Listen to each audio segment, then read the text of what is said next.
Good morning, everybody. After a fascinating 8-hour race at the legendary Watkins Glen, we're back for day 2 in terms of the long races, a 7-hour endurance race to wrap up round 7 of the World Racing League's 2026 championship chase here at the Glen. A little bit different day than we had yesterday. Much cooler right now. Supposed to be a little warmer. Heavier cloud cover for sure. It's going to be interesting to see how the teams adapt. Hi, everybody. I'm Greg Creamer, joined by Ryan West, JT Tammy. Dustin Allis is doing the directing as always. We have the pit camera will be Chris again, Nate on the drone, and we are looking forward to this 8-hour event as the field sets out on their 2 safety laps. Ryan, really excited. We had a race yesterday that near the end we had a phenomenal battle. Wasn't for the win, but it still showed just how good the racing can be late in these endurance races. And of course, now everybody has those 8 hours under their belt. Depends on what they've learned, but it should be pretty interesting to see how it plays out today. Yeah, no safety car needed for the excitement. All the battles kind of seem to come back together there right at the end. Of course, We have the Code 35 fortunate pit timing for the AE Victory team, which allowed them to secure the 1-2 finish. Everybody passed tech yesterday, so that was fantastic. Made sure that the results were as stands. So, another day of racing here, Greg. 7 hours, 1 hour shorter. We'll see if the fuel mileage becomes as big a deal today as it was yesterday, or if this is just an all-out sprint for 7 hours. Yeah, and that's the interesting thing. Obviously, the teams, having that 8-hour run yesterday, if they really have been keeping track, which they all do, of their fuel consumption numbers, they might be able to make those little adjustments. And JT, one thing we know about these big endurance races is it's not always all about raw speed. Oftentimes, it's much more about strategy. Oh yeah, definitely. There's quite a number of factors that are going to play out during the race, and it's going to be hard to always keep track of them as a team and as a driver. But there's, between fuel mileage, between extending your stint just in case, something happens, avoidance of risk. There's so many little things that, you have to constantly contend with. And as the race evolves and unfolds, it's interesting to see how everybody adapts to those situations.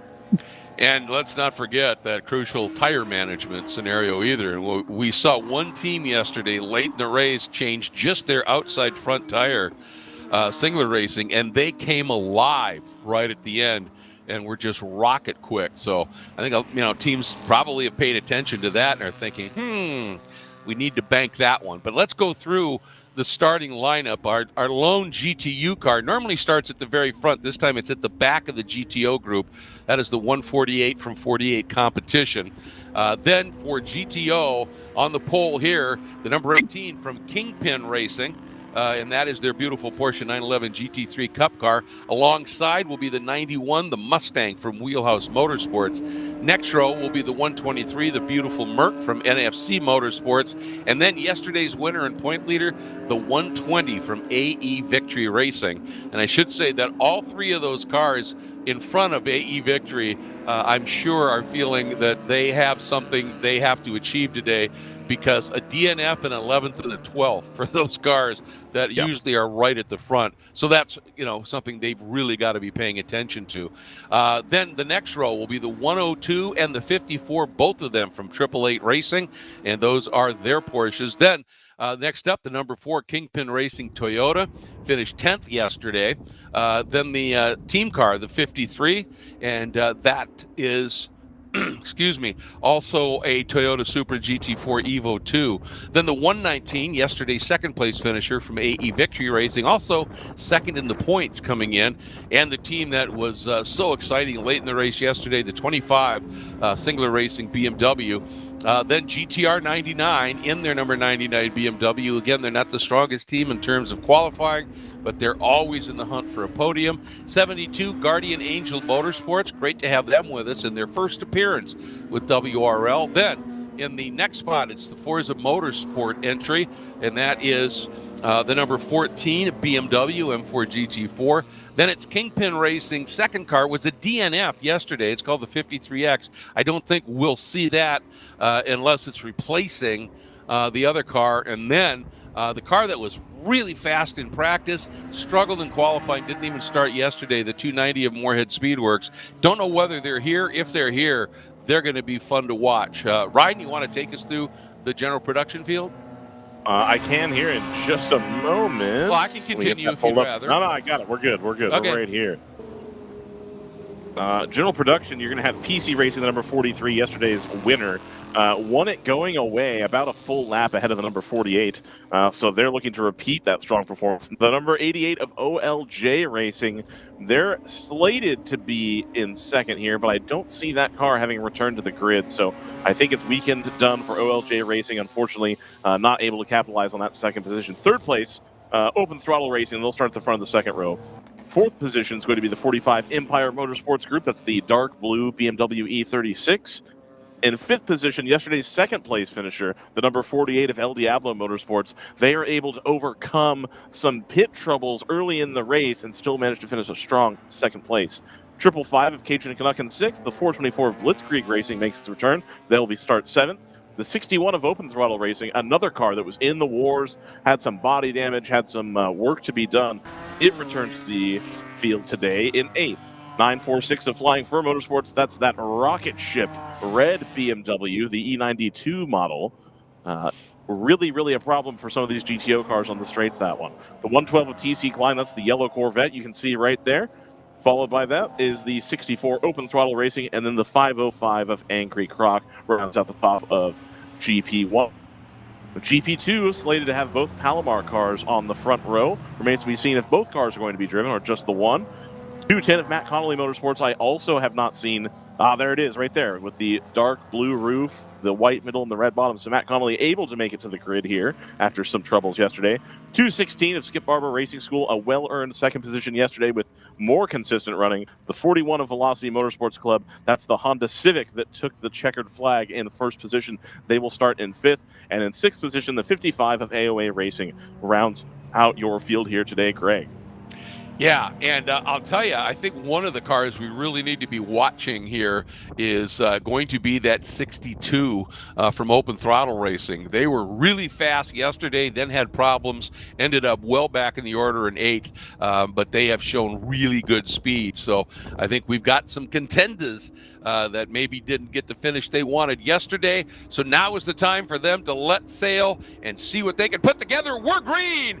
Everybody fanning out immediately, and the Kingpin car to the inside, but look at the grunt of the Wheelhouse Motorsports Mustang. It's going to be Porsche brakes versus power down into one.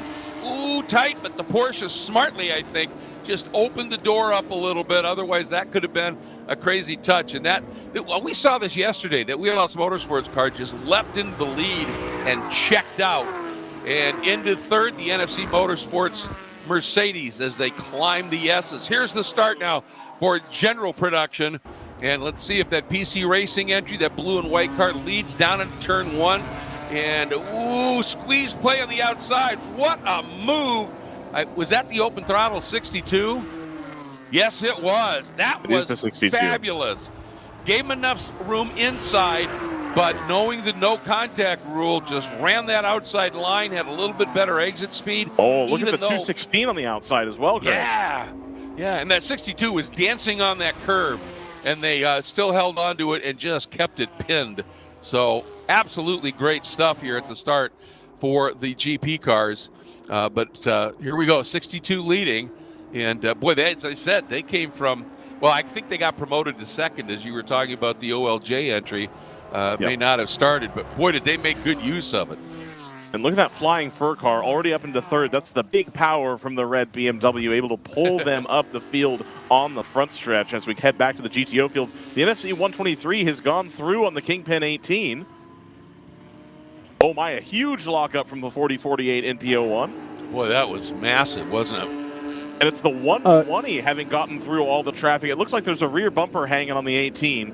Again, I believe Patrick Wilmot behind. No, Jared Applegate starting that car this morning. They're not going to be very pleased with that. That's another day in a row where they've had some early contact.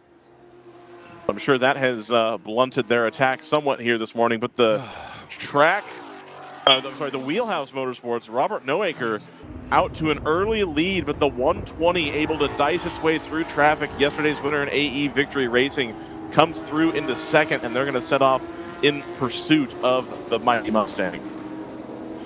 Yeah, they're turning some really good laps here. Wheelhouse had a 2:02.3. AE Victory, remember, started in the 4th spot, and there was nobody in front of them that didn't start. So that was a fabulous opening lap for them to come from 4th up into 2nd and get by a couple of very competitive machines. But, man, you know, for all of the misfortune for Patrick Wilmont and that team, it's like any luck, good luck they may have had, somehow has ended up with the 120 of AE Victory, because they have just been absolutely superb and gotten some nice breaks along the way. And it'd sure be nice to see that that Patrick Wilmont machine not have any issues early, because it's quick.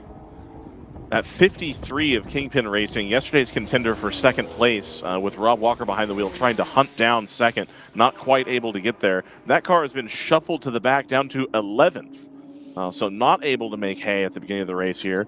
All of the Kingpin cars have not done tremendously well on the opening stint here. The 4 of Kingpin Racing has kind of stood pat where they are. That's the purple Supra, but the rest of them have gone backwards in a hurry. And in the GP1 division, open throttle racing, check this out. Their laps have been 2:10s, everybody else at 2:12s. They are right now just on a little bit different planet. And then that 45 Empire Motorsports Group entry. And then, as you said, that Flying Fur Motorsports 946, that bright red car right there, almost blood red, actually. So quick as well, particularly in a straight line. And great to see the 424 of Blitzkrieg right up in the mix. They didn't even finish the race yesterday, and they have climbed already from 7th to 5th. So they're doing a really nice job. Robert Noaker sets a 2:01.2. I think that's going to be good enough for fastest of the race so far. Yes, it is out there in the front. Hannah Grisham only 4/10ths slower that last lap, so she's trying to hold on to the back of that Wheelhouse Motorsports car. We're going to take us on board here, the Blitzkrieg Racing BMW. That's the bright orange one, and we can just see the Empire car, Empire Motorsports Group car ahead of them. This is going to be the battle for... I believe this is now the battle for third, with the Flying Fur car having gone around Empire Motorsports Group. Timing will update here just in a second. And indeed, that has happened. So Flying Fur taking advantage of their big straight line performance situation versus that Empire car, which almost certainly is a lighter and less powerful. Yep, and then this car, the Blitzkrieg Racing entry, and you can see how much darker it is right now than it was yesterday. Clear skies when we started off yesterday, and it was bright and beautiful. And today, of course, it's a little earlier, so sun's not as high up in the sky just in general, but lots of cloud cover, complete cloud cover, really. We're not supposed to get any rain until much later in the afternoon. Now, we hop on board. And check this out. Look at that. Oh, right up on the outside corner. Oh, so close. So close. Breathed out of it into the inner loop.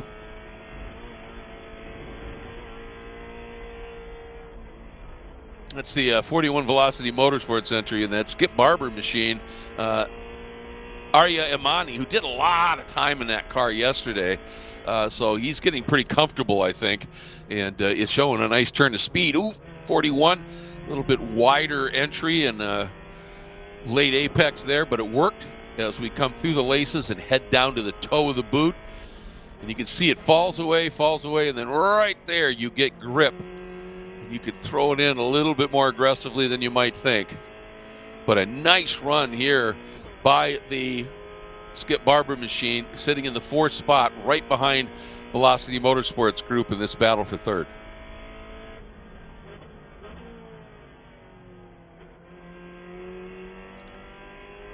We're getting reports that we saw that huge lockup for the GTU prototype, the Sebeco, And we're getting reports that that's happening a lot. So they've got some sort of braking issue, either a serious imbalance or a problem with perhaps the pads and the rotors that are grabbing.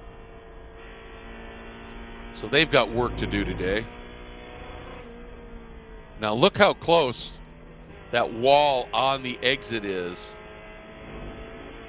Yeah, nicely done.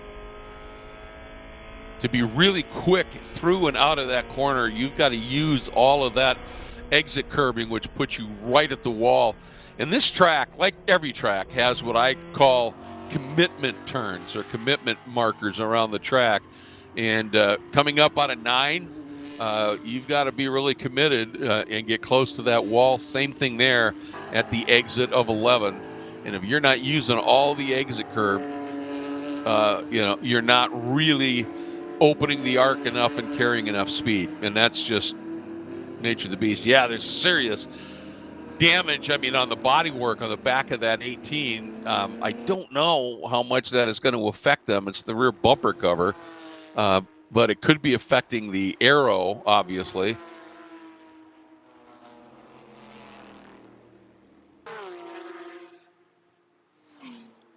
But there we go, up front. The 120 of AE Victory right there. Yesterday's winner chasing the car that was so quick like this early yesterday and then ran into mechanical problems. And I got to admit, I don't know what if these problems with that wheelhouse car that's so fast but really struggles to make the finish, if it's mechanical problems that are related maybe to pushing super hard, or if it's just developmental issues. And if it's developmental, you want to push the car as hard as you can because that's the only way you find the next weakest link. You go out, if you're developing a car, you push it hard, something breaks, you go, okay, that now we know, you fix that, and then you go out and you push it super hard again and look for that next weak link. And in the end, you ultimately hope you've found all of those weak links, and then you can go out and just push. But that Mustang, even with their somewhat sketchy record of finishing, they have no qualms about going out hard right at the beginning. Yep. Yeah, 6 hours and 50 to go, and again, yeah, it looks like they have a decent hold on the front of the field here. Still running a couple tenths faster per lap than Hannah Grisham behind in the 120. You just hope they can continue to keep that kind of pace up for the rest of the day. Right. I just noticed Hannah going into turn 8, that downhill braking zone. That car was really squirming under braking. Oop. Attempt on a position here inside into turn 10. They make it work. That's one of our 888 cars. No. Great job. The number 4 Kingpin Toyota just kept its pace around the outside. And that changes the dynamic a little bit, Ryan. Something, we could talk about when you've got a no contact rule that is very seriously enforced. And so the drivers now, they're a lot less tempted to chop on somebody and slam doors shut, because if there's contact and you're the aggressor on the turn in, you could get pinged for it. So what it does is it lets people then, if they're good enough, when a car comes up the inside, they can stay outside with fair confidence that inside car isn't going to come over and run them off the track or clout them. The only thing that could happen maybe is if the inside car hits a curb and bounces into you. But you're a lot less likely to sort of get taken out if you're running an outside lane. And what it makes for is fabulous racing, because cars, like we just saw, can run side by side through a corner. And that outside car, we got a yellow flag here at the entrance to the boot. Yeah, I believe this is for Forza Motorsports, the 14 BMW M4 having come to a stop. Well, that is a shame. Here's the driver's right. Yeah, there it is. They had a tough day yesterday, and looks like it's going to start even earlier for them today. Yeah, that's been a tough season for that car. Oh, you can just see the rear bumper hanging on the back of that Porsche. And we are going to go full course yellow here. Now, that's going to be a relief for this 911. Hopefully, they'll bring that in, rip the rear bumper off, and then continue. Yep. Now, even with only 15 minutes in, or 13 minutes in, rather, plus your 2 pace laps, it's always an advantage here to try and get a pit stop done. You are going to give up a little bit of track position, potentially, but again, as we saw yesterday, it stretches your pit window that little bit more, and it gives you the opportunity to pit under full course yellow again and saves you the chance of maybe having to pit under green, as both the leaders, the 91 and the 120, both come down the pit lane. Yeah, you're going to take every advantage of this here. A couple of cars do decide to stay out, and this, as you said, golden opportunity for that Porsche because they could top it off, rip that bodywork off, and not lose a lot. We know that car is quick. And the 102 and the 54, I'm sorry, Greg, both elect to stay out. I kind of thought one of them might come and they might avoid the double stack, but no, both have stayed, as has the 25, as has the 290 of Moorhead Speedworks. That's going to work out in their favor, the 290, getting some track position. They were right at the back. Yeah, that's going to be big for them. Kingpin's going to triple stack, so the 4 has already been sent. The 18, they're still seeing to the rear bumper, and then the 53 is also being fueled. And there, folks, just since we didn't see him much yesterday, that white car going on track through turn 1, that is the Morehouse entry, the Moorhead Speedworks entry. That is the Janetta. And they're going to come out ahead of the former leaders, just barely. That? And taking a look here, it's Ari Balo behind the wheel. Ari is an extremely experienced GT racer. Yep. That's a good pairing with I think Johann Schwartz is in that car. Yep. I believe Ari's daughter in the car as well. And she's he spent a lot of time, I know, grooming her, if you will. She decided she wanted to race, and he did everything he could to help train her up and get her competitive, and man, it worked. He was putting in incredible stints in GP2 a couple years ago. JT, do you remember the race where that car was up into second, the second Moorhead Speedworks car, and it was Ari's wife and daughter that were in the car, and they ended up pulling it in at like 2 o'clock because they had a flight to catch after they had like hunted down most of the field? Yeah, that can happen.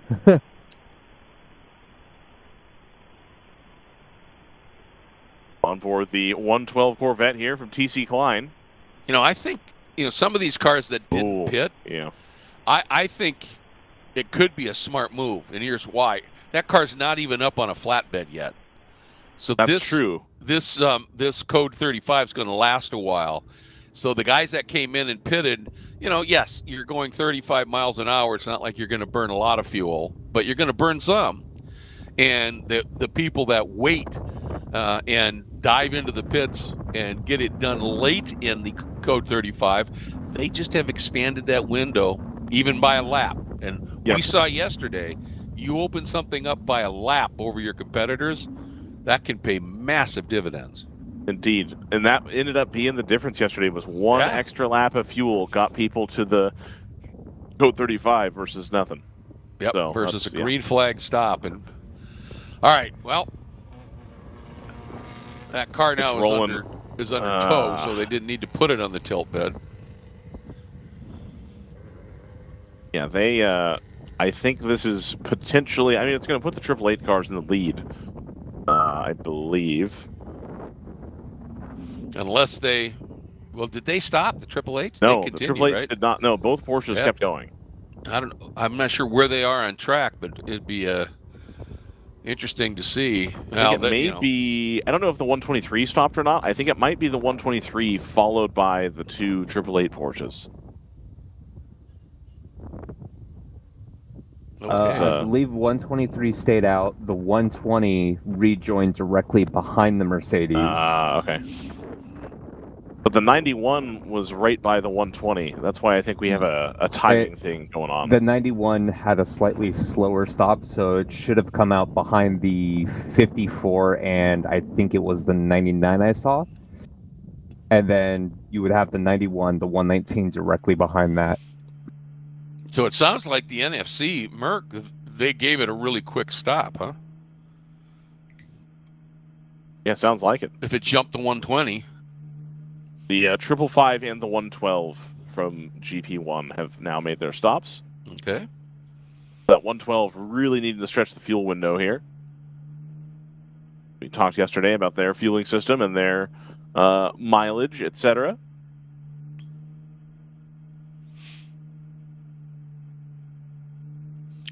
And you know the old thing when we talk about things in racing that giveth and taketh away? And yesterday, remember the 112 Corvette was at least twice dove into the pits, did a stop, and within a lap, we ended up with the code 35. And then they pulled off late. I'm not sure what the issue was. Ryan, do you have an inkling as to what the problems have been with Wheelhouse? You know, because they've got so much speed. I don't. It's really, they are I'm curious on the about that. far end of the pit lane down there. And by the time I get that far over there after I pick up my stuff, they're usually packed up and gone. Yeah, I bet. Now, the stricken Forza Motorsports car is now in the paddock. Okay.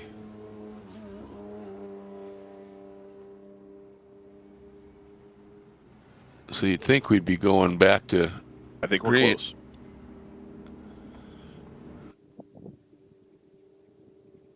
Oh, man, the 25 is going to try to pit here, I think. And that's not going to work out for them. At least it looks like they were going to the pit lane. Maybe not. Now we're going to go to green here. And they did not. So they're just on the inside. All right. Heading into the final We're turn. back at it. Oh, somebody did not get a good launch at all. That Honda, and I know there was a bunch of GTO guys right around him, but still was a little slow to the throttle. But now we're back at it. And keep an eye on that white 290, folks. Right in front of the Wheelhouse car. Now, it does not have the grunt, close to the grunt of that Mustang and that Toyota up the hill. But if he can use traffic as a little bit of a, he doesn't have anybody around him, but if he can hang on till he gets to the inner loop, that is where that little lightweight Janetta just starts to fly, and does. So a nice job there for Ari. And he's got a couple of awfully fast cars behind him. But NFC, man, what a... Oh, Mustang running way wide in the outer loop. Didn't see the start of that. You know, if he had a moment when the car... Oh, and the number 4 rim shot here. Well, that was an interesting line through there. I think everybody involved there had wished they had cleared the 55 a little bit quicker. That Mustang, I think, has got a problem. It sure does. Yeah, that doesn't sound like it's running quite correctly. Oh, yeah, that car's still well behind. Yep. Here comes the Civic. Going to show the nose on the 55. Not quite. That is going to be for position there. Yeah. The 53 is going to go by on the Mustang, and yeah, there's an issue with that there. The 18 also trying to come from behind here. Took a little bit of extra time in the pit stop to get that rear bumper removed. You know, the interesting thing with the GT3 Cup car, I don't think that has quite the underbody aero, does it? Of the GT4 cars. So that rear bumper, you know, might not be affecting too much on that car. Could be. Or the absence I believe thereof. Because it's, right. It's not really aggressive tail end aero on the Cup cars like they are in GT4, especially GT3. I imagine there's a potential drag situation there. Yeah. It's not quite holding the air around the car the way it's meant to. And so here it comes. We've seen it before. We're seeing it again. The 91 with strong pace early in the race, now making an unscheduled pit stop here for some type of mechanical issue. Yeah. What a shame.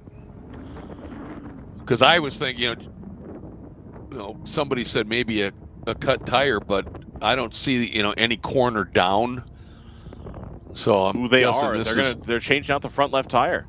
Oh, well, good eye then.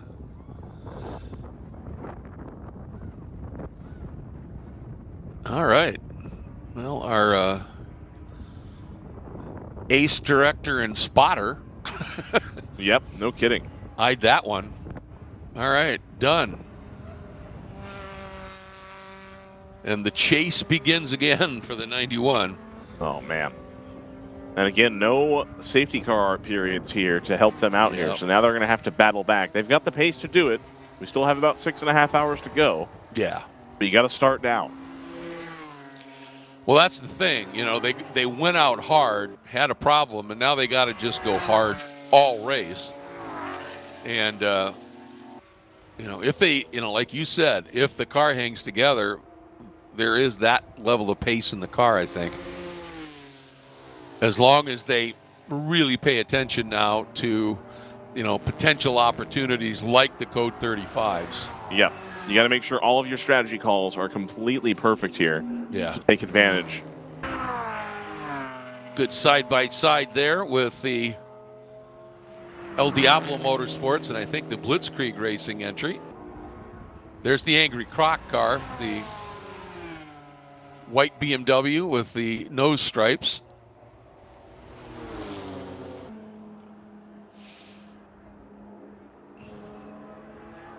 Blitzkrieg. Lightning fast coffee. I think that was a Brendan-ism. That's funny. 48's going to have a look there. Yeah, he sure is.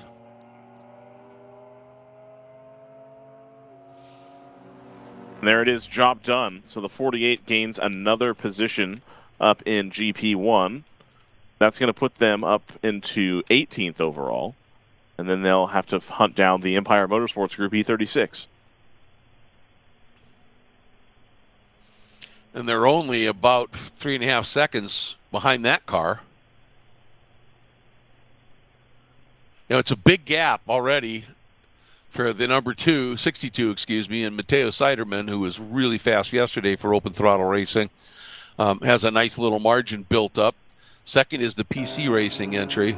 But then Flying Fur, Empire Motorsports, Blitzkrieg, and El Diablo, they're all really closely compacted here. Look at this. There's the multi-traffic, multi-class endurance racing on full display for you. If we could take is the Empire onboard still delayed, Dustin? Oh, that's too bad. Okay. All right. Because they are right behind the Flying Fur BMW up there ahead. So that's a battle that's going to continue.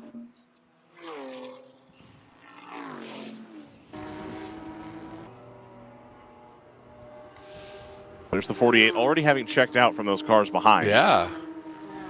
And going to get a nice tow up the hill from that Porsche that just went by. Yep. Lance Boycelli behind the wheel. He wasn't here yesterday. He actually came in last night. Looking forward to just driving the car today. Made the flight out from California.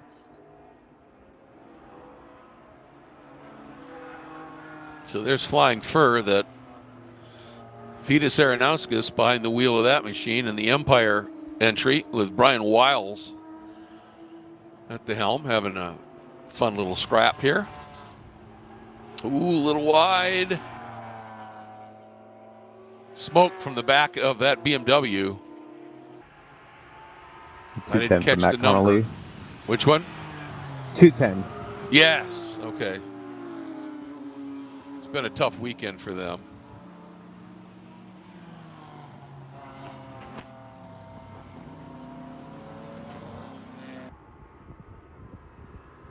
Moorhead Speedworks. Did they get around on Singler? At the back of this queue of machines coming here. And yes, got through on that Singler Racing BMW, so that's another spot. They're up into 5th now.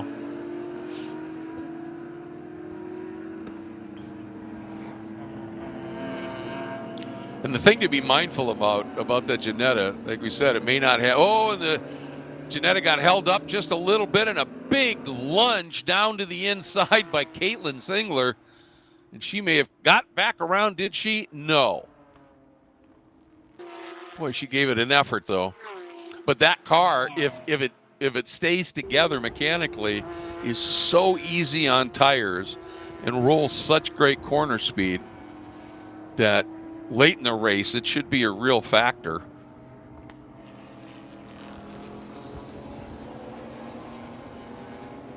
From what we can tell, it's got a pretty decent driver lineup.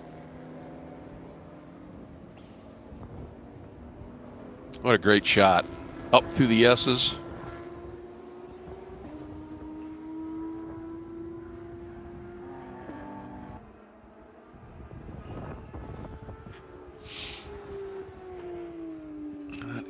And Courtney Crone doing a great job in the 102. She did yesterday as well. And again, she's a driver that has big experience in the LMP3 prototypes, which are very quick downforce cars. Also running in open wheel, did the W Series and some other stuff. So she's got a lot of experience nowadays and a lot of speed, and showing it at the front right now. The two 888 cars, 1 and 2. Alex Gutierrez on board the number 54. That is such a sweet sound, isn't it? A Porsche just clicking it through the, going down the gears. All right. Balo now, nice move getting a car in between himself and Caitlin Singler. The Flying Fur entry. Caitlin squared that up and just used the grunt of the GTO class car to move by that Flying Fur machine.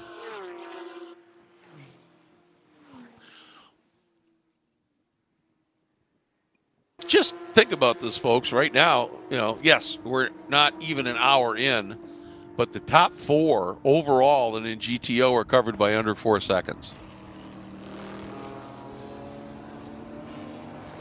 Yeah, even with the strategy potentially jumbling stuff up here early, you've still got these packs of cars moving through all together. Yeah, absolutely. Yep, top 3 in GP2 also within 4 seconds.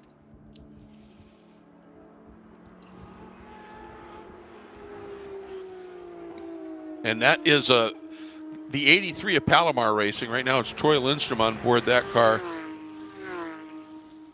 They are in a scenario here where they had no points yesterday. And they came in as the points leader, but I think it was only a 13-point margin. And so they want to rebound with a really strong race here right now.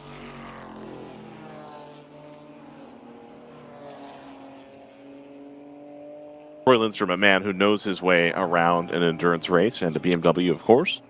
Exactly. And their team car, who ended up on the podium yesterday, is more of a test mule on things, but it's running.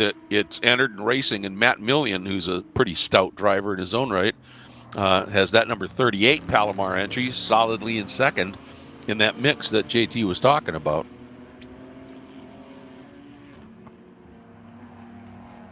Bill Kane still hold on to the rear of that 54 888 car. Happy to see that NFC car at the front today. Yeah. I mean, it's quick. It qualified well for yesterday's race, was fast. Just ran into a couple of problems, but I've always thought those Mercedes GT4 cars not only look great, they sound great. That's your top 4 right there. Just had them in that one shot. Yep. Of course, both Porsches there, and then the Mercedes behind.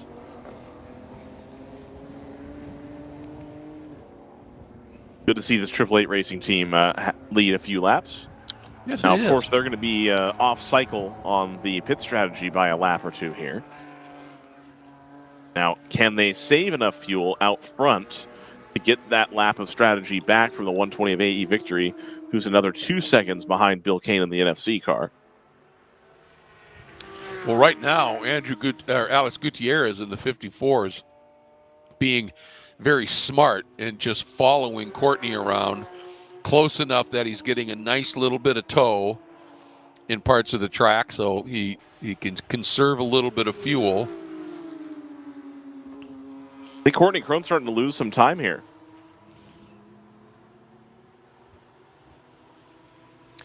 Yeah, well, just set her fastest lap of the race at a 2:01.3. But you can see Alex Gutierrez at a 2:09. Bill Kane in the NFC Motorsports Merc, a 2:08.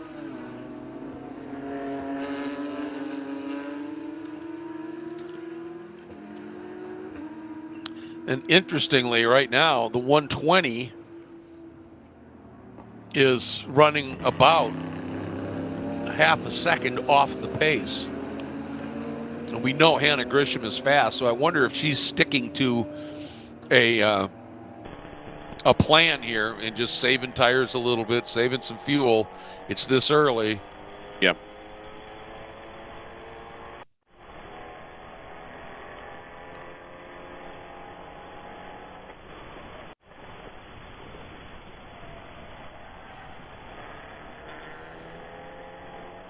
On board the 112 here, who was able to pit that one lap later than the rest of the field, which should help their fuel situation significantly. Although, if you look at that fuel level indicator, they're already down to 43 units.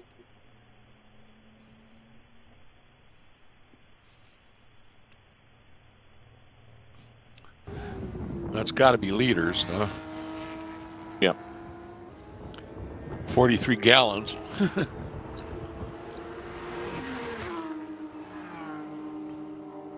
It's an awful lot of fuel. I don't think 43 gallons, to be fair. Exactly.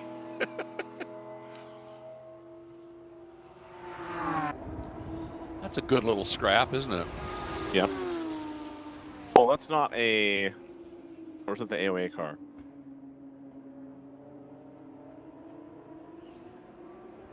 Couldn't quite tell what the lead car was. At first, I thought it was the 48, which would be surprising. And indeed, it is the 55. Is it? No, that is the 48. So that's the 40. Yeah, that's what I thought. So that's the 48 being passed by a GP1 car. Well, that's not good. Whatever's going on there. Yeah.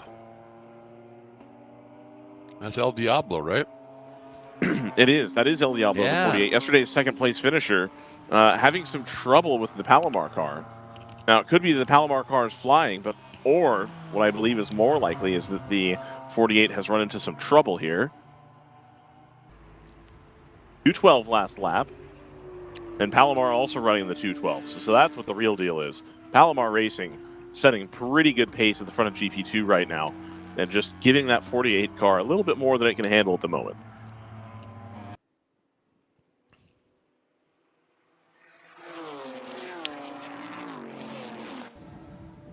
Yeah, watch really. For a move here. That's the number 4. Nicely done. Got that number 25 way offline. Caitlin, up there on that curb, did the right thing.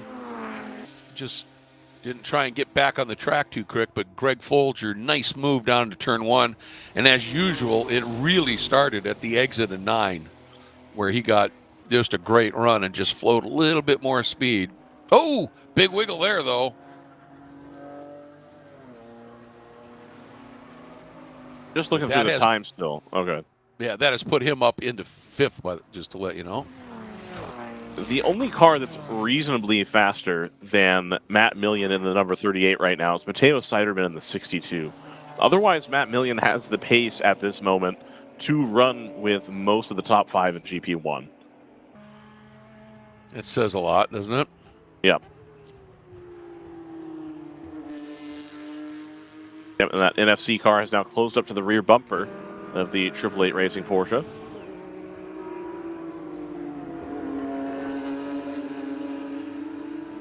That's a 2:12.6 for million, and everybody else is running in the 2:15s.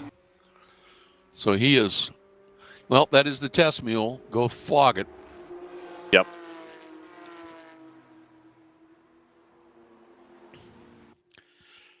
I'll tell you what, this battle for fifth right now, we saw the number 4 of Kingpin Racing take that fifth spot, but Kingpin, Singler, Moorhead, and GTR 99 are covered by really next to nothing. And the 119's in that mix as well.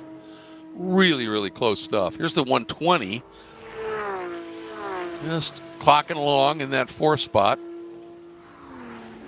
And the 62 machine. Siderman doing a nice job. He's built up about a 10-second margin over Will Vajanek in the 43 PC car, but I'm really intrigued by this. That's your lead battle.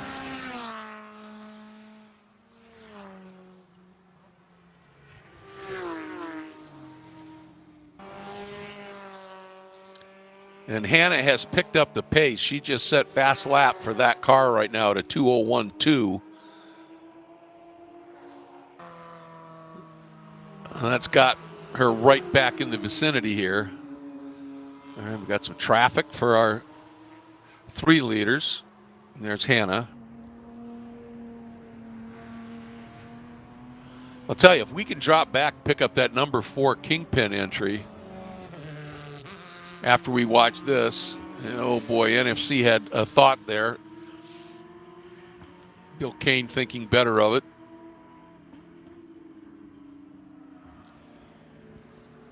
Bill Kane, no stranger to decision making in an endurance event. Not only has he done WRL, but he's also participated in some driving trophy trucks and on the multiple off-road series.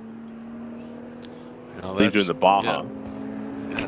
That's serious, quick decision making. Yep. So here's that battle for 5th. There's the number 4, just about to go into 10, and the next 4 cars, all in 6th, 7th, 8th, 9th. 4 position here, so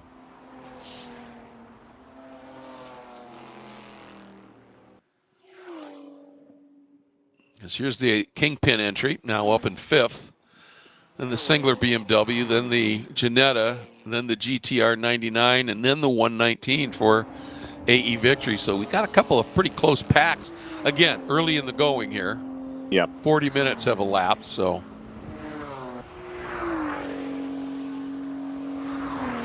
But still nice to look and see cars capable of being very, very close. Obviously, in endurance racing, things will eventually start to happen, but... No, indeed. We've already had basically the field shuffled by a strategy situation. We've had no driver change and realistically, no driver time meaningfully deducted in that time frame. So usually it takes an hour or so before you see the strategy start to come into play. But because we had that early yellow and purple section, right, you now see these starting drivers having to kind of pick their way through and see what they've been dealt as far as hands of strategy. And we do have a non-zero contention of cars that did not stop under the full course yellow that are going to be about 2 to 3 laps behind on fuel at least. And that includes our 2 leaders from 888, does it not? The leaders and the 290 as well. Yeah. Well, the 290 hasn't stopped. Okay. Correct. Yep. That's interesting. So NFC essentially. I think NFC also stayed out. So it's the 120 that is in position right now. I thought they just had a really fast stop. Let's see. Let me check. Maybe they did have a fast stop. I'm just crazy. 120 did have a quick stop. They 123 jumped the 91. though. 123 stayed out. They did. Yeah. All right. Thank you for correcting me. They did have a 5-minute lap though, around the time of the Code 35. But they had a 240. Yeah, okay, all right. Yeah, I don't think they stopped. Oh, looks like there's a car pulled off. Oh, that's big. That's a Skip Barber car. Oh no. So that's going to be a full course yellow for sure. Yep. We're going to get the purple flag out here, and that's, again, going to reset the strategy complexity of the race. They'll go out there and recover that stricken car. Arya Amami behind the wheel, and he was really running quickly here, and he had some really impressive stints in that car yesterday. Just a shame to see that happen. Oh, good. Okay. So we hear that the driver has given a thumbs up to the safety crew after they've arrived. So fantastic. Always nice to hear. And these three cars that just drove out of frame, you don't want to ever see a incident cause a caution, but for them, this is well timed. Indeed. No, it's absolutely going to bail out these cars that stayed out for the first one. 100%.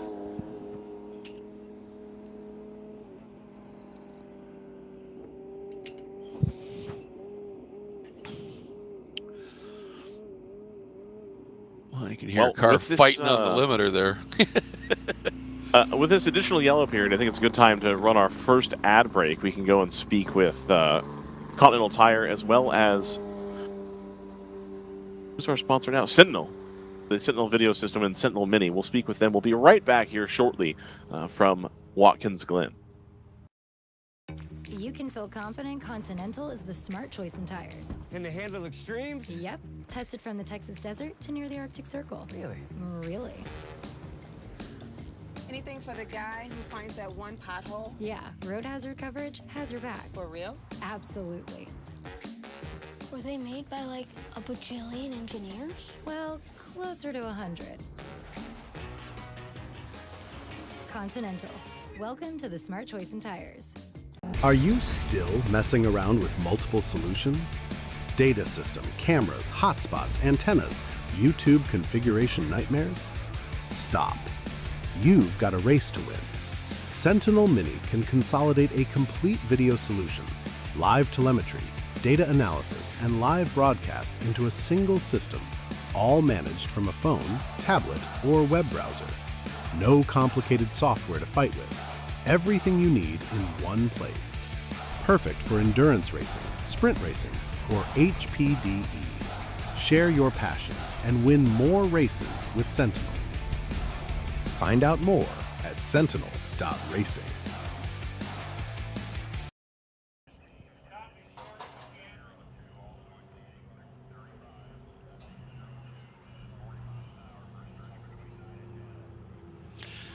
We are back at Watkins Glen under the code 35 for the incident at the exit of turn 1. And of course, anybody who didn't stop earlier is going to stop for sure.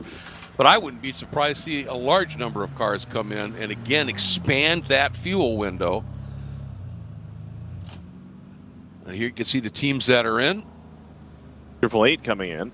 That's the 54, able to make their stop.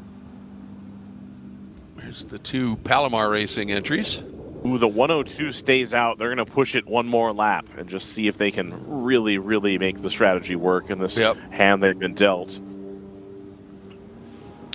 Well, this is the going to 123. Yeah, this is going to be a little longer cleanup, so I think that's not a bad strategy, is it? No. It's going to take some time if the pit lane's congested or, you don't want to double stack as you talked about. Well, then wait a little bit. So there goes the 53. 120's in. There goes the Blitzkrieg car. The 123 puts in about 2 1/10 of a can of fuel. They're going to come out right ahead of the 120. So despite the 120's best efforts, the 123 just gets lucky on the strategy today. They make the aggressive call early. Yeah. Along with the 888 Racing Squad. Again, not the preferred strategy, I would say. You're not usually banking on another yellow coming this soon. But it's worked out in their favor today. And I think there's a degree, Greg, of if you do the same thing as yesterday, you're going to get the same result, right? At some point, if you know you don't have the ultimate pace or you know the tires aren't going to be under your car at the end of the race, you have to try something different because you're not going to beat them straight up.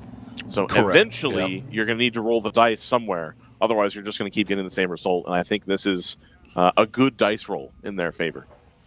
Oh, early driver change here for the 119. Lead. Sarah Montgomery getting out. Longtime driver in the World Racing League. Yeah, she's pretty impressive talent for sure. And then that's Charlotte Trainer.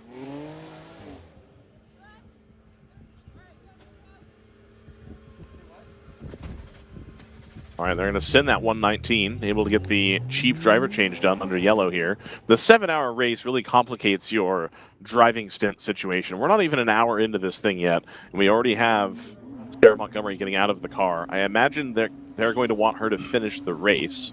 I would think again yes. today. And there is the number 18 Porsche from Kingpin Racing.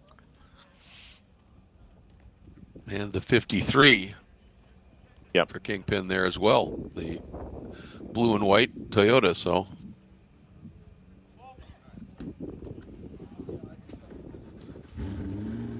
Not a whole ton of fuel needed to put in that 18. No. Just one can. Oh, got a little race here.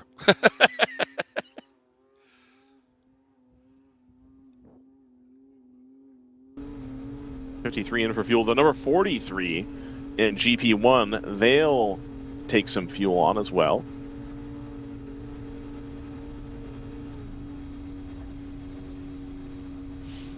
As we see that stricken Skip Barber car come back to the paddock.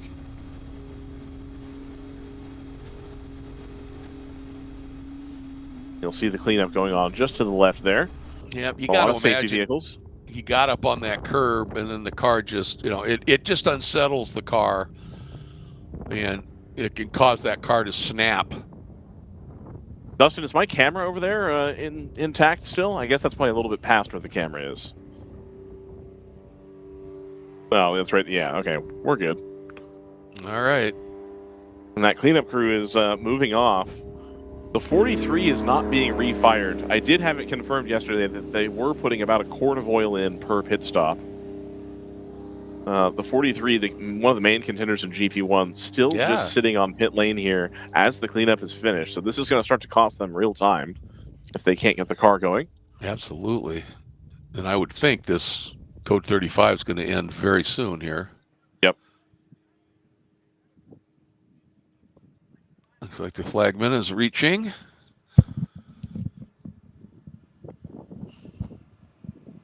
Well, still hanging on. They're still shuffling around the side of that car. They've got the driver door open. They're speaking with the driver. We're going to go green here. So the 43 is going to begin to lose time in a big way. It's going to take them out of contention, I think, quite quickly. Yesterday's convincing winner in GP1. Now running into trouble. Oh, side-by-side battle up through the S's. That's the 48. Again, battling with that 38, or no, that's the 83. That is the 555. Oh, it's the 555. My apologies. I'm looking at it on too small of a screen. So that is Flying Fur. Now, with PC Racing losing some time in the pit lane here, that is going to move El Diablo back up into second where they were yesterday. They've only got the 62 of Mateo Siderman ahead of them, and that is the 62's fastest driver. Mateo, of course, we spoke yesterday about his exploits in the Lamborghini Super Travail, so no stranger to wheeling a car around quickly. But unfortunately, Mateo can't do the whole race. So the 48 of El Diablo in a pretty good position here as long as they can continue to run consistently. Lance Pacelli behind the wheel at this stage for El Diablo. So we're going to have a drag race here into turn one, the 290 on the 119. And the 290 is going to be able to go down the inside here, brake a lot later than the Supra. We'll see him get back to throttle and hold on to the position. Yep. That's the 290 fighting with Charlotte Trainer for 8th. The GTR 99 car with Jeff Siegel behind the wheel, already up 4 positions this morning into 7th. Same with the number 25 of Singler Racing. Caitlin Singler has pulled that car up into 6th place. That's another 4 positions gained. And of course, the net losers on that are the 18 Kingpin, the 53 Kingpin, and the 91 Wheelhouse. Yes. All having various issues. It's so interesting to me to hear that Janetta with a V8 howl, which is because it's the true GT4 platform. And man, does it get around a racetrack. That it does.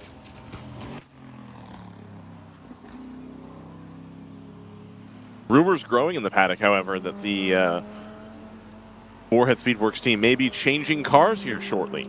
Oh, really? I've heard 2 different rumors, both from well-placed sources. So I think Chad Moorhead's just making stuff up and putting it out there.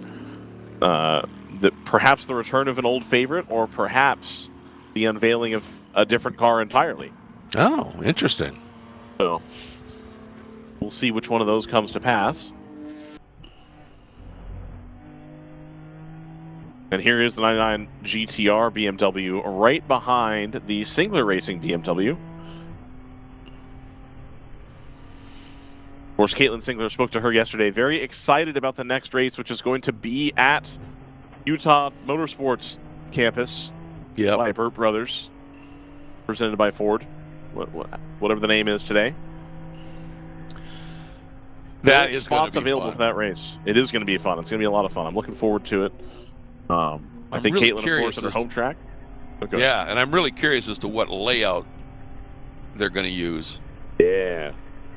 'Cause there's so many there, obviously. We can For see a on the long picture-in-picture race, you're not here. going to use either of the half courses, so it's going to be some variant of the combination of the two. Indeed.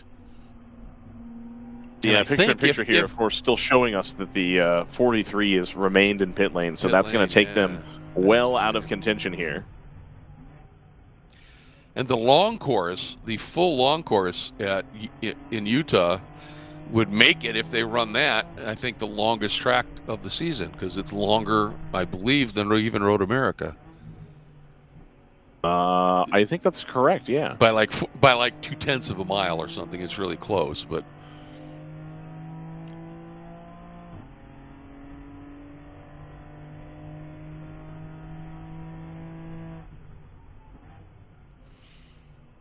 Jeff Siegel here doing a really nice job. Just have a As nice they chat with always Jeff do. Siegel. A couple races. Or no, it was back at Road Atlanta, right? Yeah, Yeah. great talk. Sat down with him for a few minutes. Jeff Siegel having a look here just to kind of see. He's running a little bit different line to Caitlin's line. But both cars moving together as one. I don't think Jeff Siegel's in a huge hurry to get by here. Ooh, Although we he's got going a to have a great good run run out of coming onto the 11, though. stretch. Yeah. Let's see what he does. Oh, he's going for it. Oh, he's going to go late on the Deep. brakes. Darned if he And didn't get he that is. woe down. Yep. Why, nicely done. He came from a ways back. Maybe He not did, Horseheads, but he came from a ways back. But he did telegraph the move in advance. It was He did. pretty clear. He showed himself in the mirror, and I think Caitlin Singler appreciates that and Yep. lets him through. Well, that's one Now- of the, you know, that's something else, just real quick to Yeah. get back to the no contact rule concept, is what's really important in that scenario is Bo Barfield, who was the chief steward at IMSA, and I've known Bo for years. And and he was a tremendous instructor in racing schools. And his big deal was you need to present yourself in a fashion that the other car can see you. Yep. You'll see people think, well, I want to give them a lot of room. So you're way down to the inside coming into a turn. Well, when the driver you're trying to pass looks in the mirror, he sees nothing. Right. So he turns in and boom, there you are.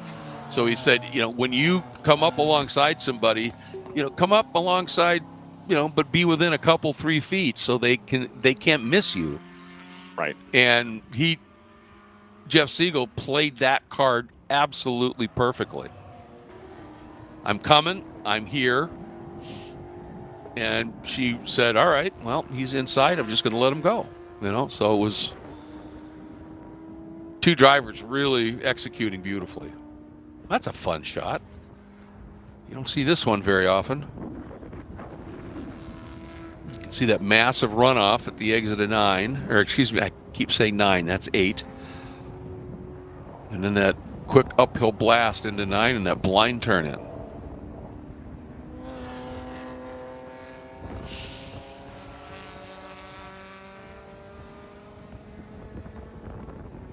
So right now, Courtney Crone in the 102 has about a 9-second lead over the team car. Hannah Grisham has moved the AE Victory Racing number 120 up into 3rd. With Bill Kane in the 123 NFC Motorsports Mercedes 4th. And then the number 4, Greg Folger in the Kingpin Racing Toyota sits 5th.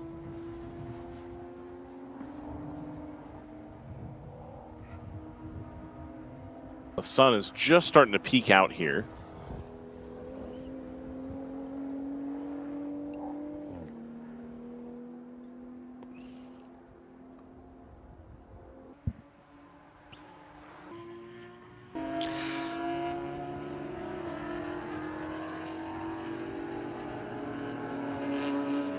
Well, I'll tell you, that number 38 Palomar racing machine in the hands of Matt Million, right now he's attacking on a GP1 car, the Blitzkrieg Racing entry.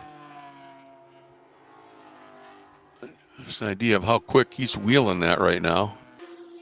Yeah, it's not uncommon to see the Palomars nipping at the back end of the GP1 field. Very quick Yeah. BMWs. With some pretty solid drivers behind the wheel as well. There you can see him.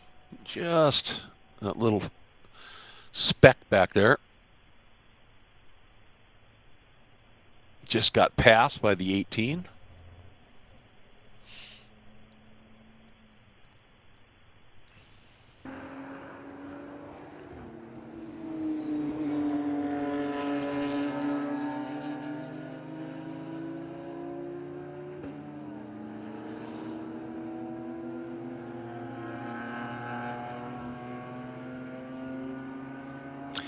And Siderman continues to be really impressive in the number 62 Open Throttle Racing entry, leading GP2 by almost 50 seconds right now over the 555 Cajun Canuck Racing.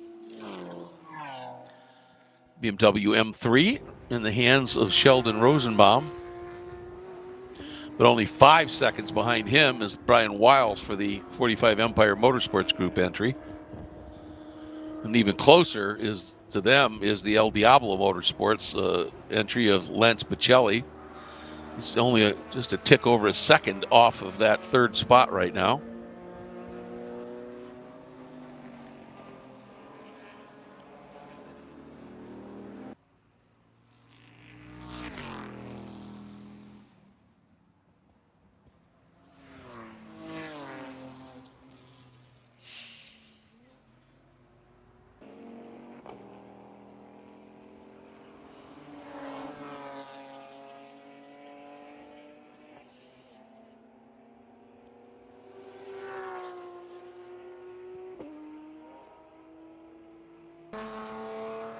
Hey, Dustin, do you have an idea where that number 45 Empire Motorsports Group entry is with the El Diablo close at hand? That is a battle for the final podium spot in GP1.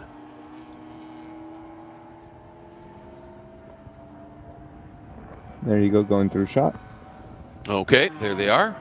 Dark blue E36, followed by Mercedes, followed by the El Diablo E46.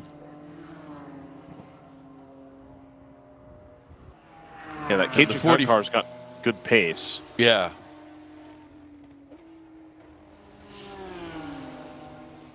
As a matter of fact, Empire now turned a really nice lap at 2:11.1 on that last one and opened that margin up over Diablo by about 8 more tenths of a second.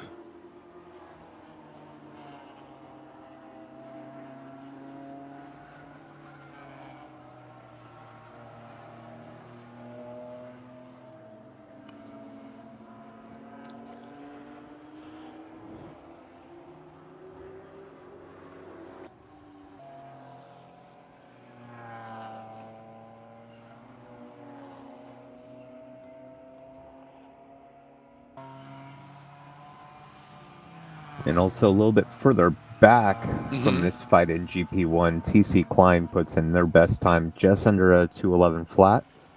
So they get closer and closer to the 64 of open throttle racing. Oh, yeah, Spitzer's closing up on Abby Lockwood.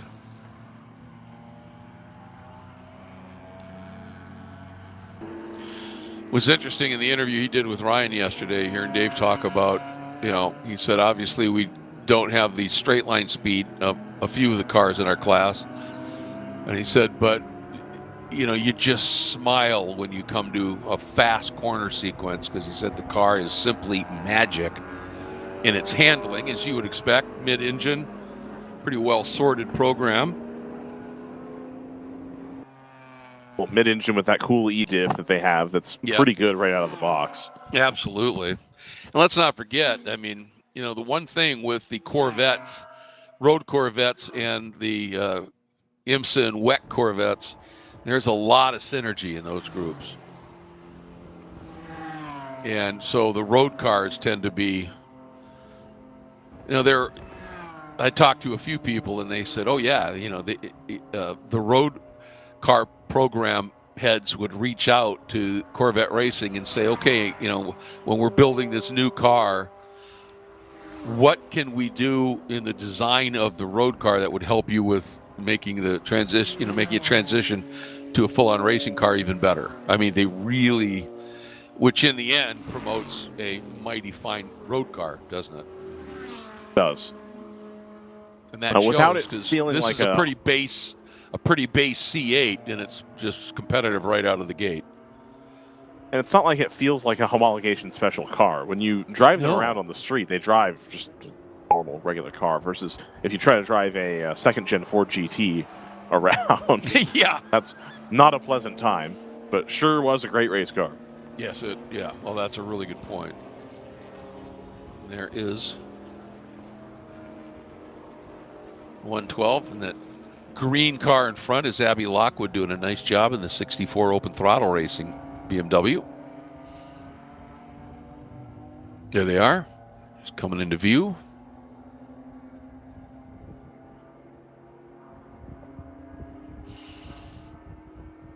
Sun was just starting to peek out there for a minute and has stopped again.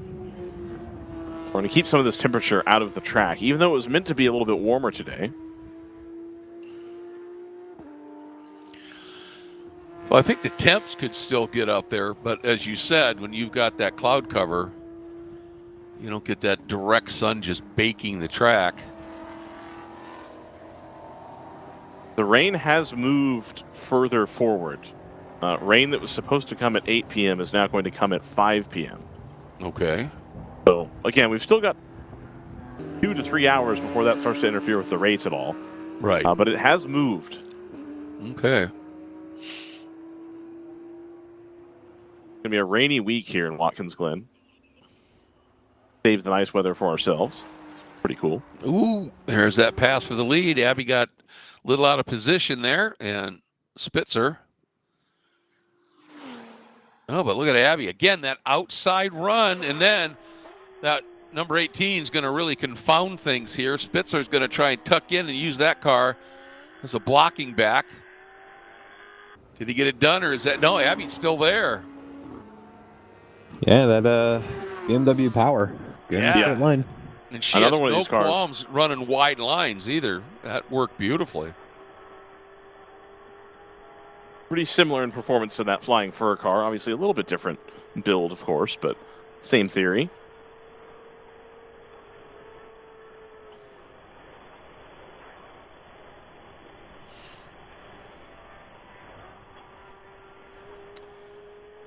You get look at the ground though that the Mustang, the Corvette makes up.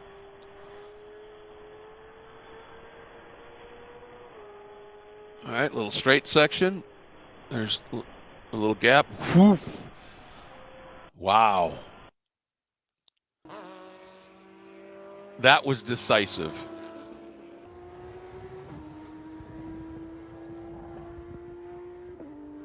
Yeah, and in the key area of the track as well. Yeah. Yeah, the sooner the Corvette can do an overtake in the inner part of the track here, the larger the gap it can try to build by the time it gets to turn 11.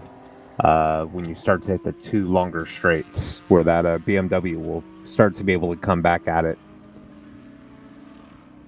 Yeah, absolutely. You nailed it. You know, where your car is strong, you better build a gap when you don't have quite the power. He opens up a little bit of one. I think that is that the 53 right behind him. Could end up actually helping the vet by shutting the door just like that. Mm-hmm. So Abby had to check up just a little bit. Now the Corvette, I think, has enough margin unless the number 53 attempts something down into turn 1 and not close enough. And I think it's going to be a challenge to outbrake that Corvette.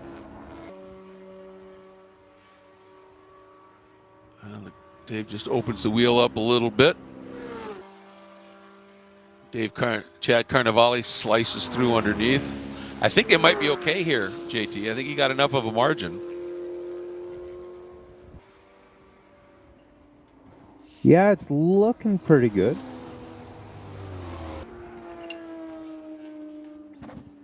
Looks like the 210 Matt Connolly just put a couple wheels off at the bus stop.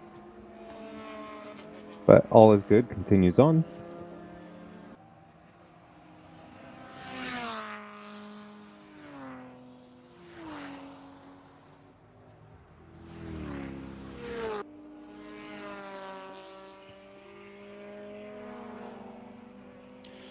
You know, I've been watching when it's been in our shot, the small prototype right there. And just the attitude of the car, something tells me that they're fighting a really nasty push. You know, the car just doesn't want to turn. Yeah, something about the front end of the car seems to be struggling this morning. We saw, the massive lockup during the opening lap, and it sounds like they've had subsequent lockups as well on the front end of that car. And last lap through here, I thought there was a good chance that car was going to hit the wall right there at the exit of 9 because he just couldn't get it to turn.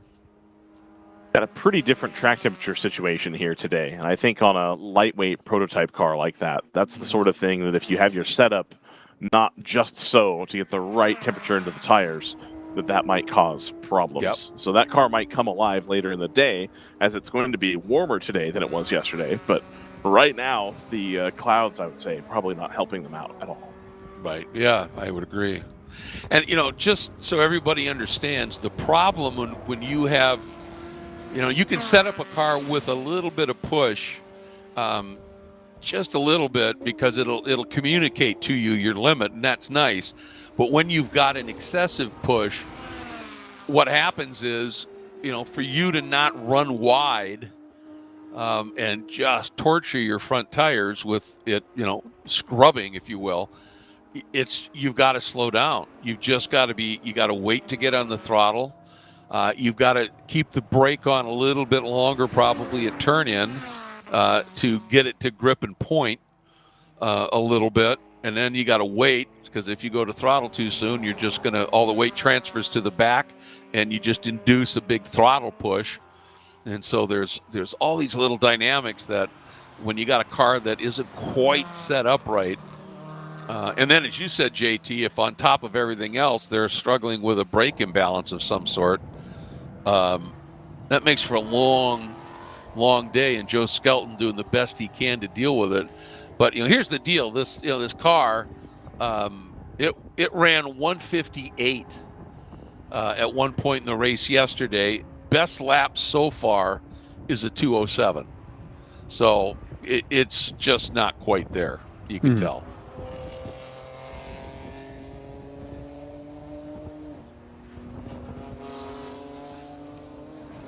We got the boot here. Nice orbiting shot. It's beautiful. Tell you, Hannah Grisham is starting to chip in pretty heavily into the number 54 as second place. She has that margin down to just a tick over 3 seconds. Last lap, she was a full second and 2/10 quicker.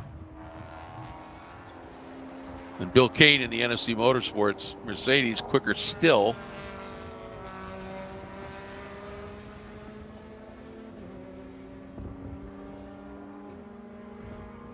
And right now, fastest car on the track in this last lap was that number 4 Kingpin Racing Toyota of Greg Folger.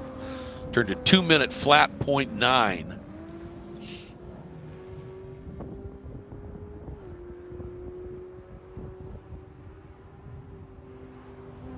The good news is it looks like everybody's still on the same lap in GTO, so nothing too out of hand has occurred yet. The Wheelhouse car is about a lap down.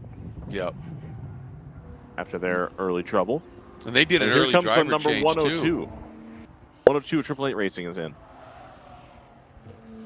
This is going to be a green flag pit stop. Yeah. They're putting some fuel in the car, so that's going to hurt. Yeah, we never saw the 102 stop in that last. No, I think we saw the 35, 54 stop. Yeah, but Maybe they were gambling one car on an additional yellow, just to see. Yep. That's going to move Alex Gutierrez in the 54 to the lead, followed by Hannah Grisham and then Bill Kane, as we've been discussing. All of them in this 202 range. Greg Folger in the 4, Kingpin Racing. That's the black and purple Supra. Oh, boy. And this is where I'm watching the timing, and this is the difference between a green flag and a code 35 stop. Courtney Crone has plummeted all the way from the lead to 10th. Well, in the 53 Still just went by the pit lane, so yeah, 11th. Yeah. So they're going to be last car on the lead lap here. Uh-oh. Looks like they got some other... Oh, it stalled it, I think. Uh-oh. There it goes. Maybe fighting a gearbox problem or a starter problem? Could be. Could be that's why they've been staying out. They know that they've got a gearbox problem. They want to minimize the number of times they have to rely on the clutch. Yeah, that's a great point. Now, it's worth noting that with about 4 laps of purple flag time, or of code 35 time, they were able to save about 15 minutes worth of fuel. Oh, that's a good point. Yeah. So they were able to go an hour and 15 on that first tank of fuel, which is a good distance. It's better than the kind of 50 to 55 minutes they were doing yesterday. So it gives you an idea, dear viewer, of how much fuel you do save under code 35.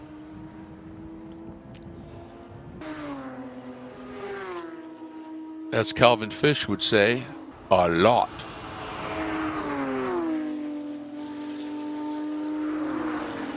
I remember John Heindaw talking about how the Audis at Le Mans used 0 fuel under yellow. The fuel just doesn't burn. No fuel, no fuel at all.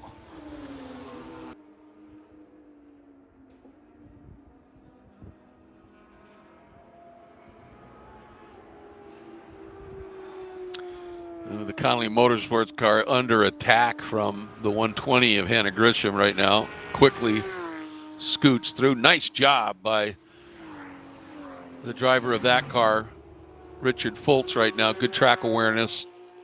Understanding that if one's there, you could have a pack, and just staying out wide, letting everybody come through, being very smart early in a long endurance race. Yep.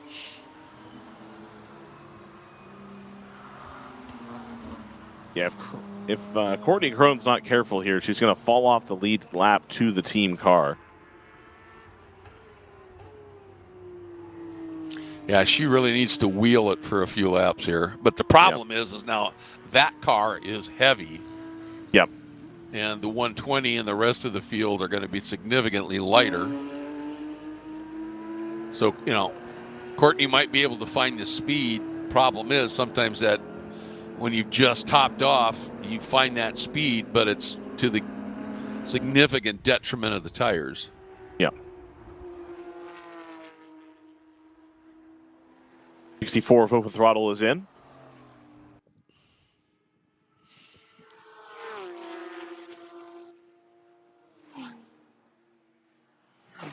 They're going to take some fuel, and it looks like potentially a driver change.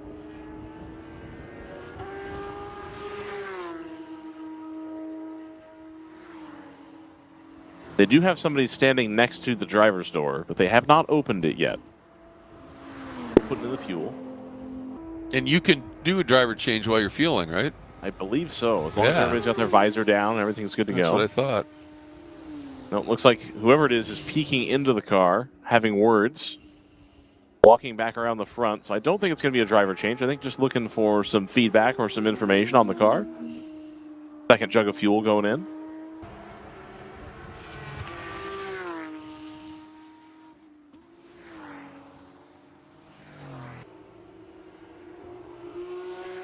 I'll tell you, I'm really interested to see when this lap completes to see what kind of speed Courtney Crone's doing, because it sure doesn't seem that 120 is closing in that much.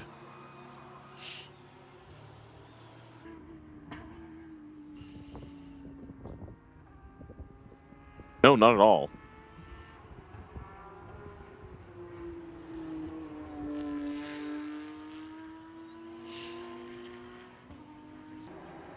And you know, the 888 Racing number 54, the leader, is only about 3 seconds in front of Hannah. Yep. So if Courtney can, find some speed again without hurting the tires, might be able to get back on the overall lead lap. Well, she is on the overall lead lap. She's just very near the end of it. Well, but it's a decent-sized gap still. It's probably about 10 seconds across the line here. Yep, so here is Courtney Crone in the 102. And if we just wait a beat here, the next two cars that appear are the team car and the 120 that are the leaders. Yep. Ah, okay. So that's your gap right now. It's not too small, but again, it's closer than not. Yeah. And that NFC car of Bill Kane is making headway here on Hannah Grisham again. Now close to within 1.7.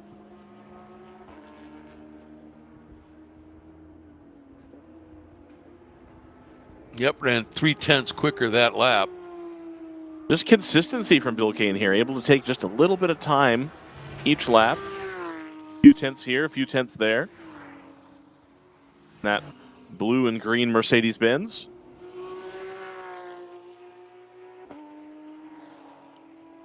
With a nice big GT3 wing on it. Yep.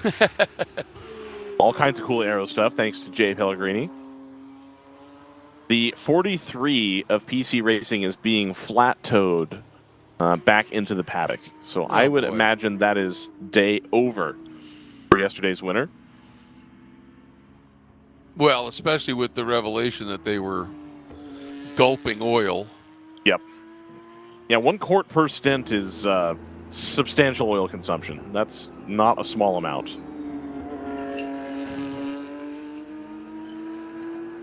Your GP1 standings are still the 62 of Matteo Siderman, the 555 of Cajun Canuck, Sheldon Rosenbaum, 45 of Empire Motorsports, the 48 of El Diablo.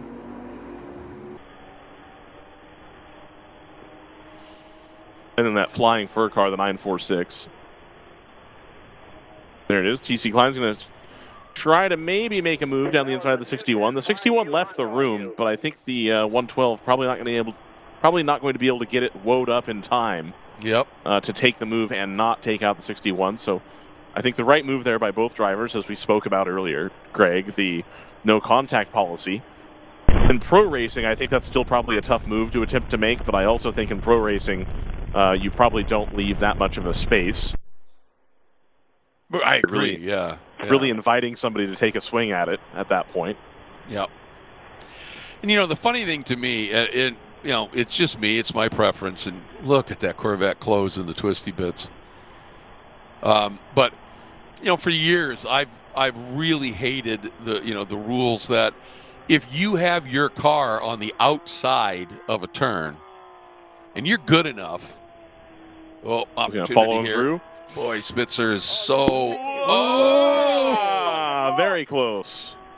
Oh, Dave Spitzer not pleased. no. No. And that car, I don't think, sees the 120 on the outside either. The 120 may have seen that just happen and thought, oh, hang on a minute here. Let's see if I can... we apologize for the language there. Yeah, but the thing is here, it's not like he's trying to get by a car in a slower class. Right, same class car. Wow. Wow. Who's this? And there it is. Oh no! Wow. Oh, now that was... All right. Yeah, I can understand that one. I can understand the upset. But down at turn 1, I don't think anybody did anything untoward at all. No, the turn she one gave was, him room. He ran a little wide. and that was fine. The turn one was, how it needed to be. The rest of that, however, is a little tough, I think. Yeah. Now, there may be a degree of impatience here where it's like, look, how many opportunities am I going to give you to make this move? But now you've seen that happen a couple times here. Wow! Yeah, but I hate to say it, but again, that move from the Corvette was late. Yes. Yeah. And that's impatience showing. Yeah, exactly. So, and I'm sure he's frustrated because, when you look at the lap times of the cars, he's been running 2:11s, and she's been running in the 2:13s.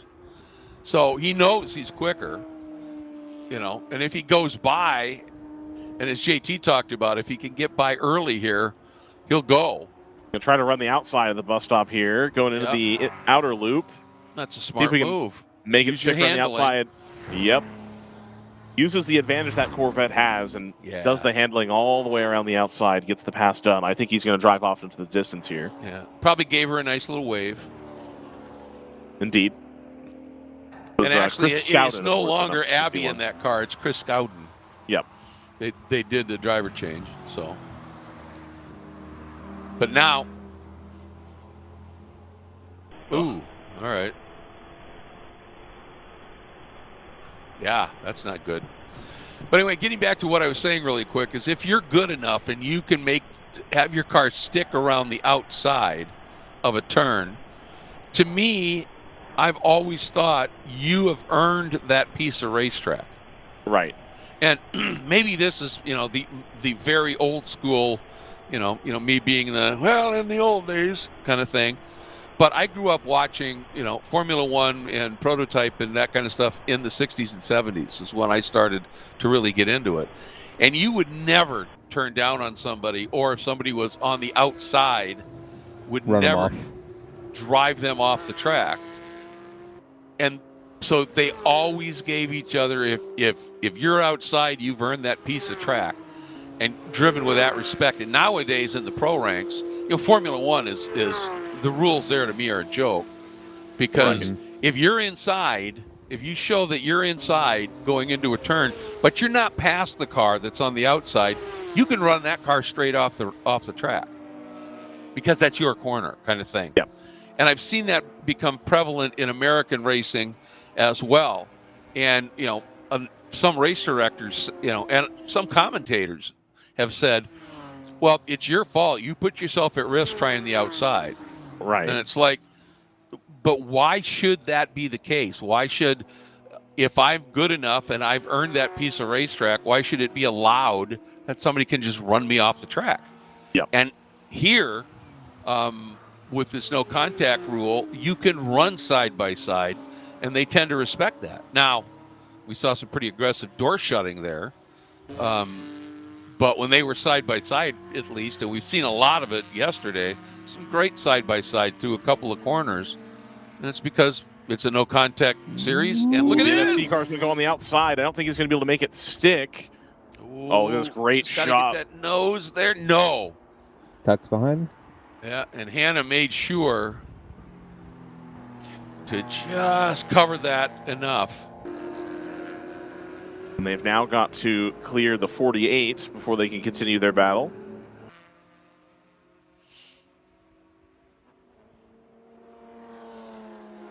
48's going to stick to the inside here, make him go the long way around. I don't think the NFC car able to follow. All right, they'll get it done on the straight here. NFC car's going to try the outside. Yep. I was going to say, it looked like Hannah was going to go a little defensive there. But she carried enough speed into the braking zone. Oh, look at this! Blitz him. Splitting the El Diablo car. How about that, guys? Yeah, this is endurance racing. No risk. Got 5 hours 30 to go. Yeah, and no risk. Not at all. And of course, that little exchange benefited Alex Gutierrez in the number 54 888 Porsche. That margin had gone down to under 2 seconds, and I think that exchange opened it up just a smidge again, and that's the thing about momentum in motorsports.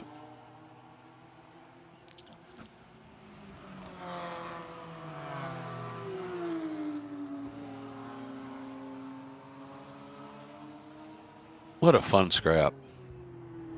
Good times here at the front of the field.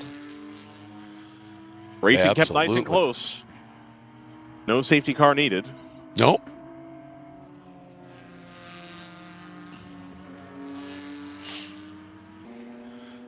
Well, this will be interesting.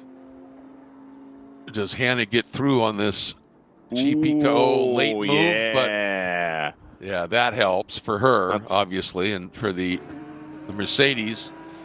He's going to get by quick enough. Again, let's give a shout out to I'm not sure what that car was that they passed, but that's the Empire car. That's the Empire car. Again, great track awareness, understanding what's happening.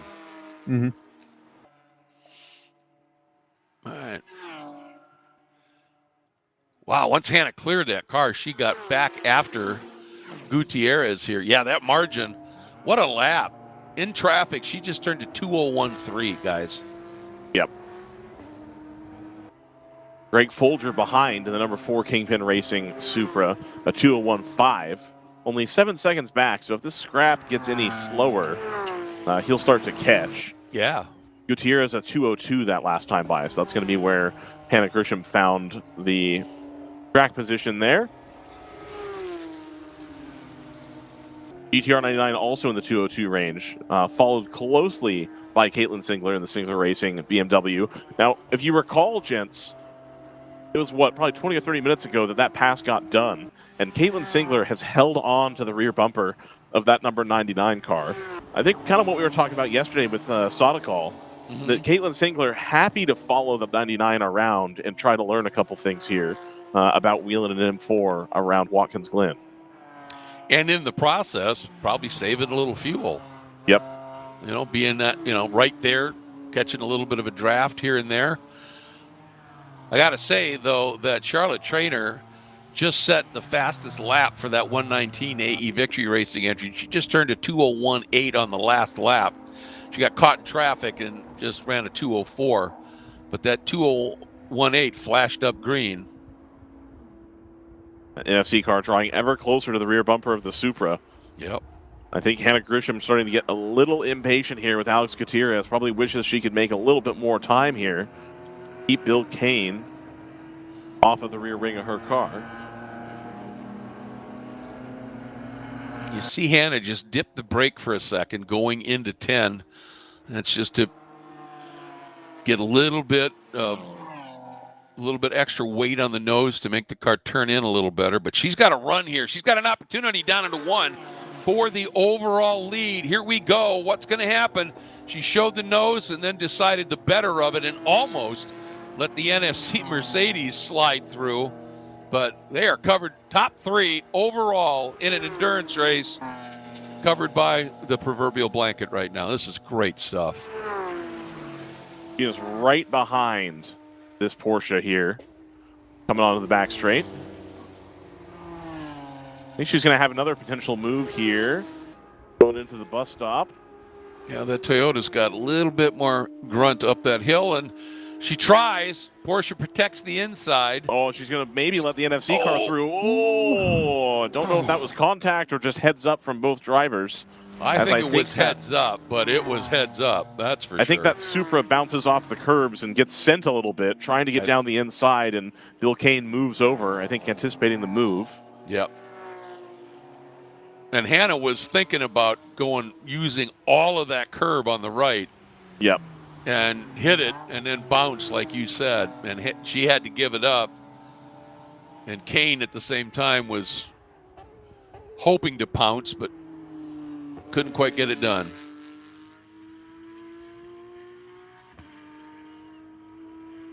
Oh, and this.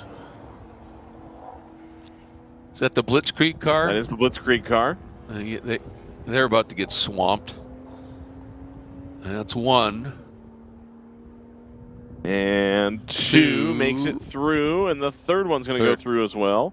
Again, man. Nice and clean. This series has to be so proud of how they have helped, these slower class cars. And just because you're in a slower class car doesn't mean that you're not driving the car to 100% of what it can do. And that takes focus and concentration. But clearly the series has done a great job of imprinting on the drivers of the slower class cars to just have that track awareness, understand.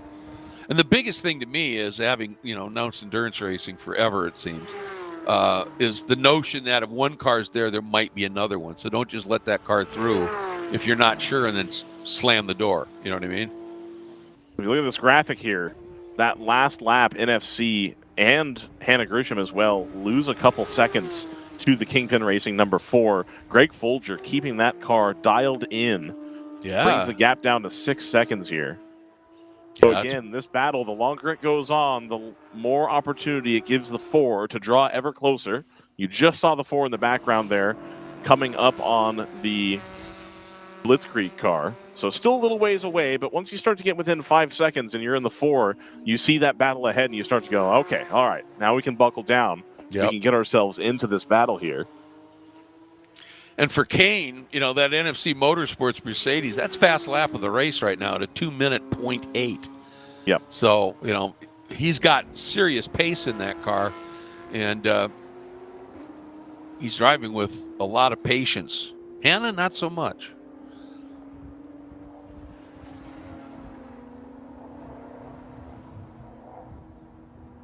Oh, trying to diamond that corner for Bill Kane to get a little bit better run off. I think he did, but I don't know that he's going to be able to do much with it here. Nope. Ooh. Little drift there from Kane. Getting on that throttle aggressively.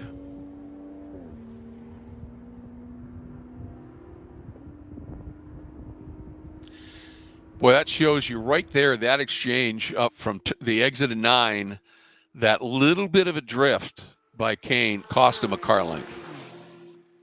That's how close these cars are running. Yeah, that it's just really phenomenal here.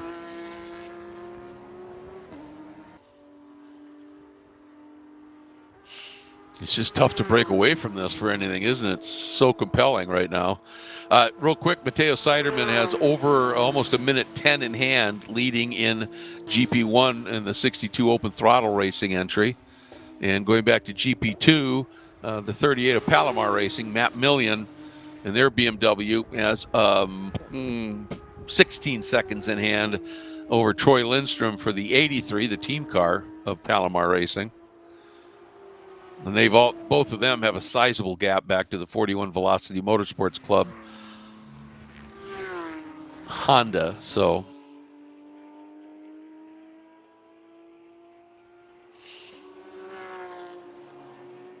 I think they're coming up on the back of the Angry Croc 505.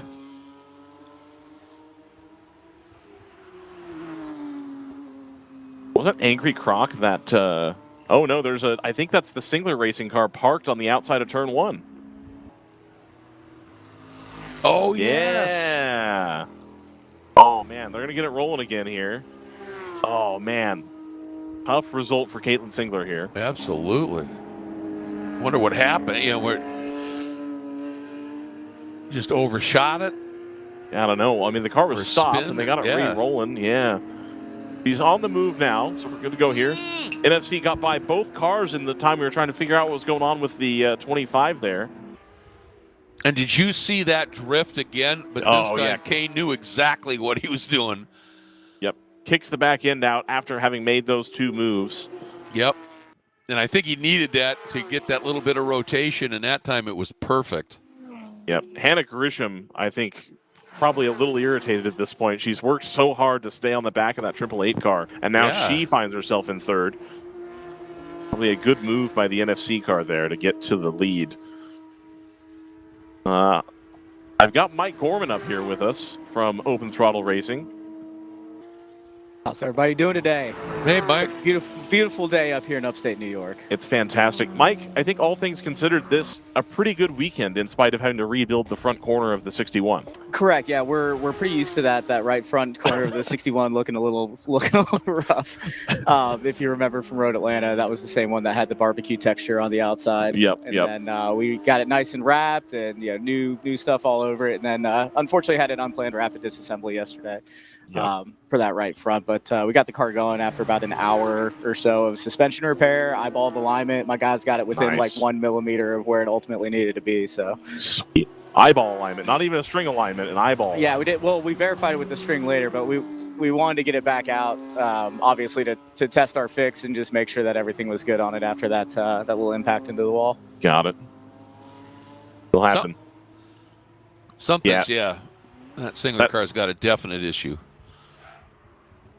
And that's tough here. No full course yellow for that issue means she's going to lose a bunch of time trying to get that car back to the pit lane. Going to give GTR 99 a pretty clear path to holding on to that 5th position here. They're 37 seconds behind the number 4 of Kingpin Racing, and then the 290 of Moorhead Speedworks with Ari Ballo behind. Another 17 seconds behind them. So the GTR 99 now finds themselves in clear air, nobody around. Just going to keep doing the GTR 99 thing and exactly. be consistent here. And as we had been talking about before, the 102 having made that stop under green, having stretched the fuel window all the way to an hour and 15, is now under threat of falling off the lead lap here.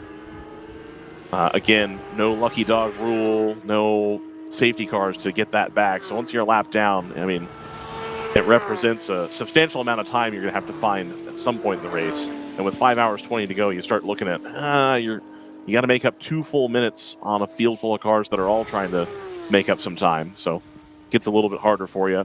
Mike, you got Mateo slide. Oh, go ahead. Hannah Grisham has a great run, and no. Couldn't get it done. Quite.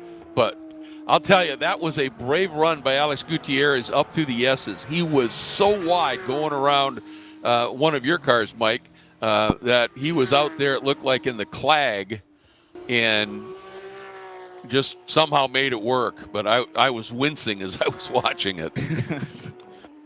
Us as well. You've got Mateo Siderman, Mike, all the way out front in the 62 with a 1 minute lead. Yeah, Mateo is rocking this morning. He's just killing it, man. Yeah, he is. Yeah, we're so fortunate to have him as part of our program, and not just from the what he does inside the car, but what he does outside the car too is also spectacular. So he'll throw a camera on drivers and go over data review and just kind of how to flow around this racetrack. And he's doing an exceptional job with us this weekend, obviously, crushing it. Put on a great show yesterday, battling with the PC car. Mm-hmm. We were hoping to have a similar battle today. We hate to see, some downtime for the PC car. Yeah. But, it's like transmission problems for them. Oh, no. Tough. Yeah. It's tough when you're putting you got transmission problems and you're putting a quart of oil in it at every pit stop. Yeah, I'm familiar with that. Yep. With that move. As long as you keep up with it, you can stretch the life of an engine quite far. We had a Mazda Miata that we used to run that took a quart of oil every stop. And when we sold the car, we're like, listen, you can't not add a quart of oil if you'll run forever as long as you do. And ended up blowing up the car the first race they had it out. We ran it for like 2 years like that. So cheap. Some cars are just thirstier. Right. but yeah, we're stoked with how this weekend's going so far. We had obviously a little bit of downtime on both the M235s yesterday. Had a caliper issue on the 62 car, which kind of knocked us down the finish yesterday. Then of course the 61 car, but happy to have everything back out. We're stoked to have the same 3 cars that we've been running all weekend, still running on Sunday. It's for us a huge win to celebrate. So yeah, no spare car usage this weekend. Yeah, what are you gonna do? It's looking pretty under the cover right now. We didn't want to have to come out and embarrass the GTO field with our street cars, so there you go. We're glad it's sitting under the cover. Hey, just for my own edification, Mike. Yep. What prompted you to use all your cars that green? So, long story short, my wife, the original 63 car, the car that we lost at Road America, was my wife's daily driver. And this is going to kind of be hilarious, but I got her into tracking, and we had, 2 cars running a C6 Corvette, and she was running that E92 M3 that became Hulk. And it was just kind of silly to bring 2 cars and 2 sets of spares and everything to all these track days. So I said, you know what, let's sell the Corvette. Let's make this M3 into a little time trial car and, pick a color to wrap it. And she picked that green. Okay. And then I kind of always had a goal of having 2 matching cars. So when we built our first Mazda Miata, that ultimately became the customer car that launched this company. I just wanted to have 2 matching cars, so we went with that green, and it's such a good color. And then it just kind of multiplied from there. So Amy, our hospitality coordinator chef, that's going to win the cook-off whenever we do that. That's who came up with the green color for us to use. Then we just kind of copied and pasted onto everything else. Yeah, I mean, it's eye-catching for sure. Yeah, we noticed it in the broadcast time that we get that it's a good-looking color that catches eyes. Yeah. And it looked to me like it was kind of shamrock green, so I was wondering if there was any Irish involved in it. Oh, yeah, I'm Irish. Gorman, good old Irish name. That's what I was wondering. I always say that sarcastically, whenever it's an extremely non-Irish name, but in this case, it is in fact a good old Irish name. Yeah. I was wondering about that because I said there's no O in front of it, so I'm curious. Well, everybody says that green cars are bad luck in racing, but we kind of have pushed the boundaries on that. Well, no, that's bad luck. Well, tell that to Lotus. Yeah, exactly. Back in the day, exactly. They did okay.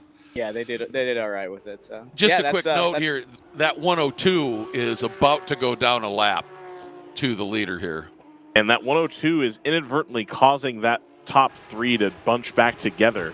I think give Hannah Grissom the potential she needs to make this move happen and get back to that 123 car. Yep. This has been some exceptional racing to watch this weekend. This weekend's great.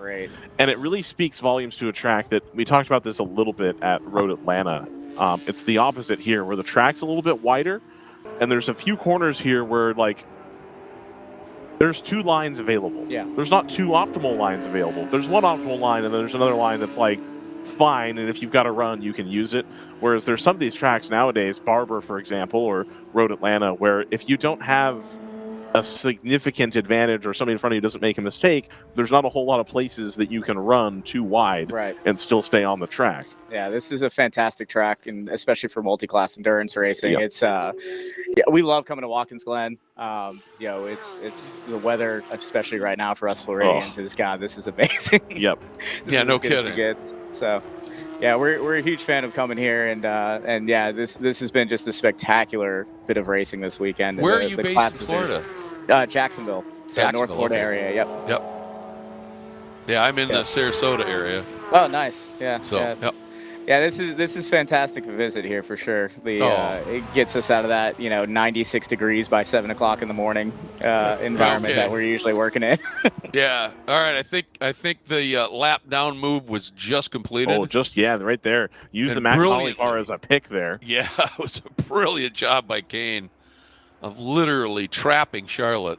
And now Bill Kane's gonna streak out ahead. Yeah, and that's going to make it even harder for the 54 and the 120 to catch that 123 car, because now they're going to have to deal with the 102. Now, you'd imagine that the team will be on the radio and tell the 102, hey, you're impeding everybody now. You got to get out of the way so we can let the team car through. You don't want to make it too easy on the car behind if possible. Long stop. Look at that. David Spitzer gets out of the car and grabs a jack. Look Oh, at man. that. Yeah. That's a good looking. I know, Mike. I see you looking at this I in the know, car, man. I know. It's Ugh. we want to see how this goes for them this year, and I mean we are eyeing this platform. So Got that I mean, Corvette itch again. Yeah, man. Yeah, exactly. we talked about this last time you were up here, but I checked cars and bids because it's been a little while, and these cars are now, these Corvettes, like base ones with Z51s, are no sailing at 54 grand with like 7,000 miles. Have you checked Copart yet? I have not checked Copart, but my point is, if a nice one with 7,000 miles is no sailing at 54, Yep.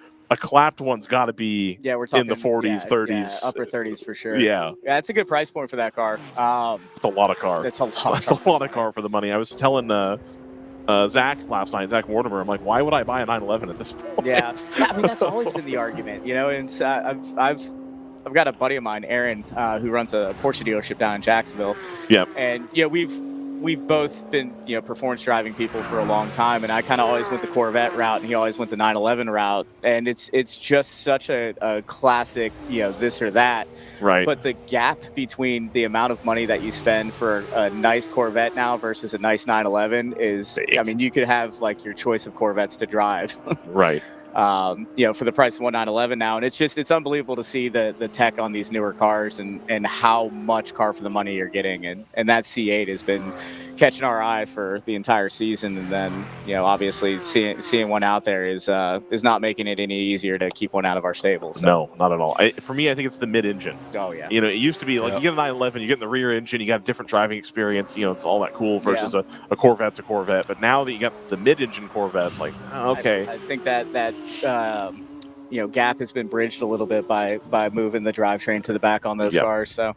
And I think it's shaken a little bit of the Gene Shorts image in the process. Yeah, for sure. And I read this was a while ago for sure, but it was a comparison, which is better, the Corvette or the 911? And the consensus was, in terms of pure car quality, Porsche had it. But then they said, but let's be very clear, best bang for your buck, it's not even close. Right. It's kind of no matter what your price point is, if you're trying to get into this hobby, anything, starting at about 15 grand, the Corvette's the answer for best bang for the buck, and kind of across all generations, with the C5 and the C6, and look at this. He's into the pits. 3 wide down the front straight, going by your class leading car, and that's big for Hannah. That's Hannah Grisham, I think, going into the lead here as the 123 comes down pit lane for a fuel stop. Yep. As is a Flying Fur car. The 48 also into the pit lane. The 25 still sitting on the pit lane. I think they may have done some damage to some suspension bits along with the tire that might have been cut down. Yeah. So that's still sitting there. Tough result for them. Sometimes the removal of a cut tire that you have to drive on, that process can be quite time consuming. A little on the lengthy side there. Yeah, we had that issue at Daytona on the M3 when the GTO M3 when we had that left front blowout. Oof. But Hannah's a bunch of stuff with it. Sorry, they're rocking she that is doing Corvette back and forth. everything That's she not good. can to get around that Team 888 entry here. Yeah, I'm thinking transmission on the Corvette. There's fluid on the ground, and they're trying to rock it back and forth, I think, to get it into neutral. Oh, boy. Meanwhile, the so 99 is in as well. So we're right around that pit stop window there. Yep.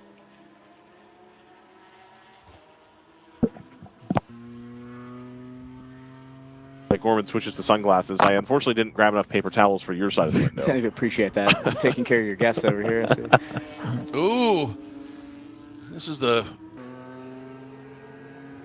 an interesting little battle here between the 102, again down a lap now, but trying not to go down a lap to the team car or to Hannah.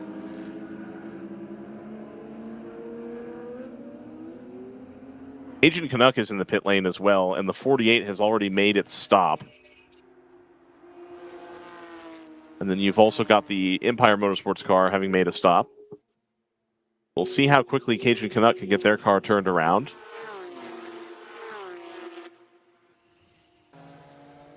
Car's been running great all weekend. Yeah.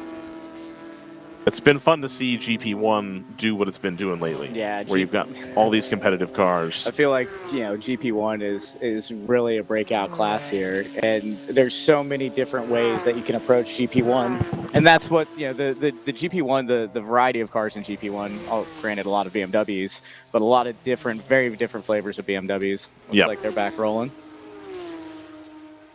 Well, it's for the cars that aren't here. HQ and. They've got the 4-cylinder, the turbo, and then you've got people with M54s. You got people with S54s. Well, the biggest name that's not here in GP1 is the points leader, which is Ginger Racing. Yep. They've had 3 wins this year. Yeah, Ginger's been absolutely crushing it this year. Yep. Yeah. Maybe a bit of a they drive didn't make for the Ginger. trip here. Yeah. Yeah. It looks like they might force our hand on going to Utah, though. I think they're signed up for Utah, so might have to figure out a logistics plan to get there. Figure something out. Yeah, we'll get something going. We got some plans in the works, but we're gonna try and get the 62 out there. Nice. But hey, that's the car to take. It's the cool one, and Oh, Hannah trying an outside move in 9, guys, to clear the 102. Watch for him, or in 8. Did she get it done? Coming up the hill right now. No, not quite. So keep in mind that's not actually the 102, is it? I think it is the 102. Because I think that's the 50. Oh no, that's the 54 behind. Yeah. Yeah. That might be the 54 coming down pit lane here. Yeah, that is the 102. They just come by the front stretch here. Yes, there we go. And the 54 is going to pull in and take some fuel. Down into 1. Nope, she can't. Yep, so we're looking at the singular car there. Working on the lower control arm, it looks like. Or control arms, or perhaps the tie rod. Like a driver change in the 54 also. 62 on pit lane. Yep, there you go. Silikonsky. That's such a good looking car. Yep, scheduled stop. All right, Mike. So you've got the 250th anniversary livery. I was discussing this at the WRL staff dinner last night. Should we say for the 250th anniversary that it's now the ARL, the American Racing League? I mean, and change the logo. I think that's why we're doing that with lakes and large other bodies of water. So I mean, why stop there? Let's do it on some racing. Let's just keep going. Too, yeah. Let's just keep making it happen. I'm still waiting for RJ to go to MoSport or something like that to make it the World Racing League. Really, the World Racing League. Mexico City, something. Yeah, like go that. to Mexico City. Oh man, WRL at Mexico City. Yeah, that'd be a blast. That would be fantastic. I would be 100% in for that. Well, in WRL at mosport, or Canadian Tire Motorsports Park, I mean, I love that track. Not the best track for endurance racing in terms of passing and the like. But Indeed. it's an incredible track. But how about Mont Tremblant? Yeah, that would be fun. That'd be good too. That would be a great track to visit. Alana Carter told me something I didn't know, which was that the circuit Gilles Villeneuve is not a circuit year-round. No. You can't just go to it. I kind of was under the impression that was like just a track. Isn't it a park? I guess. Yeah, there are aspects on the island. to Okay, it. got it. All right. Yeah, exactly. I was thinking of it more like Albert Park adjacent sort of situation. Yeah, there's a lot of other activity. There's a rowing base in there and all that sort of thing. Right. So that's too bad. So probably not a shot of WRL going to Montreal. Yeah, well, they've had, they held an IndyCar race there. They've held other races there. They hold a Canadian, a CASCAR event. Yep. There on occasion. Well, they used to hold Xfinity there. Yeah. Yeah. Yeah. So I mean, it can be used. It just takes a little bit of prep. Yeah. Or Calabogie. It's a short conversion. Let's put it that way. We make everybody go up to Calabogie. That'd be fun. Oh. You want to have some real fun? Go to Gormley or Gimli. Yep. Excuse me. Yeah. Yeah. Calabogie. That's interesting. We're still seeing the 120, and they've got to be getting close on. She got a great here as well. run here, but on the outside and just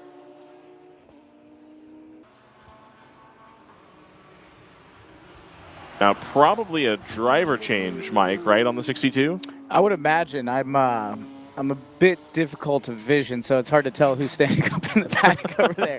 I was trying to figure that out as well, but I would assume that we did a driver change on that stuff. Chet Milinski, it says. Yep, there we did. Okay. Got the pilot in. There's that battle. And the 119 is in, which means the 120 has got to be getting close as well. 119 in from 5th position, Charlotte Trainer, having just got in the car on the last stint. Yeah. The 53 of Chad Carnevale, they're also in the pit lane doing a driver change. He's managed to move that car all the way up into 6th. So what was starting to look like a tough outing for that 53, I think Carnevale finds the lap time he needs and starts moving that car up the order. Yeah. And the other thing I wanted to point out here, I think NFC Motorsports made a tremendous decision as the 119 is in. A tremendous decision. And here comes the 120. So you were spot on, Ryan. They stopped in just a bummer spot. I think they probably would have made it, and it was just too close. But the 120 stops too short, and they have to push the 119 out of the way to get it going. They're still stuck here. This is costing them time. You see the guy pointing, saying, "You've got room." So yeah, the if issue it's is stalled. going back into reverse. Now get it back into gear. Get it going. Yeah. All right. Tough. Real tough. These automatic transmission cars, I tell you. Yeah. I mean, you've gone to that, Mike. Wasn't there a lot of discussion about younger drivers coming up not really needing to know how to use manuals, and that's kind of the reason we go that direction? That's why we are roughly 80% of a paddle shift fleet now, and certainly the cars that do the most race time for us are all paddle shift cars. But we also run some 1999 Boxsters, and we were joking about that this weekend, struggling with like keyless go problems and just all these silly, technological bits on these F chassis cars, from BMW, and it's just, even on dedicated motorsports cars. Even on the dedicated motorsports cars, there's still, very street car problems that pop up with them that we just don't see out of the 99 Boxsters. Yeah, BMW problems. Yeah. Tough. Yeah, Real but, tough. we also, the amount of parking lot engine replacements we've done has gone down by about 95%. So it seems to be working out pretty well. Not short shifting or not putting the wrong gear. And fifth to third. I think 2 years ago, I think we did 3 engine replacements here. Ugh. Awful. And just as I see that Mercedes, I want to go back to what I was saying. I think we saw a tremendous strategy play there, because when Bill Kane got around the 102, and he just checked out, and got great speed for sure, opened up a big margin, and I think they decided while Hannah and while the other cars were trapped behind the 102, let's pit. We've opened up a gap. We've got speed. Let's get our pit stop done while they're being held up. And I think that worked out to perfection for them. Is that the overcut TM? Yeah, sort of. Exactly. Yeah. Well, I thought it was the undercut. Oh, I guess they were behind. Yeah. Yeah. Okay. Yeah. Got it. Correct. A very, very, very tight GP1 scenario here. It is. Man, it's some good racing. I'm really, really, really loving this GP1 class this year. No, that 555 had a pretty good pit stop. I was watching them take care of that while we were chatting. And that Cajun Canuck car finally getting some luck here, has the mechanical stuff worked out, and good pace as well. Sheldon Rosenbaum. They're going to leave him in there for one more stint, I reckon, then he's going to run out of time here. Yeah, only got 58 minutes, so they'll have to come in, I think, a little bit earlier than they would want to get him out of the car for drive time reasons. Mike, how do you split the 7-hour day? So whenever we go into a weekend, we try to determine what's most important for that car lineup, whether it be equalized drive time or, the strategically furthest forward position. So we'll... in the 62 car, naturally we're gunning for that furthest forward position, and Mateo's just been crushing it quite a bit, so we kept him in for a little bit longer this morning. But yeah, it's we run a 4-driver lineup in our cars, so we do want to make sure that everybody gets cycled through as far as drive time, right? And we want to make sure nobody's getting robbed. So the main thing is just making sure that the car driver lineup collectively, is all on the same page as far as, are we pushing this thing, as far forward as we can, or do we want to make sure everybody gets a pretty equal drive time? And some of the cars work themselves out. Like Cherry runs pretty close to an hour of green flag, so it makes it pretty easy to do the stints in that scenario. Right. And then the M2s, we're just trying to push the cars as far forward as possible as well. So Got it. yeah, it's the 7 hours can make it a little bit trickier, but it does also give you a little bit more flexibility on when to stop the car. How far are we from an open throttle SRO car? Super distant. Super distant? Yeah, Okay. All right. This is the sandbox that we really like playing in, and there's a ton of great teams that we've linked up with to be able to give somebody a good referral into a program after we give them a solid foundation. Okay. But we really like staying in our lane and love racing in the amateur series. And for now, it just seems like more money, more problems type of scenario. Sure. By moving into something like that. So. All right. And a drag lot race less with a track wheelhouse time. car. Yeah, a lot less track time. It's just for our for lack of better terms, business model, of how we operate. We really like we'll dabble in GTO here some, but that's probably the peak that you'll Just the see from limit. us and for the foreseeable future.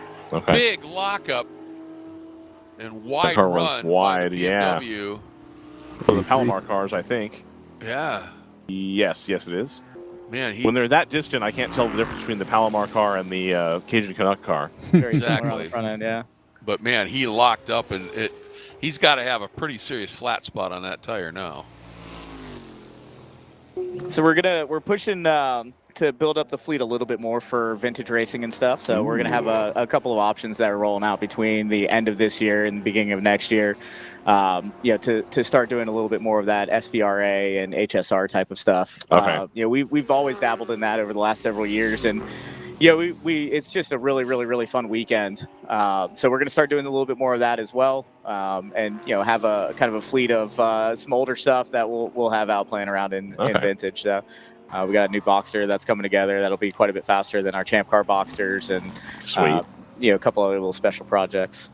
Special projects like E30s or like No, a little bit newer than that. Okay. But still of the BMW variety. Got it. All right. Well, that should be fun. Yeah. A little SVRA. I guess SVRA is coming here in a few weeks. Yeah, SVRA is coming here in a few weeks. We're Sorry, that was your overall leader trying to get around on the Moorhead Speedworks entry of Ari Balo, who just turned the best lap of the race for that car at a 2-minute 1.5, trying to keep from going a lap down. Yep. And so right now, Bill Kane, obviously he'd love to clear that car, but Ari is not holding him up tremendously at this stage. He's really wheeling it. But again, Bill's just got to be mindful of, the risk versus reward equation. It's going to be really difficult for that Mercedes to beat a Ginetta to the apex on entry. That's going to be really, really hard to do. Quite so. Glad to see that Ginetta out running today. Yeah, same. Yeah. I've heard rumors, Mike, that Ginetta may not be long for this world. I think the reasons are obvious, but I've heard multiple rumors from multiple people that this could be the swan song for that Ginetta in WRL. Yeah, it's we got an absolute top team like Moorhead, and I mean they've put together some unbelievable cars and programs over the years, and to see how much they've kind of struggled with that platform is kind of a turn off for somebody like us. They run such a solid operation over there, and it's seems like that car's been a little bit of oil and water situation for them. I agree. I'm not going to say that I'm surprised by that, to be honest. I mean, I know that Chad Moorhead works really hard, but as JT can attest, we have some history covering Ginettas, and the background information given to us on the Ginetta situation was eye-opening. It's one of those things that it looks good on paper. It really does look good on paper. It's especially for a team like us, it's a very appealing platform, especially with some of the older G55s becoming very, very, very affordable. But yeah, there's probably a reason for that. When they work, when I was, they had one running in SRO or World Challenge for a while. Yep. And they had some serious talent behind the wheel. And I remember it was at Moseport where they just destroyed the field. Oh, I believe it. At that track. It was phenomenal to watch. Put it on pole by a chunk and then just were gone. But then they go to Road America and they are struggling. Nowhere. Yeah. So it's always the trade-off. 64 cars in the pit lane as well. Yep, Cherry in the pits for a scheduled stop and driver change. Abby will be coming out of that car. They're playing around a little bit with the driver order, but I believe Brett Seafuse is who's getting in the car. All right. Hey, Abby put in a pretty aggressive stint. Yeah, Abby's feeling good today. She's feeling good. Yeah, last year, she unfortunately had a contact that I think, she was a little more conservative, but Abby's back in the flow. She's rocking today, and we did some setup changes on the car last night that should make it a little bit easier to push. So, yeah, Cherry's running like a sewing machine. Yeah, she and Spitzer had some great lap battles here early in the race. Yeah, definitely. Yeah, it's been fun to watch that car over the last 3 years. It's a good car. Employee of the Year 3 times over. Hey, there you go. When you buy a car like one of those, for example, like Cherry, do you have a time horizon in mind for how long that's going to be a racing car, or is it just like, oh, I hope it works forever? We'll put a motor in it. I mean, it's like Cherry's got 70. It's going to hit probably 75,000 race miles this weekend. Okay. I might be a little bit behind on that count. We might be getting closer to 80 now. And I mean, keep running. There's absolutely no reason, in my opinion, to retire that car. Obviously not any of the components I think are the original ones, with the exception of the chassis. Right. That car they run so well, and we don't really have any plans of sunsetting those. Okay. Or specifically Cherry. So we're gonna keep that car alive as long as humanly possible. We see a lot of the flying fur car being a rocket ship on the straights. Yeah. Do you know are they doing anything too different to what you guys are doing? Are you aware? I think they probably run a slightly more aggressive setup on the car than what we do, and they're also running a full aero setup on the car. So they've always put together such a great car that's always running in the front. We expected no different from them in the E92 platform, and we're so happy to see another one of these cars out there and running laps. And we try to help out however we can with whatever we've learned over the years from running that car, and also just having the random bits of everything, because we always bring our 275,000 mile convertible. Right. That's always kind of up for grabs for parts and stuff like that. And we're stoked to see another E92 out there. So we want to do everything we can to help them finish as many races as possible if they don't have that weird little sensor or throttle actuator selector rod that decides to fail. So yeah, that's we're stoked to see him out there running that car, and it's a super, super, super clean Melbourne red car, and yeah, absolutely gorgeous. That's what Cherry used to look like at one point. Right. It seems like we're getting to where we're seeing more of these E92s, and I fear that they were gonna get skipped over for this kind of F-body situation. But now Harrison's got one. You guys have got a couple, and Flying Fur's got one. Is it that people have figured out all the electronic nonsense that goes on and how to over kind of bypass that, or is it that there really isn't any other options at this point? All the E46s are trashed. And I think the development between an E46 and an E92, when you look at endurance racing, an E46 on paper is arguably the better platform. They just run better on fuel and all of that, but what it takes to run an S54 at GP1 versus what it takes to run an S65 at GP1. Right. I mean, they're turning up and we're turning way down. Yep. So from a longevity standpoint, the drivetrain is, knock on wood, relatively bulletproof in the E92. Right. Once you get the electronics and harness figured out, then there's a lot less issues that come up out of that car. So it's mostly like wheel speed sensors and things like that is honestly what we deal with the most on that platform. And otherwise, they've just been super reliable. I think where those cars tend to struggle a little bit, and it's more so in series that have like a minimum pit stop time, is fuel burn. So the fuel burn of the V8 is obviously significantly more than the inline six, and that's where that platform particularly struggles. But the S54 and the E46 M3s have been so heavily raced, but they didn't make as many of them as Mazda Miatas. So they've got to be getting up there in pricing. Parts have got to be getting harder to find. So you as a team like us, specifically, we really wanted to look at what there is still plentiful and all of that. And I think that's a big appeal to the F chassis cars too. They really turned up the production, specifically on our non-M F chassis cars. Right. I mean, you can get a parts car for like a ham sandwich. Yes. Or a motor for even less. Right. Exactly. Exactly. So I think there's a lot of arguments for these more modern cars. To have a car that comes right from the factory with a ZF8 and all that, it really makes it a lot easier to hit the ground running. With a car. But yeah, I think that E46 M3, I think they're starting to run out of S54s. I think so too. Well, you're seeing, people talk about, I'll buy any convertible I see on Craigslist for $5,000 with, 160K because I need the motor out of it. Yeah. And all the panels are still the same and all of that. So that's our secret too. We usually do mostly convertibles for our parts cars because for whatever insane reason they're less desirable, even though that is the best way to enjoy a BMW M3 in my opinion. If it's not here fully caged on a racetrack, then you should have bought a convertible. Okay. I will die on that hill. I don't think that's a popular take, but it's not. I hear it. Not. But having both, I feel like it's a well-educated opinion. I had a friend that had a. Why wouldn't you want to be a convertible? That's what I'm saying. If it's not a full cage race car, it should be a convertible. Yeah, you bet. I don't know, man. There's a lot of people that will argue that the chassis rigidity of the sport. Man, we've done plenty of track days in our convertible, and the thing's a riot regardless. Right. So I think most of the people that throw shade at the convertibles online would probably get gapped by Mateo in our 275,000 mile convertible. Probably. So, just an update here, real quick. The NFC Mercedes right there finally got through and put that Moorhead Speedworks Ginetta a lap down. And part of it is you've also got the Wheelhouse Motorsports car that Jim Farley is. Or is it Jim?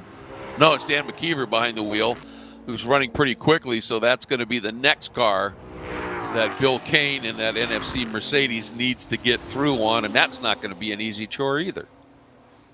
No, it is not. Mike, I've owned 2 convertibles in my lifetime, and I've had a lifetime of problems with tops leaking and getting cut, and you can't find the top, and they look bad, and the windows get all nasty, and all of it. It's just like, I'm so done. I'm done with the hassle. Well, let me introduce you to the E93. It's a hardtop convertible, so you really don't have those issues. And then the nice part is once you put the top down, you gain an observation deck and a pickup truck. That's true. So, we use that for moving, 12 wheels and tires back and forth to Conti all weekend. We just throw them all in the convertible with the top down. Like if I have to go pick up a full single-piece exhaust, it's easier to just seatbelt it into the back seat of the convertible with the top down than actually putting it into a pickup truck or a van, as crazy as that sounds. So I really use that convertible very, very heavily with the unlimited vertical space for packing. Put like a blanket down so it doesn't scratch the roof? No, there's no need for that. There is no need for that. Outstanding. I love convertibles, and the only problem I have ever had with one, with the top, I foolishly put a bench in the back seat, and then it started raining on the way home.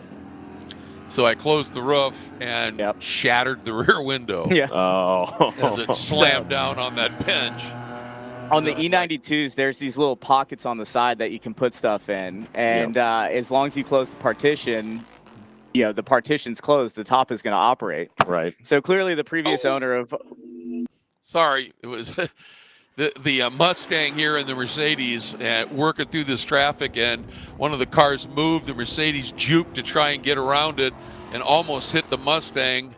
But, and a big hit here for one of the Porsches. Car. That's the Kingpin entry. 18 with a tough weekend. No kidding. That's going to bring the weekend for that car to an abrupt end. Yes, and for sure a code 35. Yep. And the 25 is on the pit lane. It's going to be towed back to the paddock as well. So I think they've got a significant suspension issue on that. So it's all starting to come undone for a few of these teams here. 4 hours 43 to go. It happens so fast. It does. Yeah. Well, I think this is a good time to take a commercial break before we see what the consequences of this are as far as pit cycle, etc. We'll be right back. Mike Gorman, thank you for chatting with us. Absolutely. I appreciate I think I've dodged work long enough. Yeah, it's not a problem. pleasure. Take it easy, Thanks, man. Mike. See you guys. Thank y'all. Oh! That's the leader off the track. down into the laces, grazed the wall, and just got way too hot into turn number 6 at the end of the chute, coming down the hill, trying to clear that other car. You go code 35. Now we're code 35. Uh-oh. Where is he?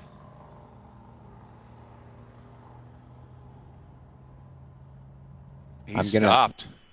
I'm gonna assume he at least got partially into the tire wall. Yeah, well, and I said he grazed the wall, but of course the wall's aligned with tires, and you graze it, and if those tires hook you, then they stop you, spin you, anything. Oh yeah, you can see the impact there. Oh yeah. Oh. And he had just cleared those cars and was trying to get through on one more car, and just too hot into 8.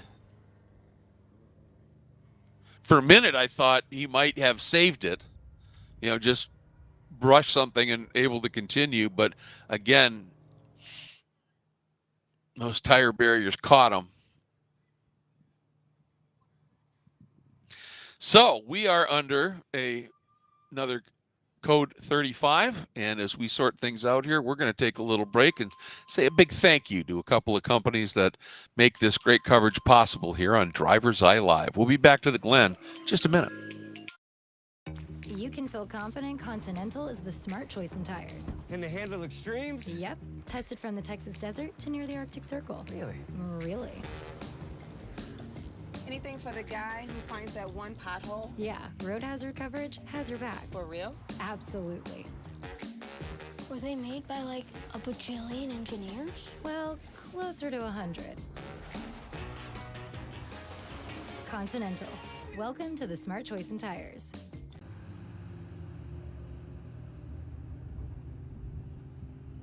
Are you still messing around with multiple solutions? Data system, cameras, hotspots, antennas, YouTube configuration nightmares? Stop.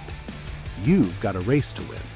Sentinel Mini can consolidate a complete video solution, live telemetry, data analysis, and live broadcast into a single system, all managed from a phone, tablet, or web browser. No complicated software to fight with.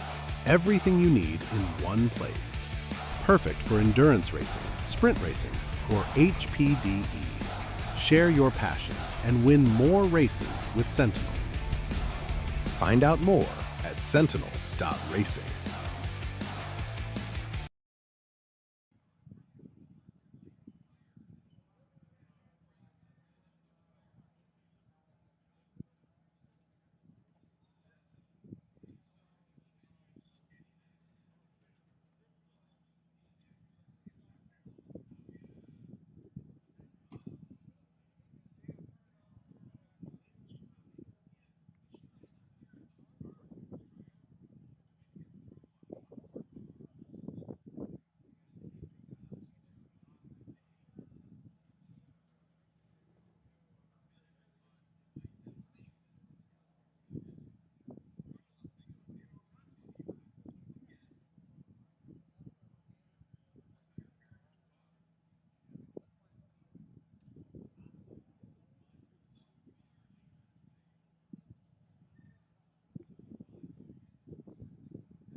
Welcome back, everybody. And if you look over in the right side, about middle of the screen, you see the flag man, and they are holding a red flag because that Porsche right smack in the middle of the track at the exit of the inner loop, that is there's just no way you can get to that with that car in the middle of the track with even cars driving around under a code 35. So they have gone red flag.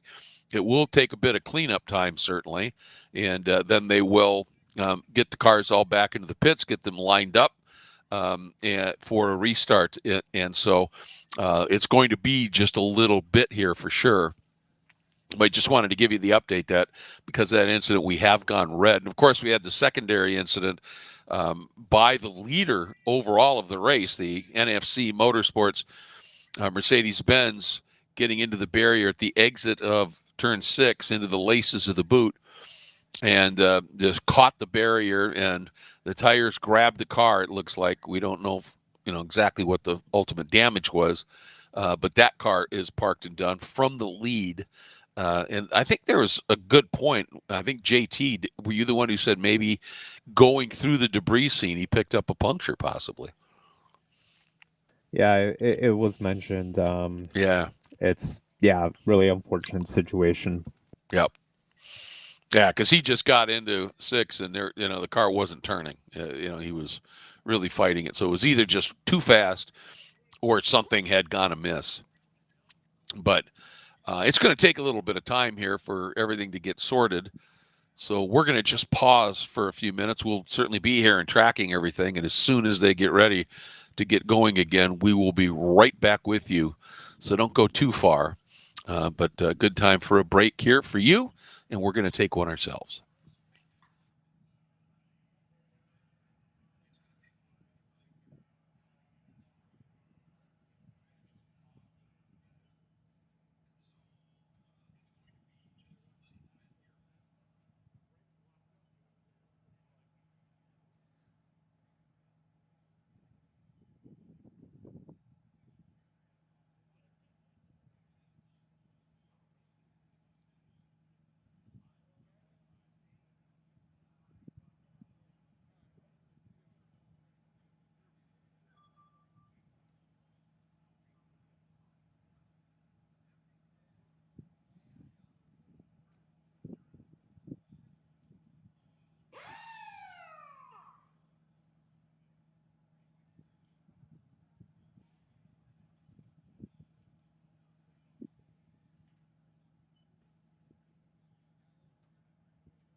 Welcome back to Watkins Glen, everybody, where we are continuing still, but wrapping up a red flag scenario here. A pretty significant hit at the exit of the inner loop, left a lot of debris and a vehicle right in the middle of the track. Then we had the overall leader, after that happened, have a bit of an off at the exit of turn 6, leading into the laces of the boot, as they like to call it here, and got into the wall a little bit, so that needed some fixing. So we've been down for just a little bit, but everybody has cleared off, and now you can see there is the pace car, and the pace car is going around the track and basically looking for the race leader at this stage.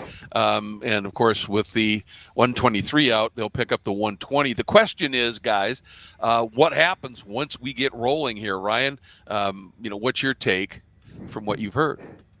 So I believe what's going to happen is I'm not sure if they just missed it or what's occurred here. I believe they're going to pick up the 120. Oh, yeah, because this is the 4. The 120's up there. Yeah. So okay, cool. That's what, yeah. So they're in front of the 120. What's going to happen is they're going to send it full course yellow, and that's going to allow everybody to come back around and form up behind the safety car. And then they're going to do probably 3 laps of getting everybody formed up, getting everybody the opportunity to pit. And then they'll bring the safety car in and they'll go back to green flag running. And so this is the procedure. I know we've talked about, there's no safety car. There isn't a safety car for a full course yellow, but if we've had a red, then there is a safety car. So, well, they may be just going slow to let everybody form up here.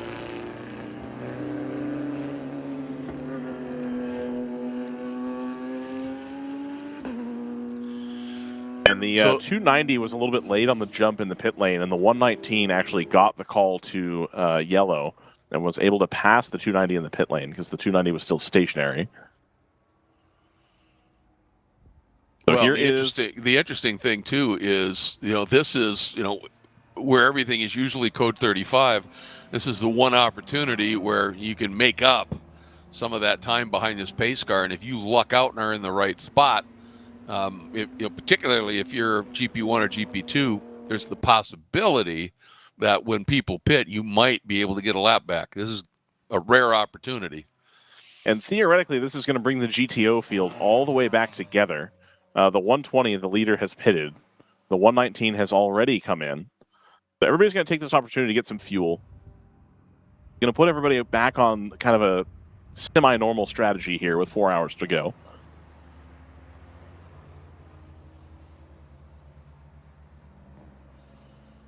They're going to do, it looks like the 120, Greg, after what we saw yesterday, is going to take one front left tire. They've got another tire coming out, so let's see where they're going to put this one. The 120 is going to put a left side tire on, left rear, rather. That's 2. There's another one on the wall. I think that might be going for a full 4 tire change here, or at least 3.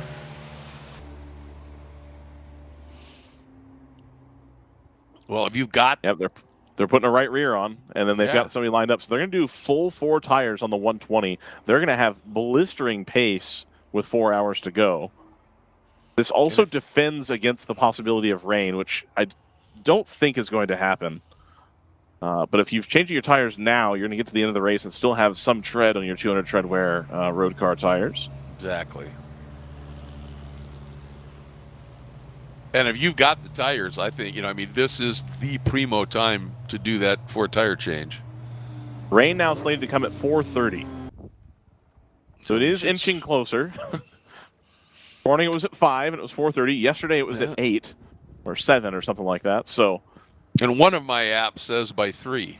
So who knows? Yeah, I think I like that call here, especially when you've got the track position to give up effectively. Absolutely. Because you're going to lose track position on the safety car setup anyway. You may as well take your 4 tires here. And I haven't experienced this before with this series. So will they do a wave around and pick up the race leader, or will we just go back to green? No, there will be no wave around. They technically picked up the leader already. Yep. And everybody was on the same lap in GTO when that occurred. So, in theory, everybody should still be on the same lap. with the exception of the wheelhouse car, which is a couple laps down. Yep.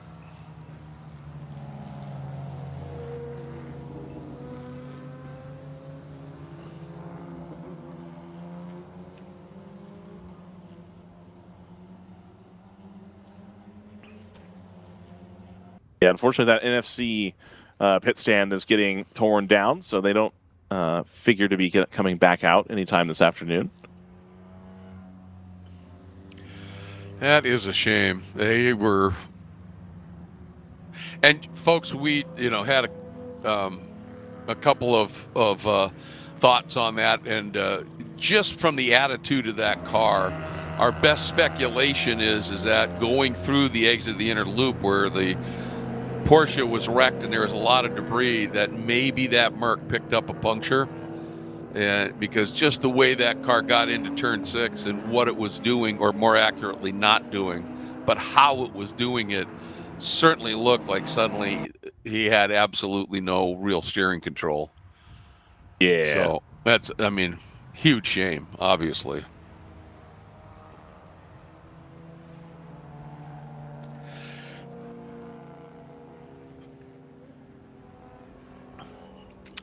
And here comes 119, looking like they're going to hit the pit lane.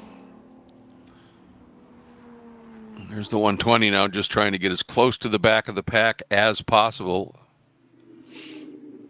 And the 53 looks to be in too. Yep. Oh, so the 119 didn't get service there, and they sent the 119 out so that it would not be caught down a lap, which is the correct move. Yeah.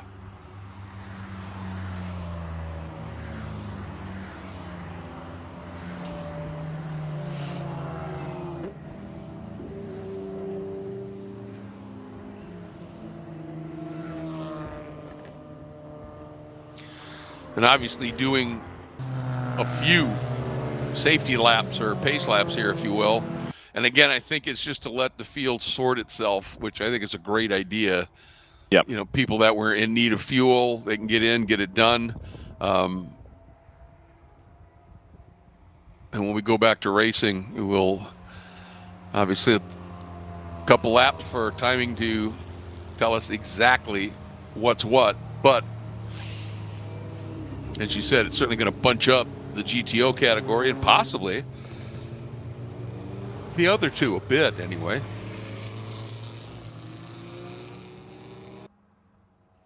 And there's the Corvette, which had a very long stop with an issue.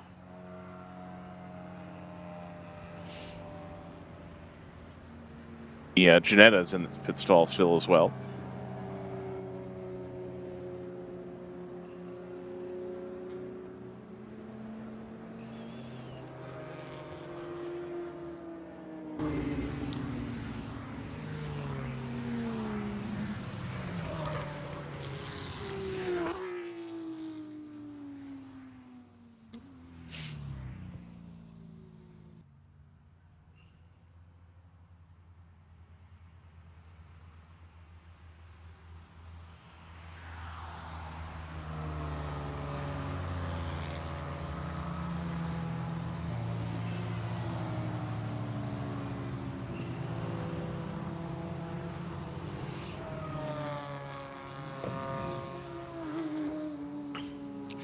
This is kind of this will be an interesting restart because the pace car has picked up the next cars in queue that didn't stop, and it's not a GTO car. So these guys up front here, they got a couple of cars that might be getting swamped here in a There's pretty big hurry. There's a lot of lower class cars at the front of the queue here. So this is going to be a little fierce, I think, on the restart for a while. Yep.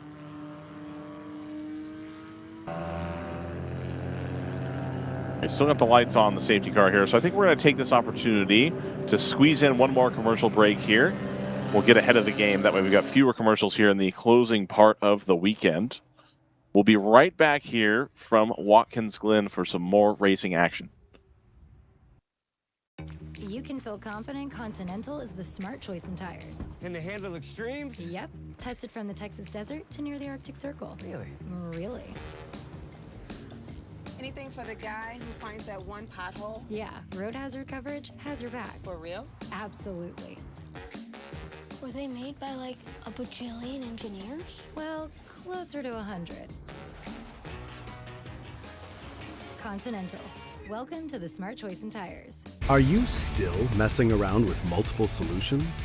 Data system, cameras, hotspots, antennas, YouTube configuration nightmares? Stop. You've got a race to win. Sentinel Mini can consolidate a complete video solution, live telemetry, data analysis, and live broadcast into a single system, all managed from a phone, tablet, or web browser.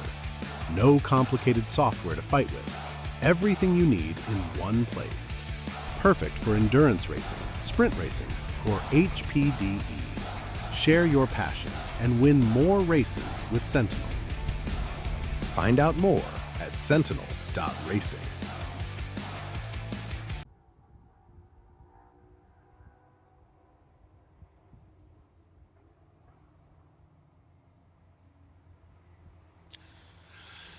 Back at the Glen, lights out on this, or lights on still on the safety car, but we think that's going to be going out this time, and we should be going back to green. As you can see, the field now starting to do the little bit of bob and weave, and that a lot of that is cleaning the tires off. With the debris from the 2 incidents on the track and the like, you're running through it before you go back to serious racing at speed. You want to make sure not only are your tires warm and your brakes are up to temp, but that those tires are clean of any of the clag that can happen here. So anticipating a start here, and man, we're looking at it right before we went to break that there's an awful lot of quote unquote lower class machinery in front of the GTO cars here. So this should be a awfully exciting restart, I would think, guys. I would tend to agree with you on that, Greg, that usually they're pretty good on the restarts. That we don't typically see a bunch of problems. So it should be all right. Top 3 and GP2 will all be relatively close together here on this restart. You can see the 38 and the 83 towards the front end of this safety car line here.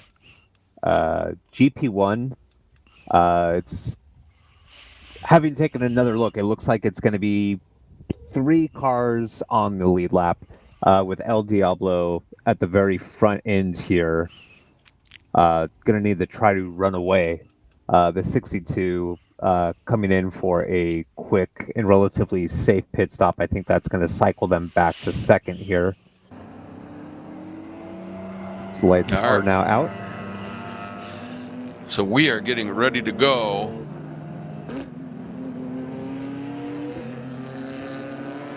And it's that black 888 Porsche. How many of these cars is he going to be able to get? And he's going to do it cleanly, because you don't want to wad the car up here, but anybody else? But all right, here we go. Starting to pick up some speed onto the front straight. The field, after a long red flag, we're green. Back to racing here at the Glen. There's 2B, and here comes that Porsche down to the inside. That's 3, I think he's grabbed at least. Now he clears a couple more. Side by side for those 2 cars up front. That's Palomar, isn't it? Both of them were. That was the 83 on the inside of the 38. How about that? And there's the 120 that did the pit stop. They're still side by side up the hill.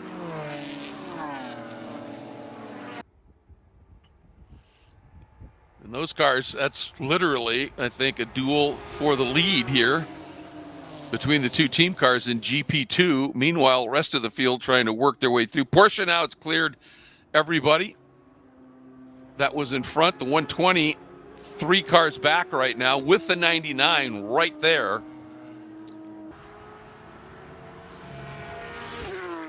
And that is the order. That number 4 Kingpin car, a little buried in traffic, and almost got forced wide coming out of the outer loop. Just carried a big head of steam and had to let it go. Look at this. Aggressive move here by Mike Gilbert in the 99. Trying to get down to the inside. 99 finds itself in third position here. Yeah. Having done the GTR 99 thing, been consistent all day, played the strategy correctly. Yeah, and Gilbert was attacking there in Alana Carter for just a second, 4 seconds. Taking advantage of a little bit of traffic. Got Nick Pearson and Matt Schultz behind in the 4 and the 102 as well, so don't skip out on that. Yeah. Back in 6th, Sadakal Kalsa only 6 seconds out of the lead, so this GTO field bunched right back up. Blame Arakawa right behind Kalsa in the 119. We have a nice little battle here for Yeah, we do. GTO. 4 hours remaining. No, kind of a little bit of a reset with that red flag. Yep. So bunching everybody up just a little bit. That's a best case scenario for the 53 that's had to fight its way back after having been down in 11th. Yeah, that's a really good point. And the 62 of Open Throttle, even with their stop, have ended up in second and only 5 seconds or so behind Cajun Canuck. We hop on board here, the number 53 Supra GT4. Now, unfortunately, the 91 of Wheelhouse not able to put themselves into a position where they could take advantage of the full color yellow with safety car. They are still a full lap down. So top 7 with everything to play for here with 4 hours to go.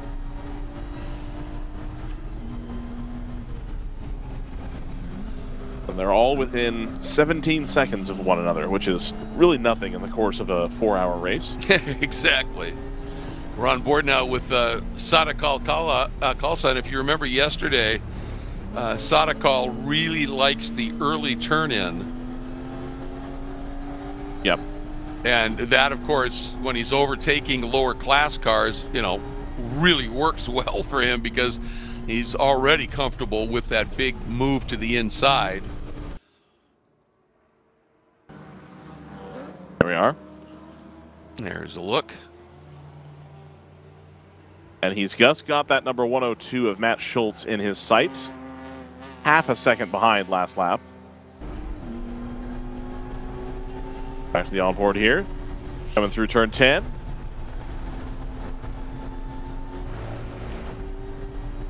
Gets back to the throttle, gains a little bit of time through here. Using every bit of that exit.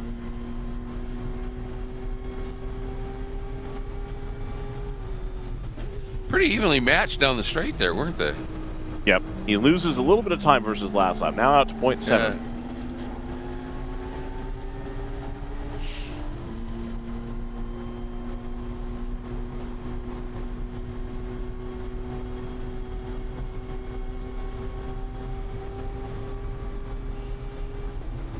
Now, unfortunately, it looks like the shuffle has not helped our GP1 battle. El Diablo Motorsports is trapped most of a lap down to the number 555. So right now, it's currently a 2-car battle between the 555 and the 62 at the front of GP1. El Diablo is still technically on the lead lap, but they are most of the lap down. Yesterday's second-place finisher. Yeah, and interesting, Chet Malinsky in the Open Throttle number 62 must have got caught up in a bunch of traffic because his last lap was almost 3 seconds slower than Justin Mason in the Cajun Canuck Racing number 55. And you know, that's got to be traffic related, but it's a bad time for it when you're trying to get right up to the front here. That Mustang able to go around the Kingpin car with relative ease. Again, that's not a battle for position. Dan McKeever trying to drive that thing to the front. That car, at least with the eye test, has a lot more pace than Sadakal Kalsa has right now in the Supra. Yeah.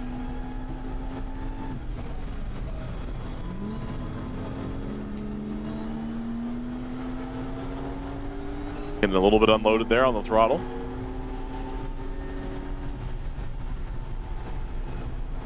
That was a nice late apex entry for turn 9 by Sadakal.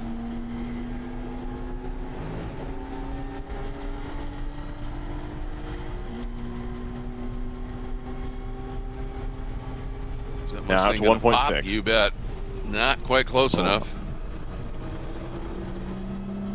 And we'll see if the 102 also lets the Mustang by here.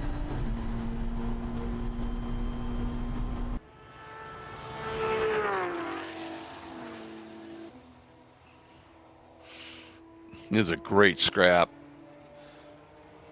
And that Mustang should have a little more oomph here. You can see the Porsche going defensive. And keeps the Mustang behind. But for the 102, I think he's in a situation here, Ryan, where, you know, how hard are you going to fight this Mustang? Because it's just trying to get back to the lead lap, and it's got a long way to go. And, you know, you're fairly well placed here right now in the top 5. You don't want to risk an incident with a car that's a lap down. No, not at all. But unfortunately, him battling with that Mustang is going to allow Sadakal Khalsa in the Kingpin car to draw closer again. Yeah, it's the downside of defending. Slows yourself down and allows your competitors to catch up. Yep. Absolutely. And right now, I mean, Matt Schultz in that 888 number 102, you know, he's under 10 seconds away from the Kingpin Racing number 4 at this stage. But every lap, as you said, JT, that he defends, shallows up his entries, that sort of thing, he's going to lose even more time to Nick Pearson in that number 4 Kingpin. I'm watching for it now. It was 9 seconds, essentially, the last time by. Now it's 10.2. And, you know, he was really shallow into the chicane or the bus stop and that sort of thing as he's trying to defend. Tell you what, Michael Gilbert has that GTR 99 flying right now. Just turned to 2028. And the only car that is nearly as quick as the 2029 from Pearson in the Kingpin entry, but the 54 and the 120 up front, both in the 203s. Now, low ones for sure, but still, Gilbert's given that BMW a serious ride for GTR 99.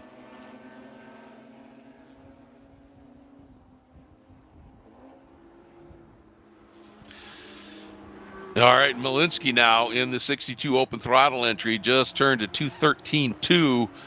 And Mason in the Cajun Canuck car, a 214.9. So now that margin is coming down. So it was definitely traffic. So we're going to have a battle for the lead in GP1 shortly here. But this is awfully compelling stuff.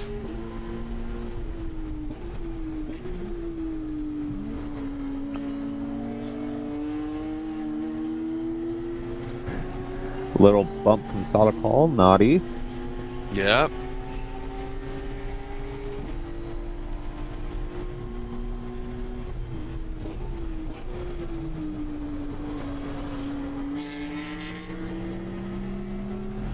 So, and, you know, those bumps, obviously, if you bump them hard enough and take them out or spin them or whatever, that's going to be a penalty.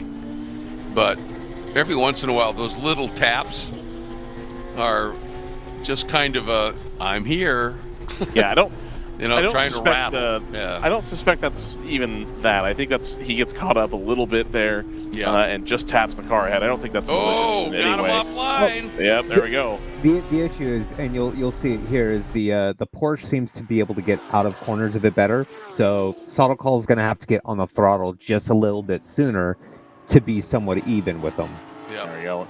Keeps the inside line there.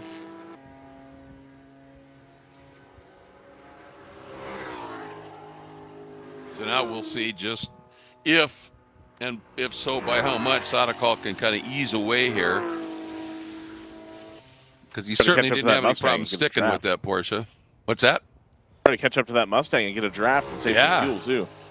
Ooh. That 911 is going to try again, though, to get the spot back. He's drafting and in there tight. Dives to the inside and through. Yep. So, wow, Matt Schultz Well, not Falcon going stays with quietly him. here. I think he was looking for any opportunity there where the Porsche could have got loose over the curbs. He would have been ready to pounce. He was able to hold on.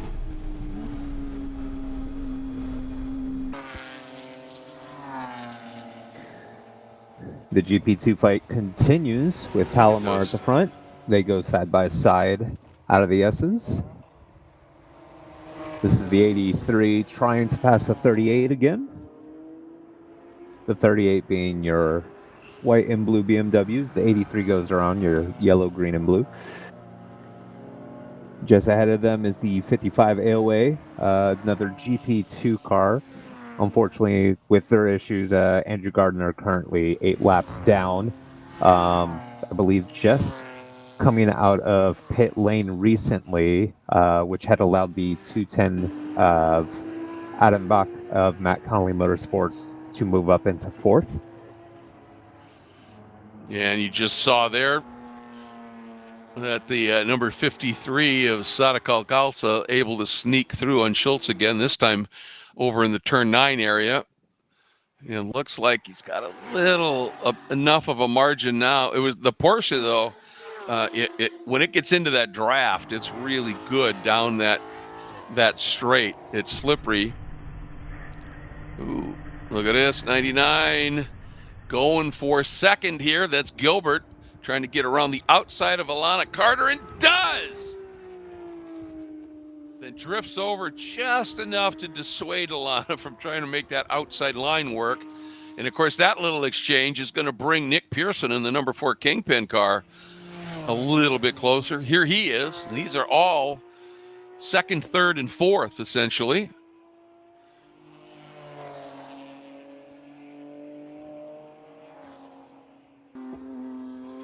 And also, the 62 of Open Throttle, Chet Malinsky on board now. 3 seconds back only from Justin Mason for Cajun Canuck. Matter of fact, it's 2.5 as they just went by the front straight. So that's for the lead in GP1. Here they are. Oh, that was the 62, way wide at the exit of 1.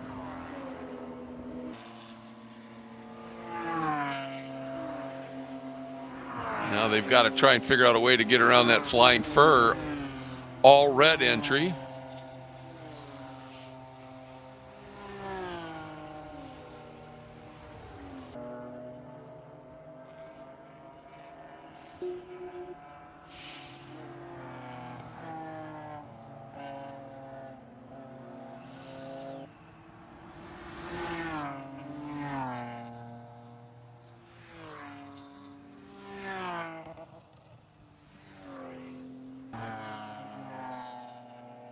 Max Stallone in the number 83 Palomar entry has slipped around Romano in the 38 Palomar car. So, big wiggle by the 62 there.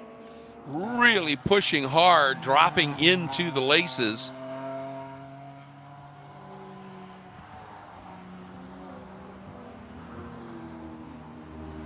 And that just really hurts your lap time. Because you've got to, if you're on the throttle, you've just got to breathe it for a second.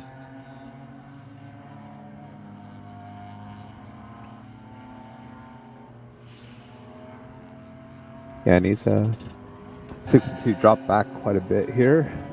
Yeah. Regathered themselves. Tucked back in the Corvette, behind the Corvette.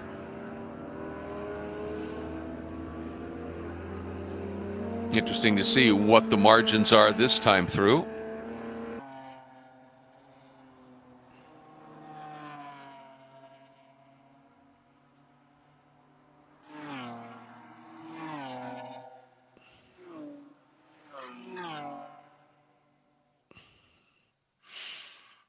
All right.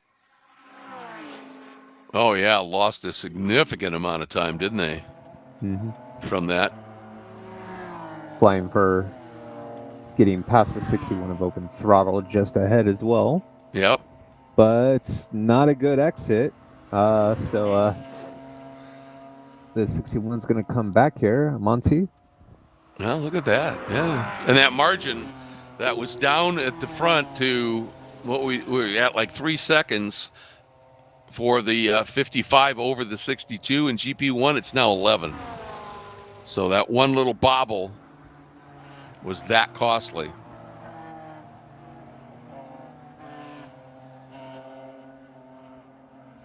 Flying for back into fourth.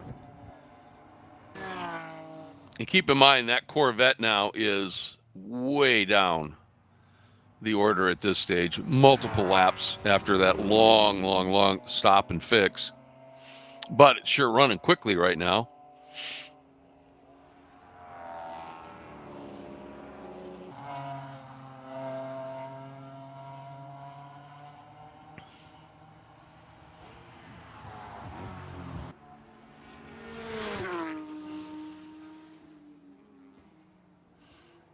And here's your second. Ooh, the number 4 get through. Kingpin. Yeah, Nick Pearson able to sneak around there. Yep, got it done. And has now moved into third. So the 120 back into fourth right now.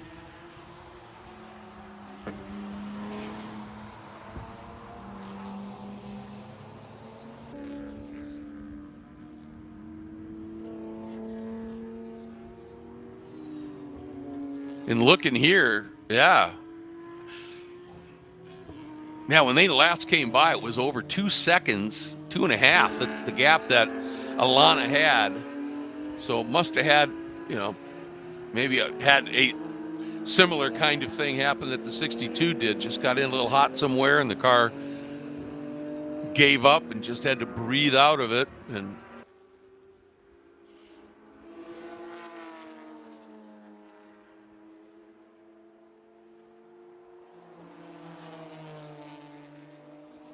Nick Pearson is absolutely flying in that number 4. So they come through. He just, his previous lap, he ran a 2:02.5. And this time he ran a 2:03.6, while Alana Carter ran a 2:06. So clearly she ran afoul of something out there. And it's interesting now. I mean, Michael Gilbert has given the GTR 99 BMW an absolutely incredible run, just flying. But Pearson seems even quicker, and he's just 2.25 seconds adrift of the 99 this time.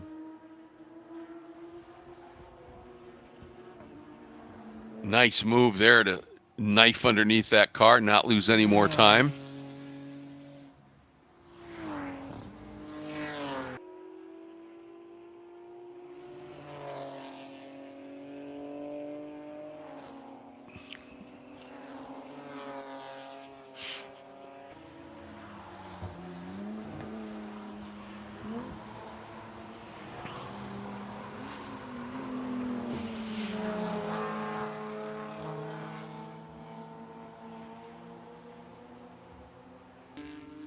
Mark Zaremskis in that number 946 Flying for Motorsports entry is putting on a good run too.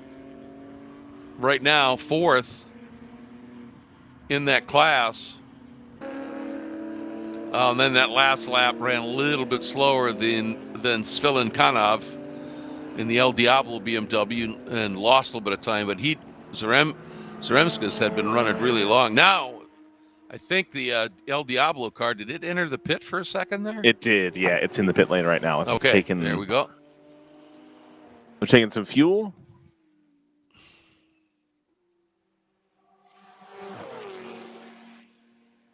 Now that they've fallen off the lead lap completely here, I think the attention now goes to the Flying Fur car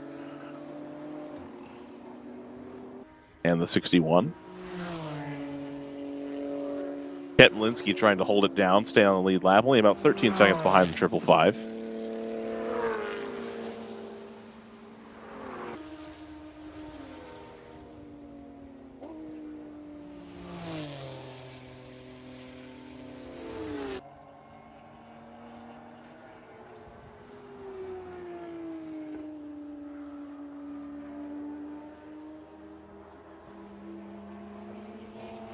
Interesting. In GP1, I'm seeing as the 48 El Diablo Motorsports making an unscheduled pit stop. Yeah, we just talked about that, JT. Oh, sorry. I was reading. They've got the trunk open now as well.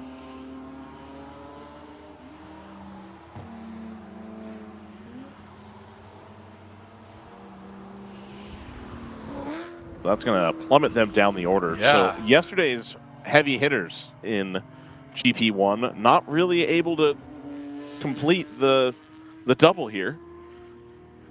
So you got Cajun Canuck, the 62 of open throttle, and then Flying Fur in your current podium positions.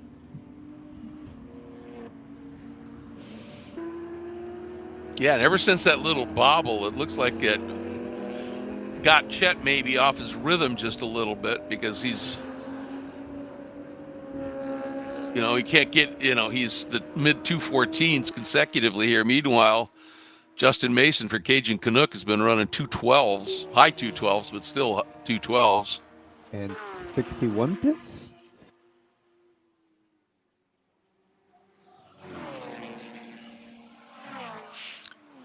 Huh. Hey, Max Stallone in the number 83 Palomar Racing BMW just turned the car's fastest lap of the race at a 2:12.9. All right, they're going to send the 48 now, so a little bit longer stop than normal. Yeah. If they're able to get that car back underway. Unfortunately, that's dropped them all the way down into 8th position. They're going to come out near-ish the number 61. Just to give a little shout out to Max again here, that 2:12.9 was an identical lap to the Cajun Canuck Racing GP1 class leader. That's how quick Stallone's going right now in the GP2 car.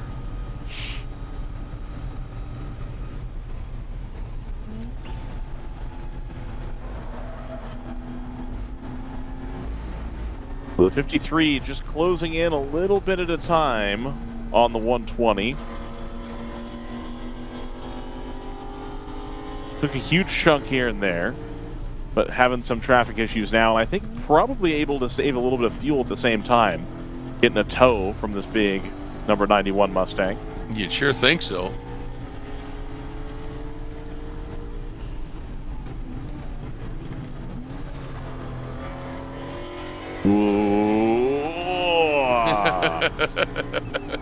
Yep. I don't think that was intentional on anybody's part. I think that Mustang ran wide a little bit, and I think Sadikal didn't expect that car to be there, and was again prepared for that car to run wide and take the spot if he could, or not spot rather, but take the track position.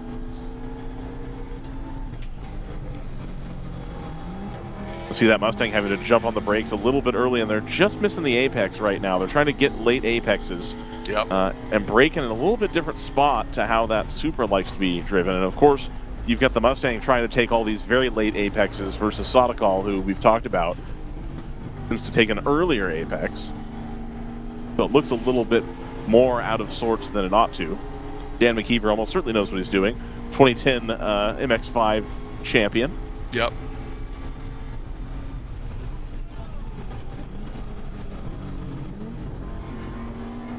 And what it makes sense completely what he's doing in that Mustang is that little bit of a later apex. You get the car rotated. He can get harder on the throttle sooner, but he gives up entry speed a little bit. So this is a fascinating study in probably a combination of car setup and driving styles. Indeed.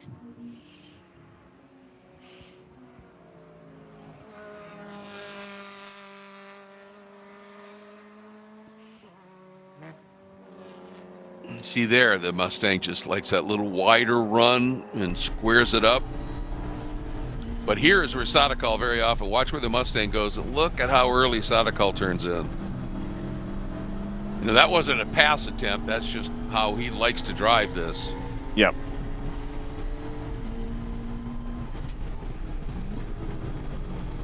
Well, and there could be a degree, Greg, of being in the air lets the car grip a little bit better, lets the splitter work better, lets the wing work better. Oh, If yeah. he's not right behind the Mustang the whole time, he can save some tire and not have to turn the wheel as hard, get rid of some of that push. Yeah. Well, these are GT4 cars, so there is some aero dependency up front. Yep. Ooh, it looks like a little bit of a twitch there from the Mustang. Yeah, I saw that too. Oh! And then Sotokal's going to try to take this here. That twitch was enough for him. Yep. Ooh, he's got a twitch on the exit as well. And the Mustang is going to try and round the outside here. And still there. Now he's got the inside of car pitting in front that of Matt him. Connolly car. That's going to be wow. close. Oh!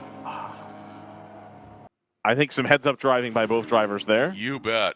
Really, really good. And Sotakal now got a little bit better run, but now the Mustang going to be using some of the traffic here. I think that's the 62.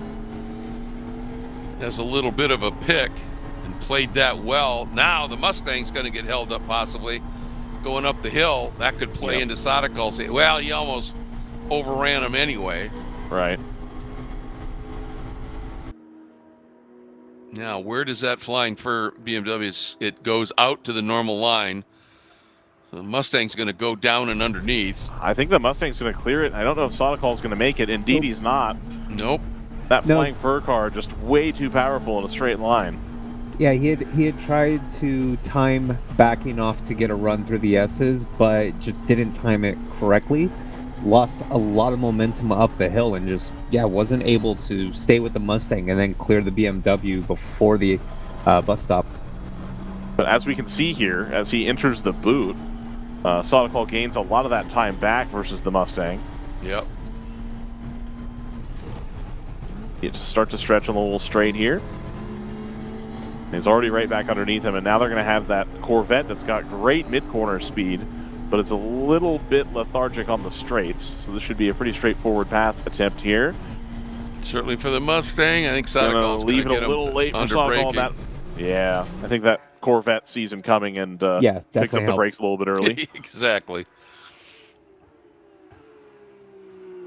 And that's part of the game too, gents, where if you're in a lower class car and you see a faster class car coming, you don't necessarily want your line compromised either. So while you're going to lose a bit of time by being on the brakes a hair early, you're going to get that car cleared and around you, and it'll let you get back to running your race that much faster. You don't have to go side by side with somebody and then be on the outside and end up. It's just inefficient. It's much better to lift early, you know, save that fuel, go a bit easier on your brakes, tuck in behind, apex normally so you're not scrubbing your tires, and then just get back after it. Yep.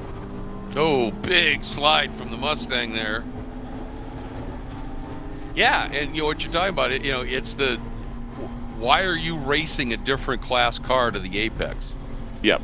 You're going to lose, and you're just going to park both of you and lose a lot of time. So, yeah. Boy, every time Sotakal, he sees that Mustang moving around up there, and he just can't get the move to stick. Mustang kind of conservative on the entry to the inner loop there. And look at it twitching.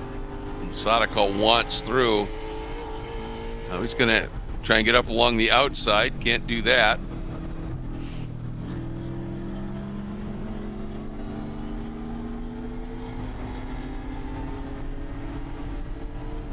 This onboard's fabulous.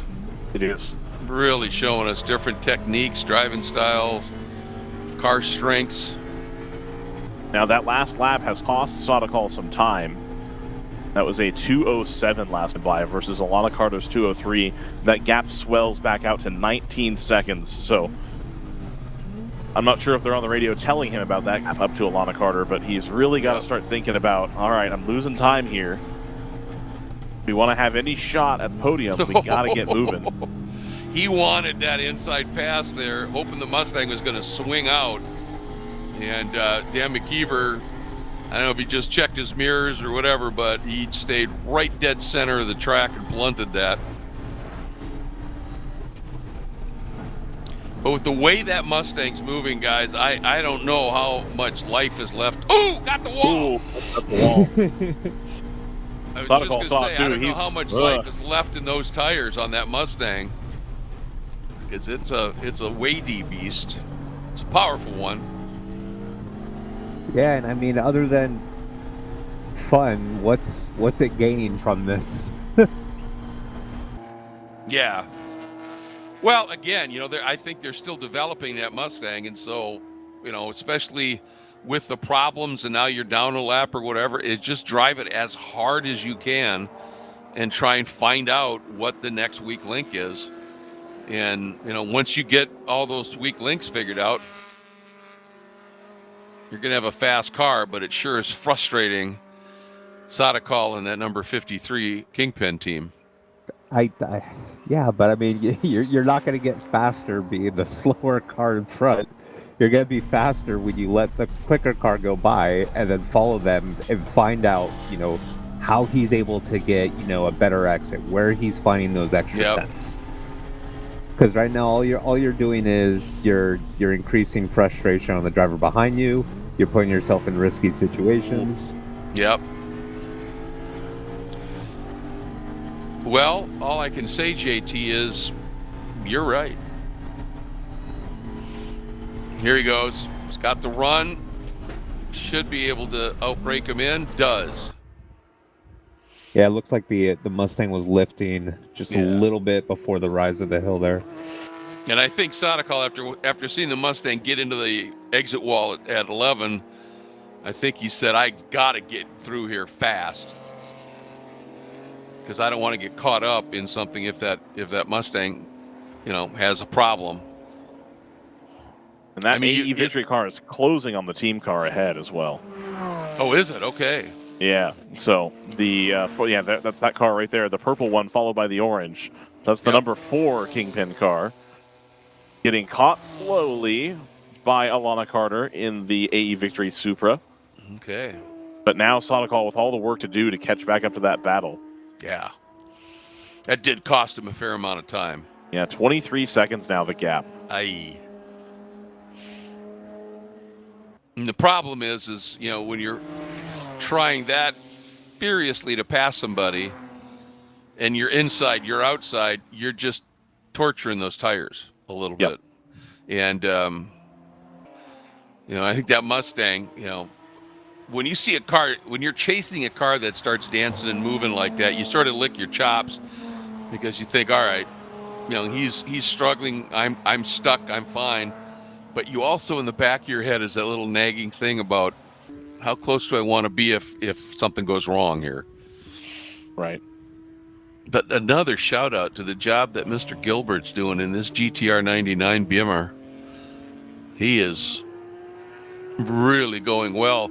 Problem is, he's got Nick Pearson, who is flogging it, and Alana, too, that are coming up hard astern. Yeah, this whole top 4 is about to come back together here in the next several laps. Yeah. Sadakal kind of on the outside looking in there. And then, of course, the 888 Racing number 102 is back in 6th.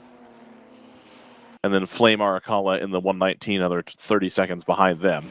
That's your top 7 all on the same lap, more or less. Yeah, Lana's got that margin down now to, just a few car lengths. Pearson actually ran a little slower lap at 2:04.3 last time.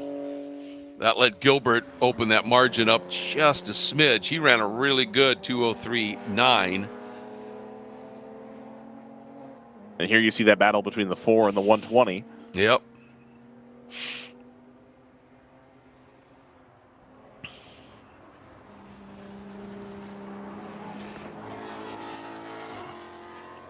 Same here cars, you also different see the teams. battle. Sorry. No, go ahead. That's fine. You have something actually to say. I was going to say you see the battle between the network connection and the frame rate.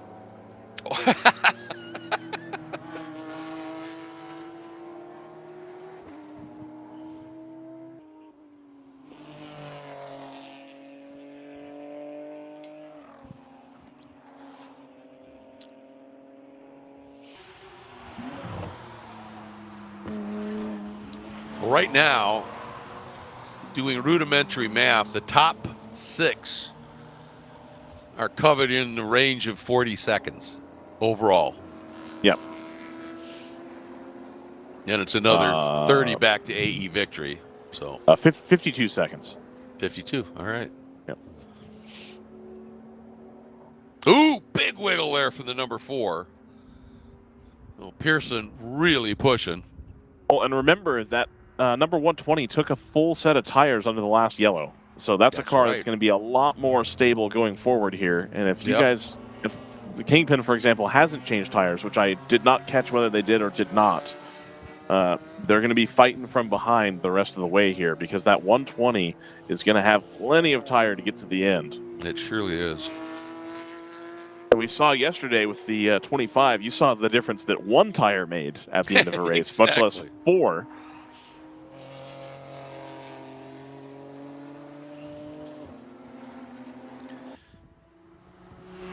Curious right now what the ambient temp is. So that cloud layer is breaking up a little bit. We're starting to get some sun in spots. 74 right now, Greg. Okay. We're approaching the high today of 76. You know, it's funny because what you're looking at says a high of 76. What I'm looking at says a high of 79. I think the cloud cover has stayed longer than the 79-degree forecast is anticipating. Yeah, I think you're right. Boy, Alana got a really good run in the outer loop here. She's made up 2 car lengths just there alone. I will say, if you look over towards the lake, the clouds look significantly darker. Yep.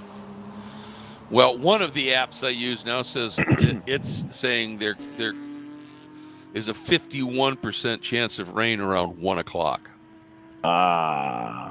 So, but again, that's what one app says. There may still be a strategy game to be played here with the tires.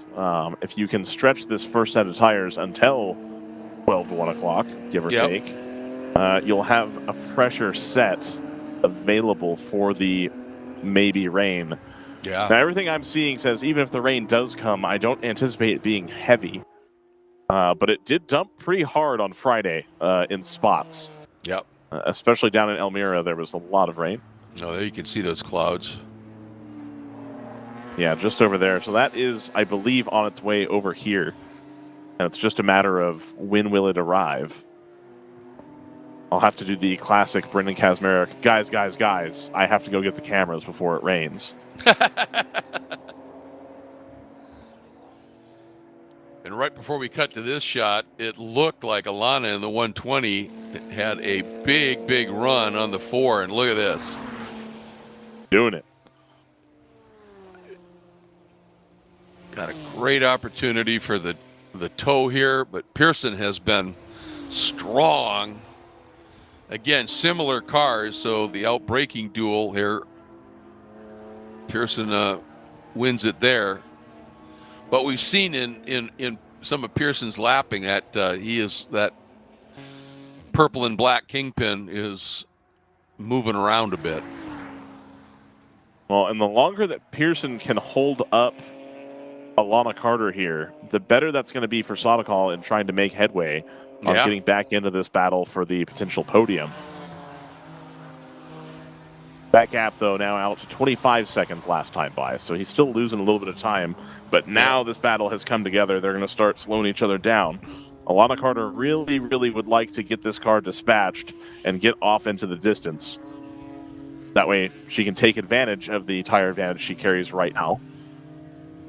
Kind of similar to the Grand Prix the other day, where Lewis Hamilton perpetually had better tires and could not get around people. It ruins your strategy if that's the case. Yeah. Well, and kind of what happens there could happen here to Alana. Oh, she got a nice run, squares up underneath, and she's got another class car as a potential pick here.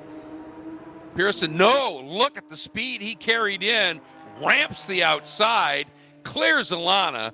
Now he's got that.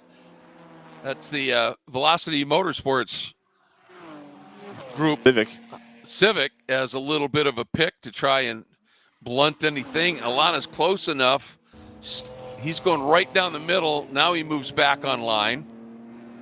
What I was going to say is, they've got those much fresher tires on that 120, but when she's this close to the back of Nick for a lot of laps, again, these cars have some aero, and what I'm sure she's concerned about hurting her fronts. Yep. Not having the aero on the nose of that car, and that's why she would, just in general, but certainly for that reason as well, she'd sorely love to be able to get through here. 53 gains back a second here. Not making huge headway yet. Nope. Now we're going to have the 48 up ahead. So, folks, we're going full course yellow here. So we will go code 35. Oh man. Reason is the 210 and Matt Connolly coming to a stop as we get to the back straight. Oh, there it is. All right. Yeah. Well, with 3:15 here to go, we'll try to squeeze in another ad break here real quick, and then we'll see everybody dive to the pit lane. So we'll be right back here from Watkins Glen as we see how long it takes to get the Matt Connolly car recovered from this recovery spot. We'll be right back. You can feel confident Continental is the smart choice in tires. And to handle extremes? Yep. Tested from the Texas desert to near the Arctic Circle. Really? Really. Anything for the guy who finds that one pothole? Yeah, road hazard coverage has your back. For real? Absolutely. Were they made by like a bajillion engineers? Well, closer to 100. Continental. Welcome to the smart choice in tires. Are you still messing around with multiple solutions? Data system, cameras, hotspots, antennas, YouTube configuration nightmares? Stop. You've got a race to win. Sentinel Mini can consolidate a complete video solution, live telemetry, data analysis, and live broadcast into a single system, all managed from a phone, tablet, or web browser. No complicated software to fight with. Everything you need in one place. Perfect for endurance racing, sprint racing, or HPDE. Share your passion and win more races with Sentinel.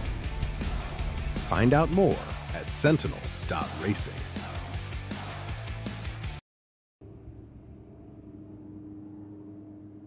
Welcome back to Watkins Glen. The number 54 of 888 Racing is pulling into the pit lane here to take on some fuel under the full course caution. Of course, code 35 to attend to the stricken number 210. That's the GP2 running Matt Connolly Motorsports BMW. They've had a tough weekend so far of trying to keep cars running. And it looks like the 210 has given up the ghost here. We can take a look at this 54 pit stop. They're doing fuel. But they've done a driver change as well. They're going to do tires. It looked like, I think, only a drink bottle. Oh, okay. I believe the current driver is staying in. Oh, yeah, that gun has run out of charge. So those that work in a shop will know that you can use the electric gun to get these single lug nuts off. But if you're running out of charge, it's not going to do it. Got to put a lot of torque into these single lug nuts. The 120 is in as well. So this is the 54 taking some tires. The 4 is also in. So right now we're going to be watching the battle between the 4 and the 120 on pit lane. And the 120 gets going. So the 4 takes a little bit longer to stop here. They're having to push or pull it. They're pulling it back. Ooh, I think they had overshot their pit stall. So the 4 losing a bunch of time here. The 53 is going to come in. The 4 is now sent. The Great 4 loses on that 54. What was that? Great pit stop synchronization for the tire changes there. Absolutely. After they got that gun squared away, they were doing pretty good. They're going to do a driver change on the 53. So the 4, having worked as hard as they did to stay ahead of the 120 on the pit rotation, ends up losing all that ground. They're now behind. We're watching the 48 here. They're checking out the car. I wonder if they're making a fuel cell no, issue. they're Maybe? not making it. They're not making a shock adjustment. Yep. They're getting a little bit of a fuel leak somewhere. And there's the 53 on its way back out with the driver change.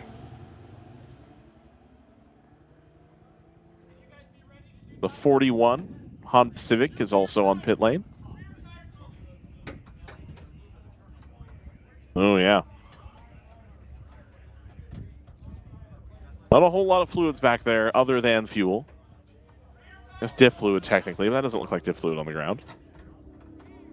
So they may have a problem with their fueling system. That might be what they're trying to work on here.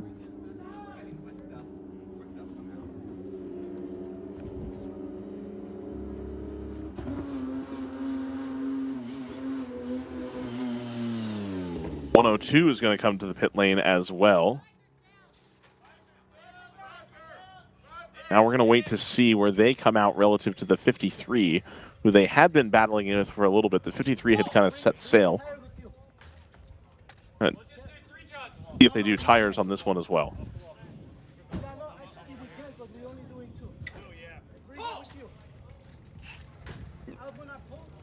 No, they're doing tires. Sounds like they're just going to do 2.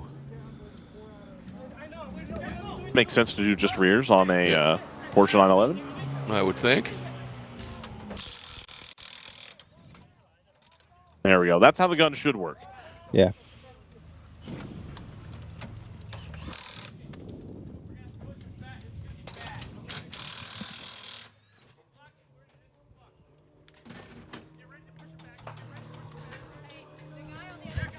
They're losing the nuts.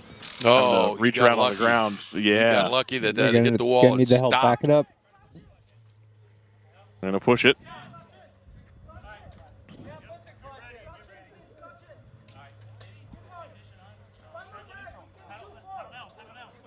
Well, it's still stuck in gear.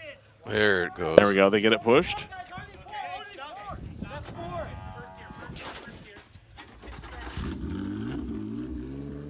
That was the car that had the problem starting earlier, didn't it? Yes, it did. Yep. Ooh. Hopefully, they get it It's fired. It is fired. It's the first gear for whatever reason just doesn't seem to really go. Oh. This is when the crew earns the extra money. Yep. We see the Empire car getting fueled. Doing a driver change as well. Is that the And Diablo we're going to car go green up, here. Up front? That's Diablo, Blitzkrieg, the orange one. Oh, orange that's the Blitzkrieg, Blitzkrieg. yeah. Okay, sorry. El we went Diablo is green here. coming out of pit lane right now. 102 now losing time. Same with the Blitzkrieg car. The Blitzkrieg car, they're looking underneath it at something. 45 gets sent, so we'll wait for the timing to update here. Yeah. But the net winner out of all that is the number 120, who ends up with a much faster stop than the 4 and the 53. And the 54 to some extent. Now, the 54 had to respond with that tire change. So the 120 crew earning its money this weekend. Well, they just click off the stops. Yeah, don't they? that's just execution. Yeah. That's all there is to it. Yep, absolutely. And that's going to put them into the lead. So that pit stop did exactly what they needed it to do. GTR 99 is going to fall down the order a little bit. So it's going to be the 120 from the 54, followed by the 4. The 4 now 14 seconds behind the 120, whereas they were in the lead. So it was about 15 seconds, give or take, worth of struggle with getting that car out of the pit box. Oh, man. That'll drive you nuts.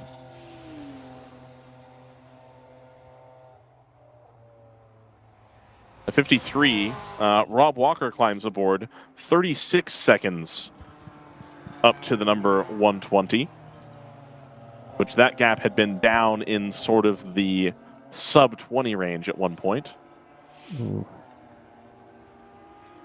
Ooh. dealing with some brake issues.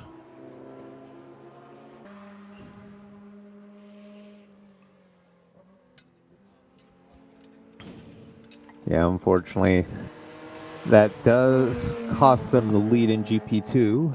Yep. They have plenty of time before they're at risk of the 55. Yep. So still looking at a very solid podium at the moment for the 83. Well, that does help the 41 who had made their stop in that last pit rotation. So it's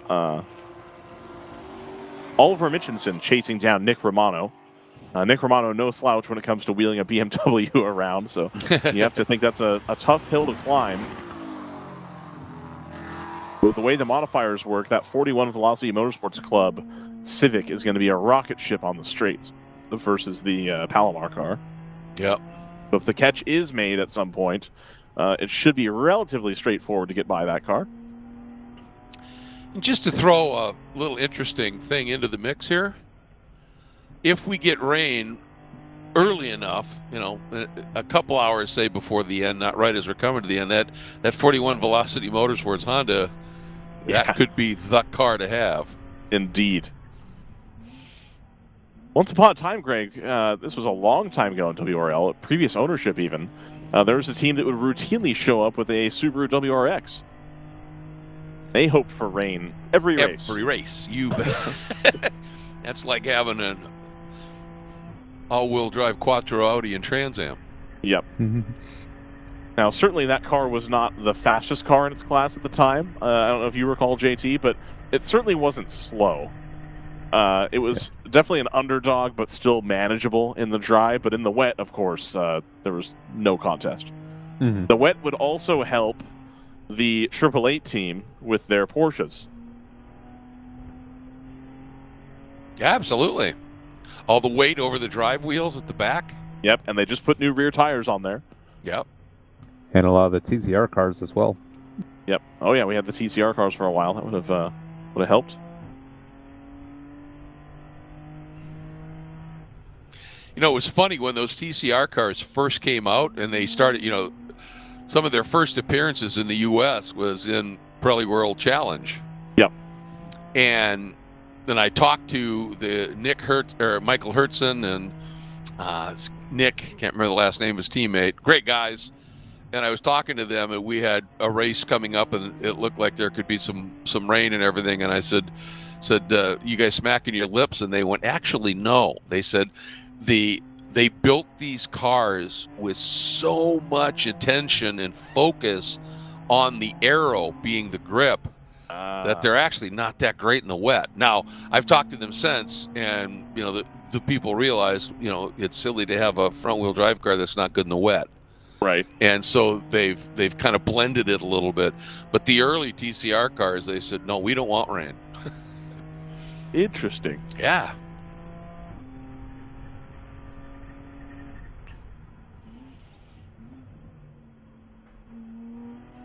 Your battle for the lead in GP1 is pretty close right now. If we can find the 555 versus the 62, which is going to be the red, white, and blue car versus the all-yellow car. There it is. Oh, and it's changed. It has. Boy, Chet Malinsky doing the job here.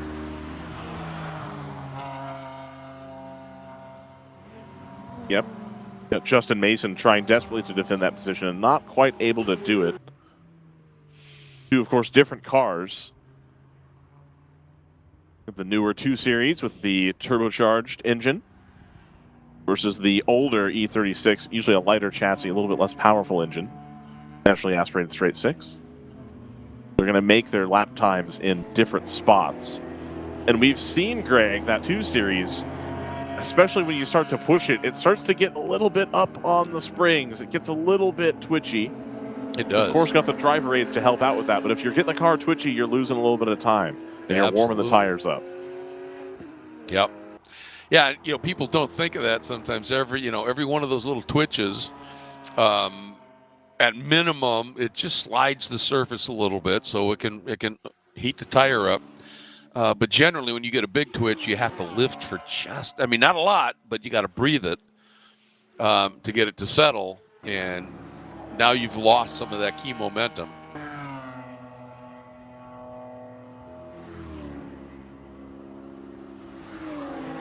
So it'll be interesting now to see if Justin Mason can hang tight.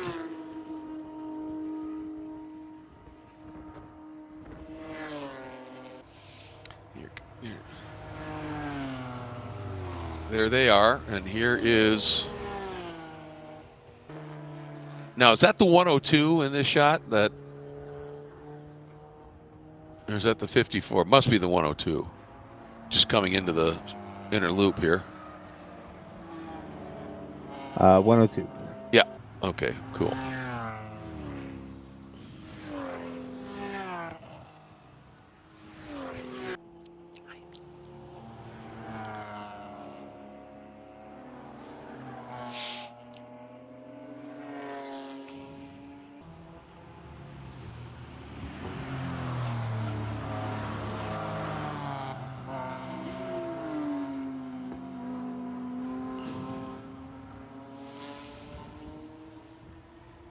Well, I'll tell you, Brady Marcinski right now is throwing down some laps in the 888-54. Well, I was expecting this because 3 hours to go and brand new tires, you're not exactly going to have to make them last super long. Yeah, exactly. Yeah, if you can lean on the rear tires on line 11 and you're not worried about wearing them out, especially with the tires that we run on these 911s that are a little bit harder, last a little bit longer than the pure race tire, I think they are going to feel pretty confident getting on the throttle, especially. Yeah, absolutely. But yeah, I mean, he just ran a 202 flat, almost a second quicker than Alana in the 120.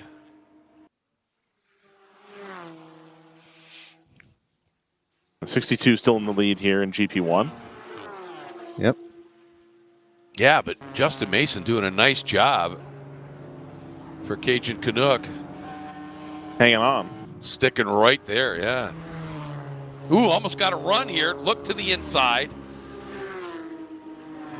And you can see Chet just sort of cover it a little bit, just eased over to dissuade Mr. Mason.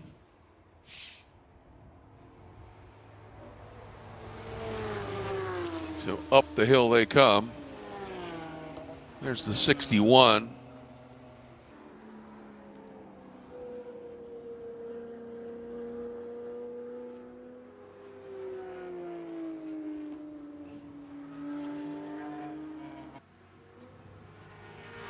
Oof.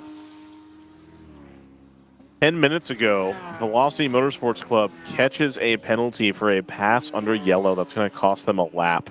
Oh, no. Yeah. That's going to take them. It's already been applied. Yep, right out of contention for the 38, or with the 38 for the win in GP2. Now, again, the 38's got to finish, obviously.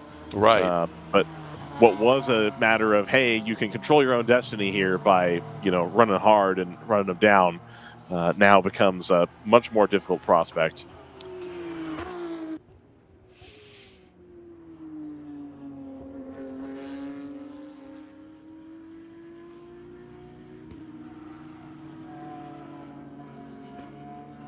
And they are still about a lap ahead. Yeah, they're about exactly one lap ahead of the other Palomar car.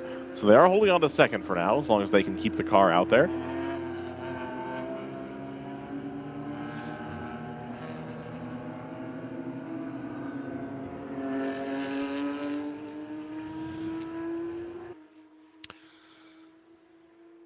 The teardown continues on a lot of these pit structures. Yeah.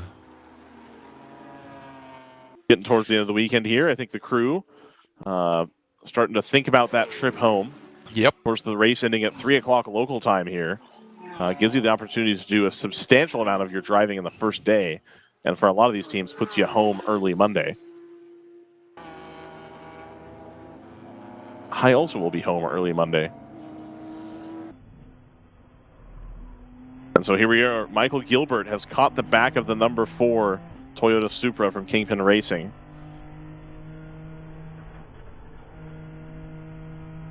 GTR 99 doing what they need to do. Staying in contention here. This is for third place. So this is for the last podium spot in GTO.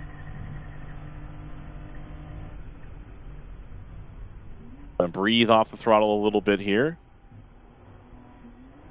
Keep an eye on the 4. They've got a little bit of traffic ahead as well. But with the speed with which they were able to catch, I think not tremendously worried about letting that 4 get out in front too far. If they choose to be a little bit more conservative here.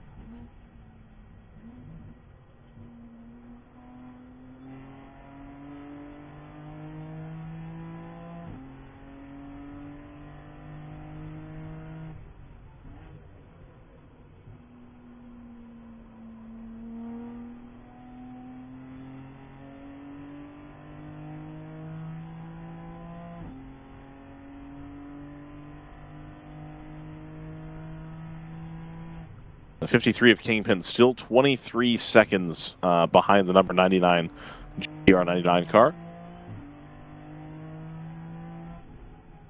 Rob Walker, the closer yesterday for the number 53. I think he got in a little. Ooh, there's a lot of traffic here. Oh, yep, mirror. Okay, we're good. A little close. I think Rob Walker got in at just over 3 hours to go. So I think they will need one more driver change in the 53.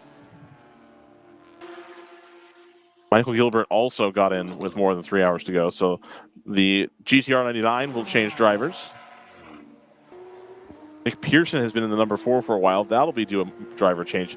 Pretty much all of the top 6 here. Yeah, everybody's going to have to go through one more driver. I don't think anybody got in on this last cycle of stops that would have happened inside the 3 hour mark. So you start to see some of these gaps and you go, it's going to be really hard to overcome 20 seconds. It's going to be really hard to overcome 30 seconds. But you've got driver changes coming, and if you're going to have a driver change coming, you may have a tire change coming as well. And of course, we have what I'm going to say, Greg, is ever-increasing chances of rain coming before the end of the race. And it is, yeah. I mean, again, we're starting to see it's thickening up. You look at that just by the World Racing League logo there, you can see some of the moisture back there in the air. It's not necessarily rain, but you can start to see the air is gaining moisture. So it's entirely possible. And of course, that can absolutely upset the apple cart. And we've got the 120 that did the full tire change, and the Porsche that did the rears that are maybe in the catbird seat here if it does rain.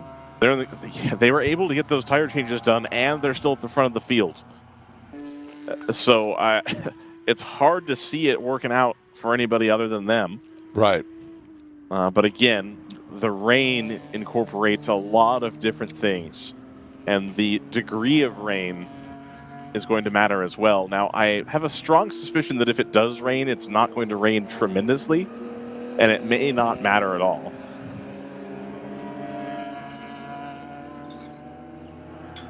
Well, and the nice thing is if it's a light rain and it's brief, certainly all the GP cars, started on treaded tires. So they could be well worn, but it's not like they're going to be in a hot racing slick that you get on the water and you're gone. You hydroplane off. So I mean, indeed, they all started on treaded tires. Yes, it's just a matter of how much tread is left.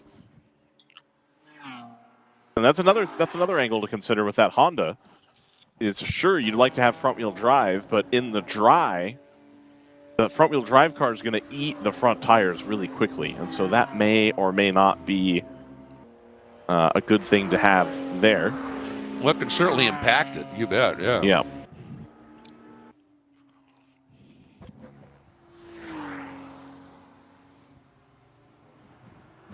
That's your margin. Yep, for the lead here. He's chipping away at it. He's got it down to 6 seconds deficit.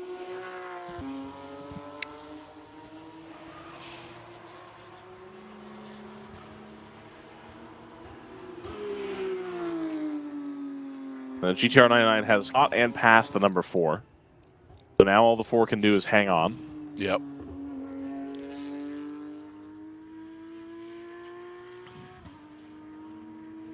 That's 2 days in a row, of course, that Kingpin is missing that third bullet in their gun with the 18. Yes. Had some trouble in the morning, then trouble a little bit later as well.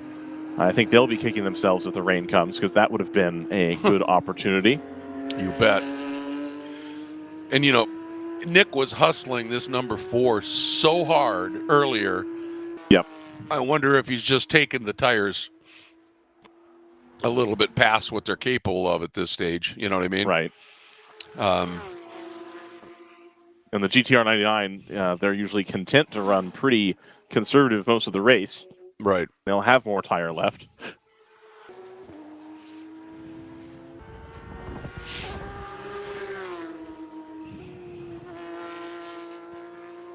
Now down to 9 seconds. Michael Gilbert up to Brady Marchinski.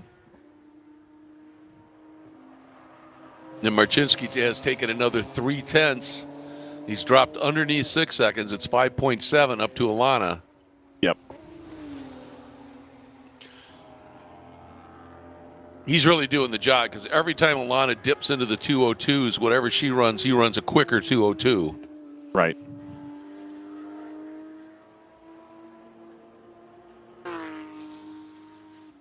I wonder, well, I don't know what kind of weather data they would have that we don't have. But part of me wonders if Kingpin is trying to make these tires last and then switching to an actual rain tire, because there is a rain tire available as well. Okay. And switching to a rain tire when the rain comes. But I don't think we're going to get that kind of rain, to be honest. And if you're already losing this much time, you probably want to have done the stop earlier anyway. Yeah, I mean, it's a real trade-off. How much do how much are you willing to lose waiting? Right. For that at this stage still, it's only a 50% chance of rain. When it says it's a 50% chance of rain, it's a 50% chance it won't. And, by the time you make your stop, you could have lost just too much. If it doesn't rain in particular.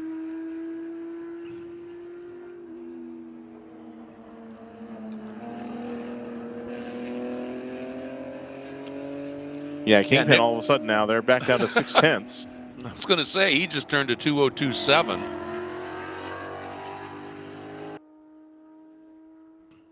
But again, Marcinski, Alana in the overall lead Toyota runs a 2-minute 2.7, and then Marcinski comes by at a 2-minute 2 flat. So it took pretty good pace out of the 120. That's the kind of pace they were running yesterday that was good enough to have them win the race going away. And today, it just seems like the 54 is locked in. That car is hooked up. And perhaps the 4 here able to get a little bit of temperature out of the tires. And now starting to come back on the number 99. Well, you can get those tires to come back a little bit. I mean, every time you overheat them and cool them off, it puts a heat cycle on it. What happens generally with a heat cycle is the tire actually becomes a little more durable, but it'll lose that little bit of grip. But if you back off and catch it before you really overheat the tire, sometimes you can get them to come back a little bit. And maybe that's what Nick did, because he's sure on the attack now.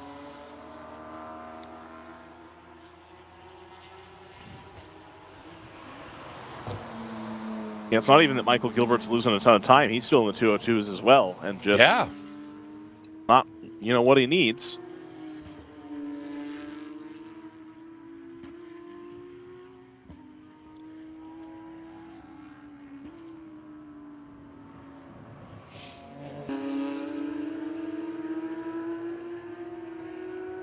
So it's feasible that the 4 took tires, or they've saved, because they're running the same pace as the 120 up front right now.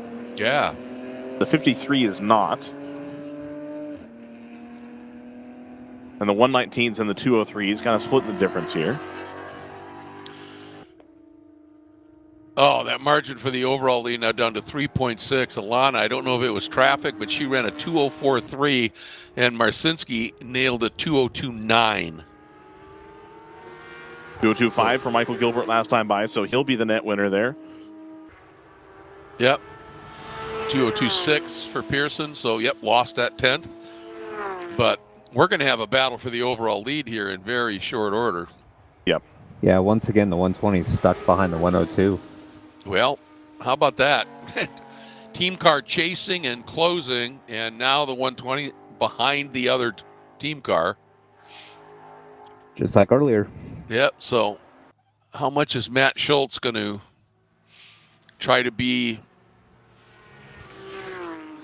a little slower and difficult to pass?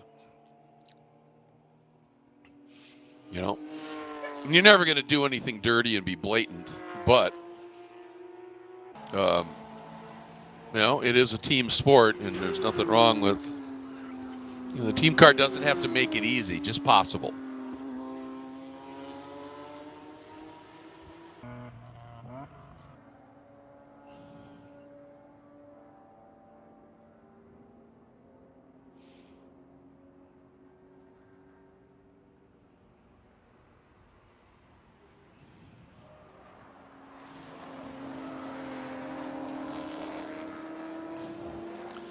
Ooh, a little wide from the Porsche there. Alana squares up underneath, but that Porsche gets that drive out of the turn just that little bit better. Yeah, new rear tires. That's it. Oh, that margin's coming down in a hurry now. Alana 2:05.1. Marcinski 2:02 flat. The margin is a half second. Game on. And there goes Alana trying to get down the inside. Splits. Does it? What a move by Alana. Got inside of the 102 and had that, I'm not sure which car that was. I think it was one of our GP2 cars to her right, and it didn't phase her at all. And she should, at this stage, just rocket off into the distance, guys. Yeah. Looked like the Blitzkrieg car was a little bit slow coming out of pit lane there.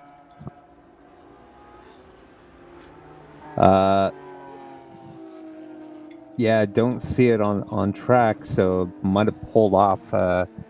Driver's right near turn 4.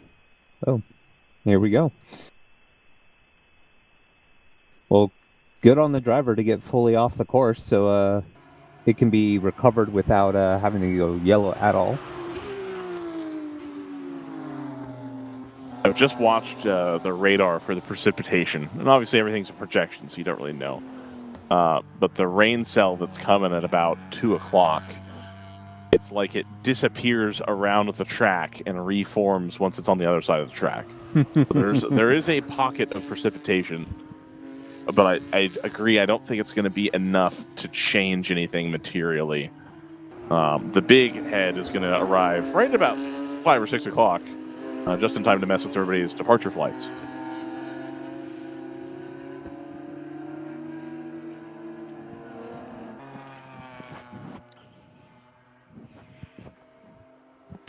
It's always kind of been contradictorily humorous to me. All of us who love being at the racetrack, who love racing and all that, at a certain point of the weekend, it suddenly becomes all about getting out of here. Yep. Well, it's because you know, right? Especially if you work in racing, you know that it ending isn't the end. You now have to do all the clerical work and all the logistics to tear everything down, and that's what grinds my gears. Yeah. Exactly. Yeah, because you're no longer doing the fun stuff. Yep. Here's your battle for the lead right on the screen. Yeah, it sure is. You know, that 102 didn't hold that car of Marcinski back. Oh, and Alana going to catch a slower car. Well, that car was actually impressively quick through the inner loop and knows exactly, nicely done. Man, again, I am so impressed with just the general track awareness of the guys in the slower classes and ladies. Yep. Just doing a fabulous job. AOA in, the number 55.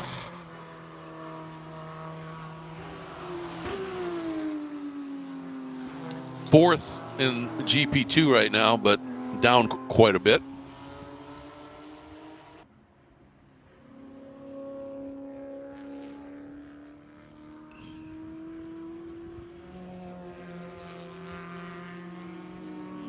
You know, that is one of the sort of ancillary benefits of endurance racing is if you had a problem and, you know, it took you an hour to fix it. Well, if you were doing some sort of sprint race weekend or even a shorter, you know, maybe not a sprint race, but not a very long race, you're done. Right. Yeah, that's it. You know, It's here, over. yeah, and here it's like, all right, now we're out of the, you know, we're out of the running for the, you know, the win or the podium, but there's also the simple aspect of the joy of driving a race car at a legendary venue, and so you paid your entry money, and you know, a lot of the way these programs work, a lot of these drivers have chipped in a little bit. So hey, let's get the car fixed, get back out there, and at least we'll go have some fun for a while. And, you know, maybe tweak and tune a little bit. Oh, ooh. Is he going to do it? He's got the run. On the outside, 3 abreast for the lead in GTO and overall. And it looks like Marcinski has made that stick and did. New leader, guys. He was not to be denied. That was. Yeah, that was just reading traffic. Just the 120 being a bit more cautious as it goes up the hill with the GP1 car ahead of it, and the Porsche just saying, "Hey, you know, there's plenty of room on the outside. Nobody's drifting out. I'll make it work." Yep. Car stuck, worked to perfection, and into the lead goes Triple Eight. The 99 is still in 3rd. The GTR 99 BMW. Michael Gilbert doing a stellar job. Still clocking off mid-202s.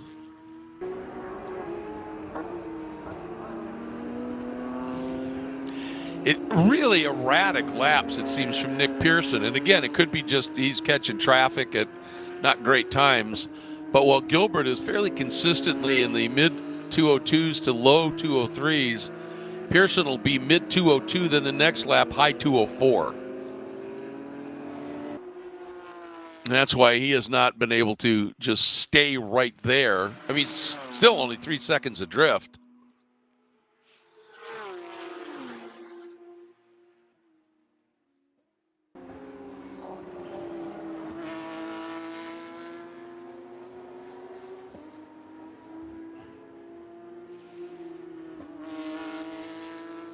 And Alana doing everything she can just to stick with the 54 right now, the black 888 Porsche.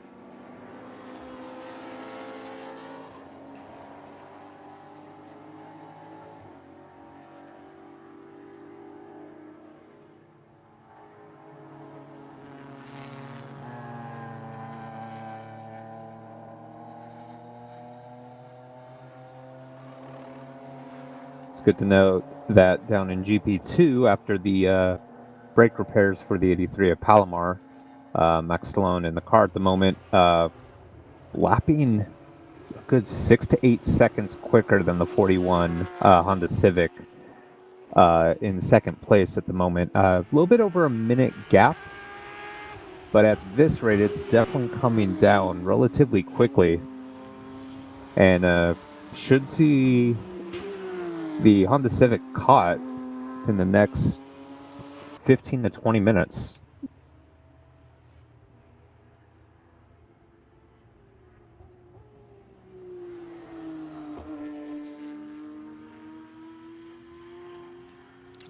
Let's have a look at the radar, and there's that little plume that Ryan was talking about. It's building. You can also see it. What we're seeing a lot of from the high shots looking back toward Lake Seneca, right here, you're going to see those fingers starting to drop down on the left. It all comes down to how much moisture is there.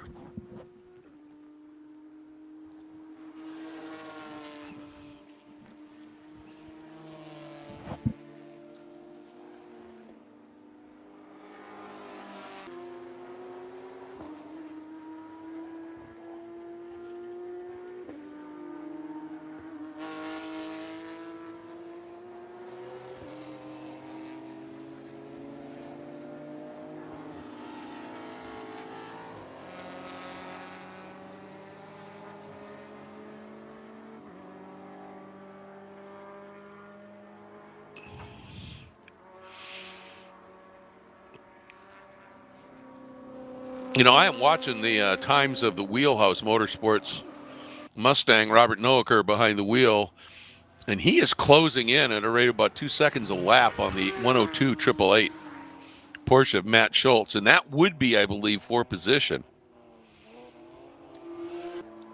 Matt is in the 7th spot, and Noacker is in 8th.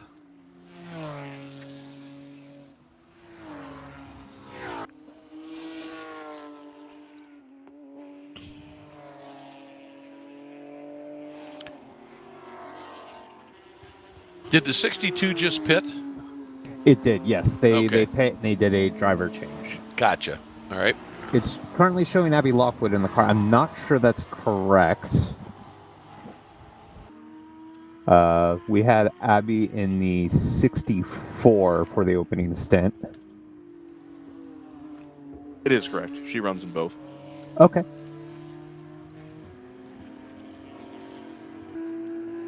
So then that's Abby taking over for Chet in that 62.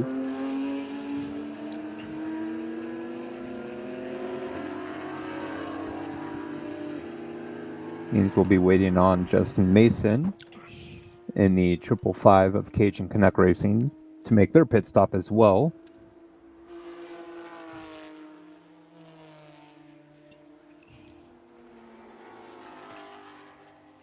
Still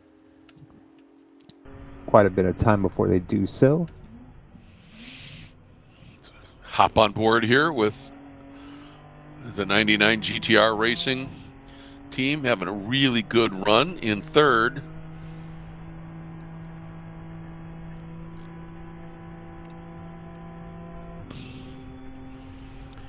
Up through the S's.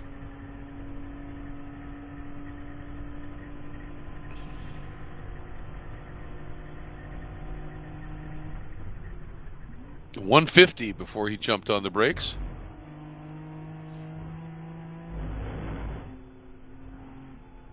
Did you hear how early he picked up the throttle, folks? That's how you want that chicane to play. He entered it aggressively, but just perfectly. Got that first little transition done, and he was on the throttle by the time he clipped that little curb on the left and accelerated through the next left, right, and just, that was beautiful.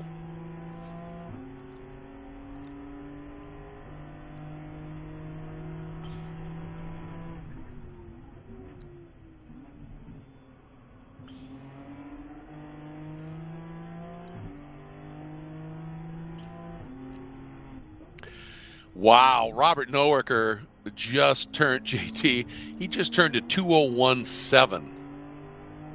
And that margin to the 102 Porsche from 888 now down to under 5 seconds.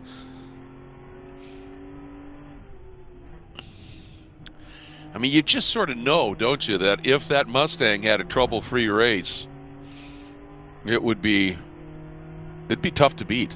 Yeah, it'd be up there.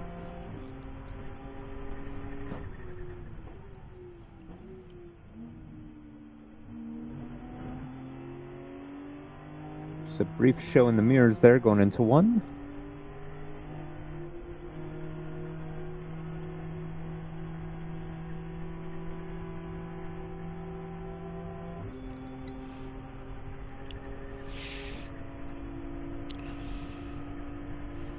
Boy, Gilbert got a really nice toe. You could see that. He got a nice run. And then he got close enough, you could just see that draft kick in.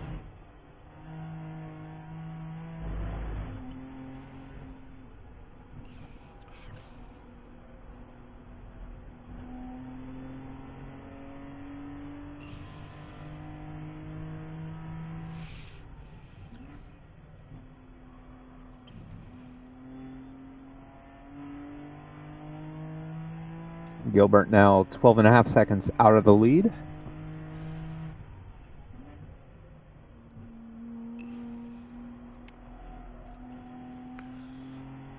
He's running some really, really consistent laps. That's what this team does. You know, they execute everything perfectly in the pits and their strategy and the like, but Their drivers are just so consistently, they can just tick off laps.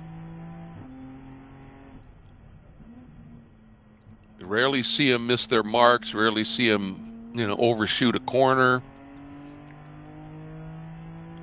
In traffic, they just keep their calm. Yeah. Meanwhile, GP1, Sabao in the 61 of open throttle has been hustling and has caught up to the 946 of Flying Fur. Climb up the hill. Looks like the overtake has already occurred in turn 1. Well, that's for the last spot on the podium too, isn't it? Yeah, Halverson running him. very consistent in the red M3, but unfortunately just doesn't have the pace that 61 does at the moment.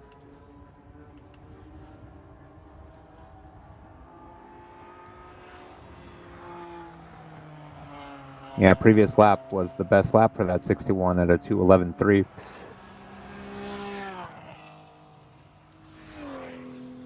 I'm assuming that car is getting pretty light and will be due for a pit stop relatively soon. Have them last in on lap 68.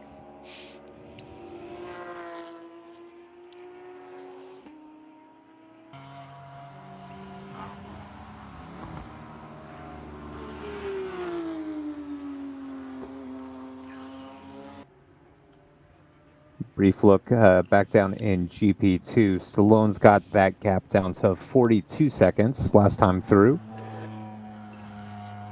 As it continues to gain time on Oliver Mitchinson in the Honda Civic.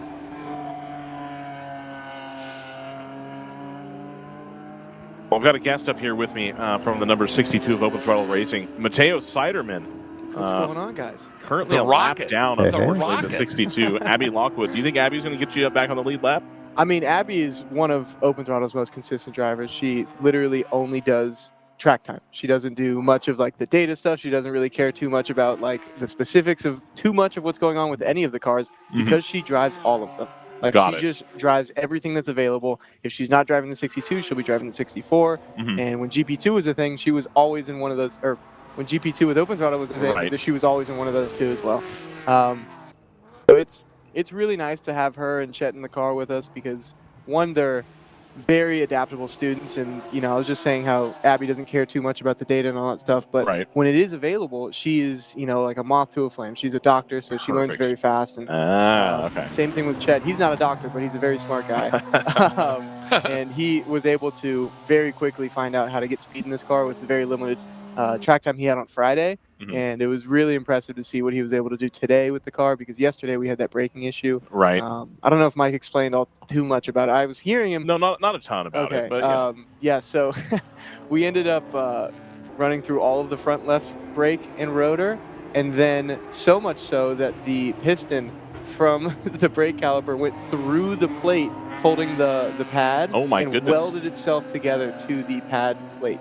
Wow. And so that's what pretty Chet was good. dealing with, and that's Okay. why we saw him blow the bus stop yesterday. All right. But yeah, That today explains it. Makes Yeah. makes some sense. Yeah, there you go. Yeah, today we have brand new brakes all around. Really getting to feel that Cool. on turn 1, at turn 8. Like our biggest issue yesterday was just there wasn't anything on the brakes, and the PC car unfortunately wasn't there in the most of the race today. But Right. yesterday they showed us really what we're missing, and today we were ready for a fight with them, but unfortunately, Yeah, they had some endurance transmission happens. problems. Yeah.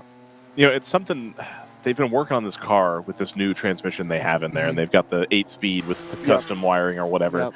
And it seems like it's such a headache, and we talk about this all the time, so I'll not dwell on it. It really does move people towards something closer to what you guys have, which is this kind of factory-built race car where it's already done. Right. It's already done all that. Or even Mike Gorin at this point with these 328s. It's an automatic. It works. I don't have to hack anything together in an E46. It just is, Exactly. functional. Yeah. And so I think it's not as much fun to not have, home-built cars, etc. But I think it's probably a little bit more reasonable in terms of running an endurance race to not have to 100%. worry about that kind of thing. 100%. Yeah, and I mean when it works so well. Like when Right. we see that car yesterday, when we saw him behind me at any point in time during the race, immediately out of corners he would grab gear, grab gear, grab gear. And with the 235, personally, I think that rolling the higher gear is better for this car. It has enough torque to really just kind of get you out of that low RPM, and then it has the turbo to hold you at that high RPM.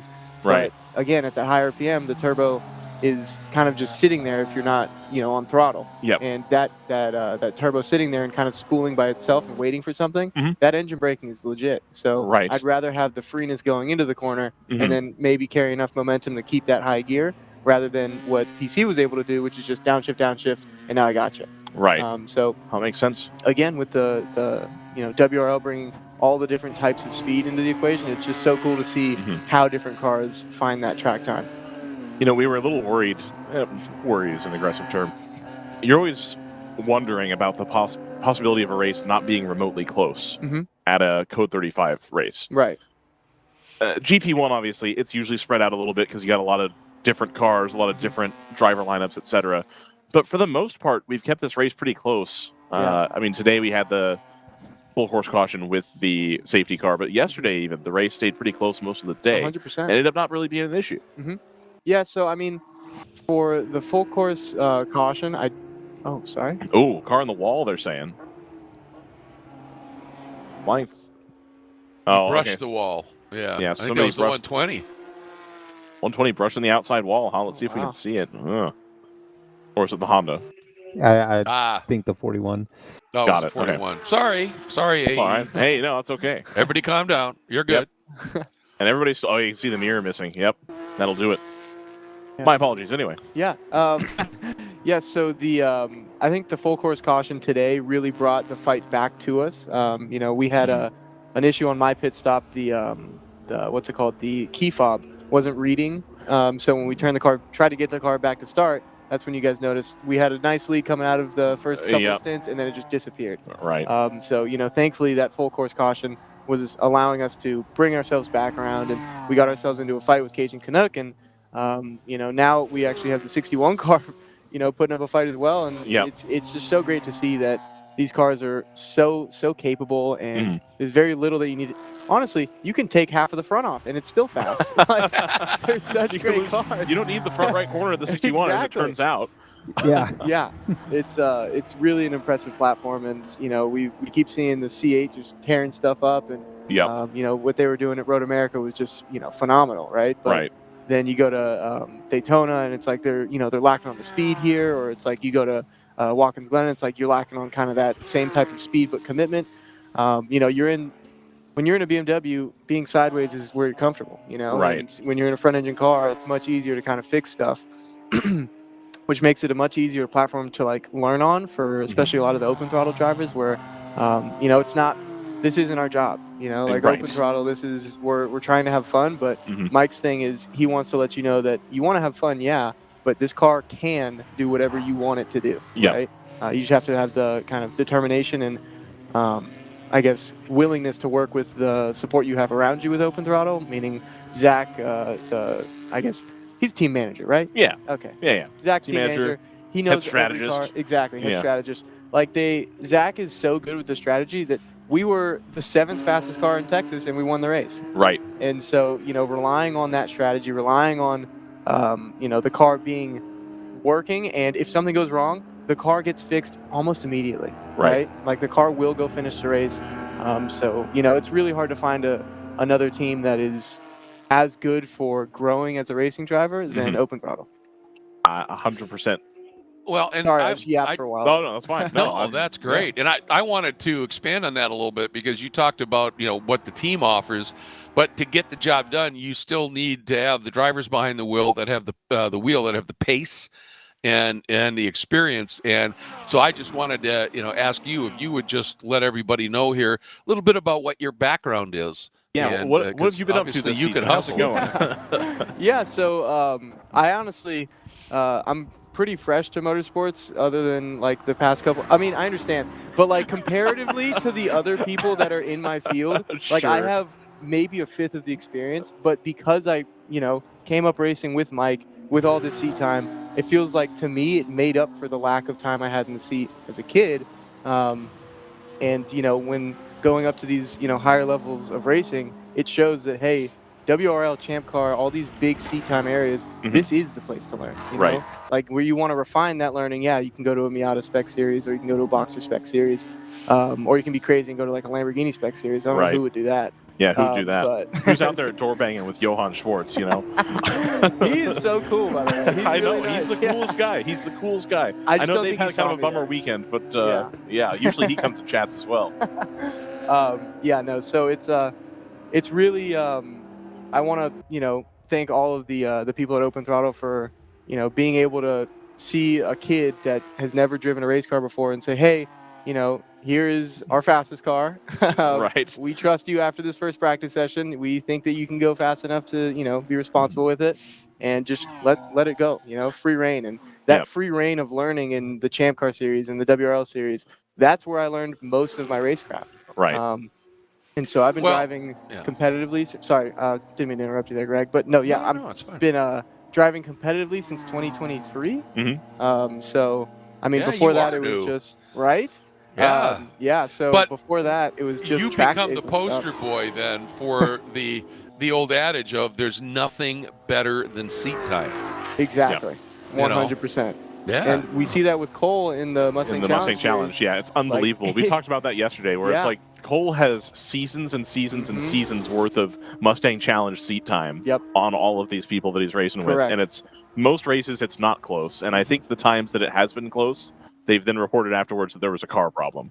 So it's like, you know. Yeah, that would make sense. Yeah, it's telling when you kind of look down into the, you know, the pasts of the drivers that are, you know, making it in these new series, like with Hannah Grisham. I don't really know how to pronounce that all that well, but she's on fire in the Michelin Pilot Challenge series. Yes, right? she is. Like she just had 3 poles in a row, kicking in butt cheeks in that Aston Martin. Right. And you know, I looked up. I was like, man, where did Hannah Grisham start racing? She's been here for some been time. Here the whole time. She and who else? Glenn McGee was in Michelin Pilot Challenge for a while, and he came here all year last year. Yeah, they won that championship he did with JTR. I think in, what was that, JT, 23 or 22? Maybe 23. Yeah, 23 JTR Motorsports Engineering came and spanked everybody in WRL, and from there, I think Glenn McGee has gotten a lot of cool opportunities to go do some fun stuff. And who else was it? Lonnie Unser also spent a lot of time here in WRL driving. He would have been in the M4, right? Yeah, with round 3. Yeah, awesome. She had a lot of seat time here, a lot of seat time in those Caymans as well, and so she's tearing it up in SRO from time to time and doing the Porsche Sprint Challenge stuff. And yeah, it's a dollar for dollar as far as driver development is concerned. I don't think you can beat it anywhere. Now, granted, Greg, I have to say that Mateo's like way too modest. I believe Mateo holds the lap record for Spec Boxster at Willow Springs. Yeah. And then also he is, from what I'm told by publicly available media, which maybe they're lying, it's a friend of his, so perhaps, that Mateo is obsessive about the data, and he is obsessive about practicing stuff on iRacing and getting everything dialed in before he even gets to the track, and that he's taken the data more serious than almost anybody, that's what they're doing, whereas I'm trying to go to the Seneca Lodge and have a drink and a prime rib, and I think a lot of the drivers feel the same way. Yeah, but you're Mateo's just back talking there about it. He's driving. So. Chewing tape. I mean, yeah, that too. Sorry. He's out there just eating tape, man. And so he works harder than a lot of people in this paddock, too. Well, and, you know, that I think is, you know, I mean, that's just a sign of the commitment to your craft, right? And what you want to do. But, you know, the other side of it is I love to hear that because I'm new to the sim world. But I very quickly have I work with Full Send Sims a lot, and I call some of their sim league races, that sort of thing. Awesome. But seeing how effective the sims are nowadays as a training tool for real world racing is incredible. And if you really, you know, embrace that, and it sounds like you have, Mateo, you know, what a phenomenal learning tool to help flatten, you know, if you only started in 2023, that's just going to help flatten that learning curve a little bit. 100%. You know, and when I was younger, it was mostly just, you know, contact sports, freaking football. Football, yeah. I played football until I was in college, and I got a scholarship to go to Tarleton State to go play football. Perfect. But yeah, the kind of thing that changed my life trajectory, I think, is the I shattered my hand in spring games. Yep. And so right after that, scholarship got taken, and then showed up at a racetrack like the next weekend. But the sim, I think, I have to owe all of the kind of skill that I've learned in the cars. Well, yeah, of course, the real world stuff is the most important because you have to know what, is the thing that you want to match the sim to. But without the sim, there is no chance at all that I am able to run a 208 here. Right. Like, I have never driven this car here before. I drove for maybe 3 minutes in practice and then qualified. And like immediately, it was the exact same as the Mustang FR 500S on iRacing. Yep. With low downforce. Like, it's the exact same car pretty much. Gotcha. It has more power, so it kind of does feel a little bit different on the straightaways, but it has way more weight and way better tire. So all those. You're going to be on the broadcast here in a second. No way. Hold on, let's throw up a shaka. Let's go. Anyway, there's a little bit of a delay on the drone, but oh, look, that's us. us. It's that's us. Awesome. We're doing the thing. Heck yeah.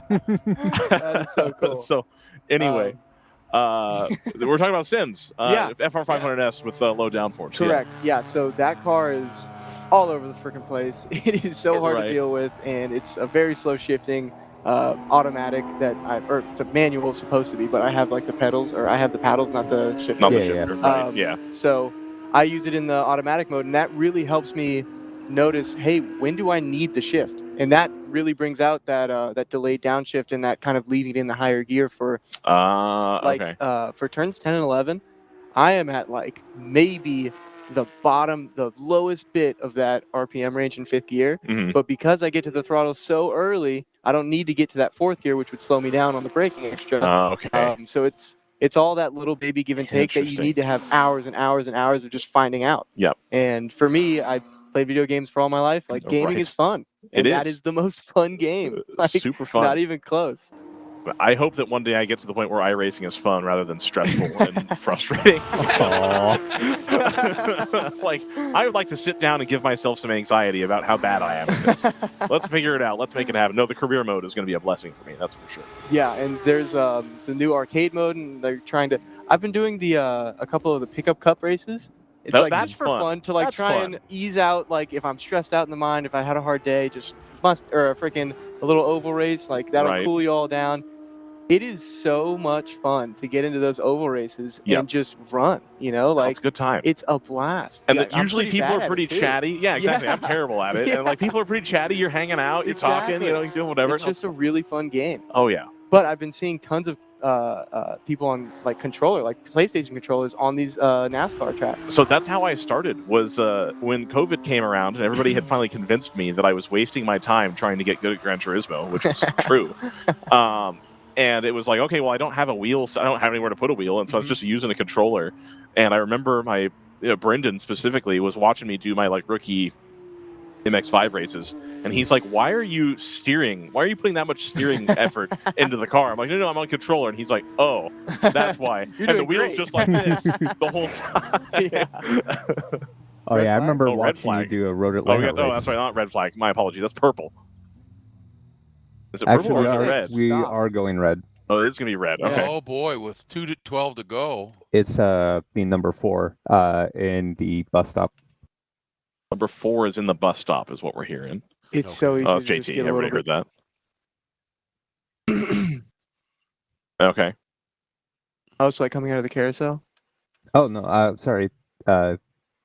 Or is it the back straight? The answer is we don't really know. That's what we're getting at. We actually don't know. I mean, we is got it turn a great 11 view from up here, but we can't see it much. I think I heard it was turn 9. No, I don't see anything over there. All right. Well, while we wait to find out what's going on with that. Yeah. S's. Yeah, it's are the S's cameras top of the working, S's. Dustin? Top of the S. Oh, that'd be a tough spot.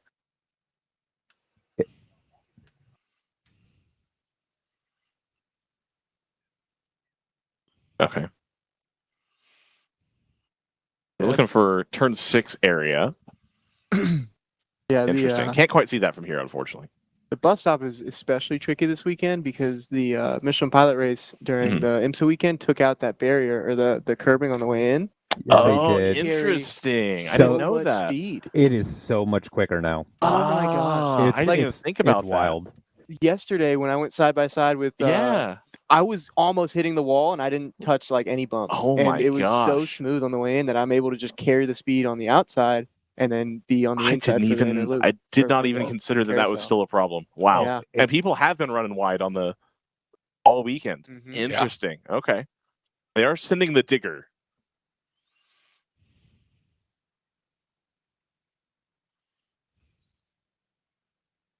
Interesting. So they're saying the number 4 it was into the barrier somewhere between. All right. Well, we'll wait to get some word about that and see what's going on here. Yeah, hopefully driver's okay. Yeah, absolutely. But yeah, it was when IMSA was here, the curbing was actually coming up. Yep. On the entry. Wild. So they decided just to remove it, and so the the GTD drivers in the qualifying session got to figure it out live. Oh yeah.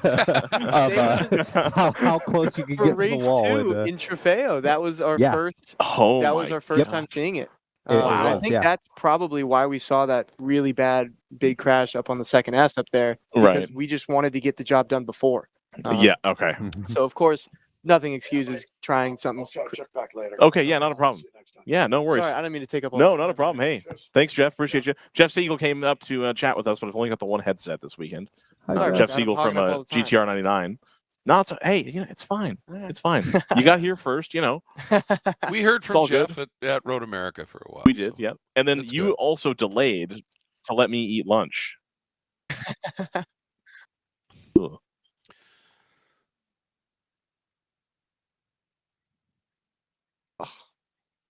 All right. Well, let's take a quick break here, real quick, and I will run over to race control and try to get some information.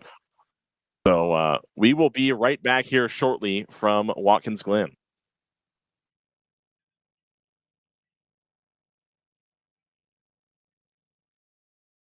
You can feel confident Continental is the smart choice in tires. And to handle extremes? Yep. Tested from the Texas desert to near the Arctic Circle. Really? Really?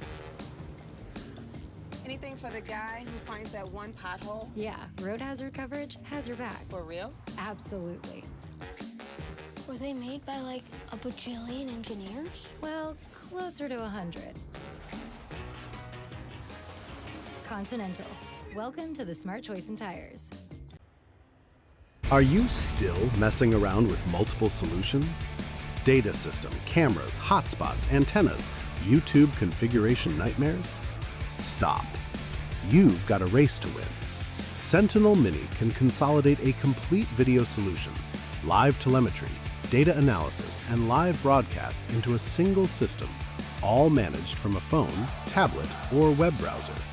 No complicated software to fight with. Everything you need in one place. Perfect for endurance racing, sprint racing, or HPDE. Share your passion and win more races with Sentinel. Find out more at sentinel.racing.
Welcome back to a quiet Watkins Glen here. We've had a pretty serious incident down at turn 6. It's going to necessitate the repair of some barriers. It's going to take about 45 minutes. We're looking at about a 45-minute delay. So we're looking at about 145-ish, 130, somewhere in there to get back going here. So they're going to collect all the cars under black flag all. They're going to come down pit lane, and we'll close the pit out, and we'll just kind of stand by here. I was told that the driver of the 4 was out of the car and did not require a stretcher. That is all the information I have about that. At that point, it's kind of up to him to tell people how injured he is or not. But again, driver seems, relatively speaking, safe. So very happy about that. Racing substantially safer now than it was even 15, 20 years ago. So I've got a little bit more time on some interviews. I'll come back here in probably 2 or 3 minutes, maybe even 5 minutes. We'll have some interviews and some chatter to try to get us through at least some of this 45-minute break. So we'll be right back here shortly.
make me happier.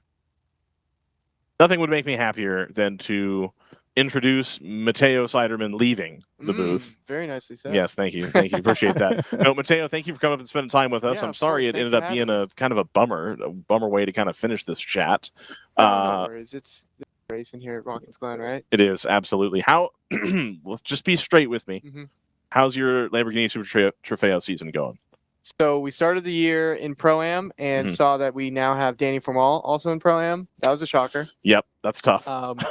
But beyond, kind of the difference in experience where, he's been doing this his whole life and we're just getting used to it. Like the sim and the track time and the WRL, like everything has made it so the gap in experience is not that big of a deal. And we're now second in the championship.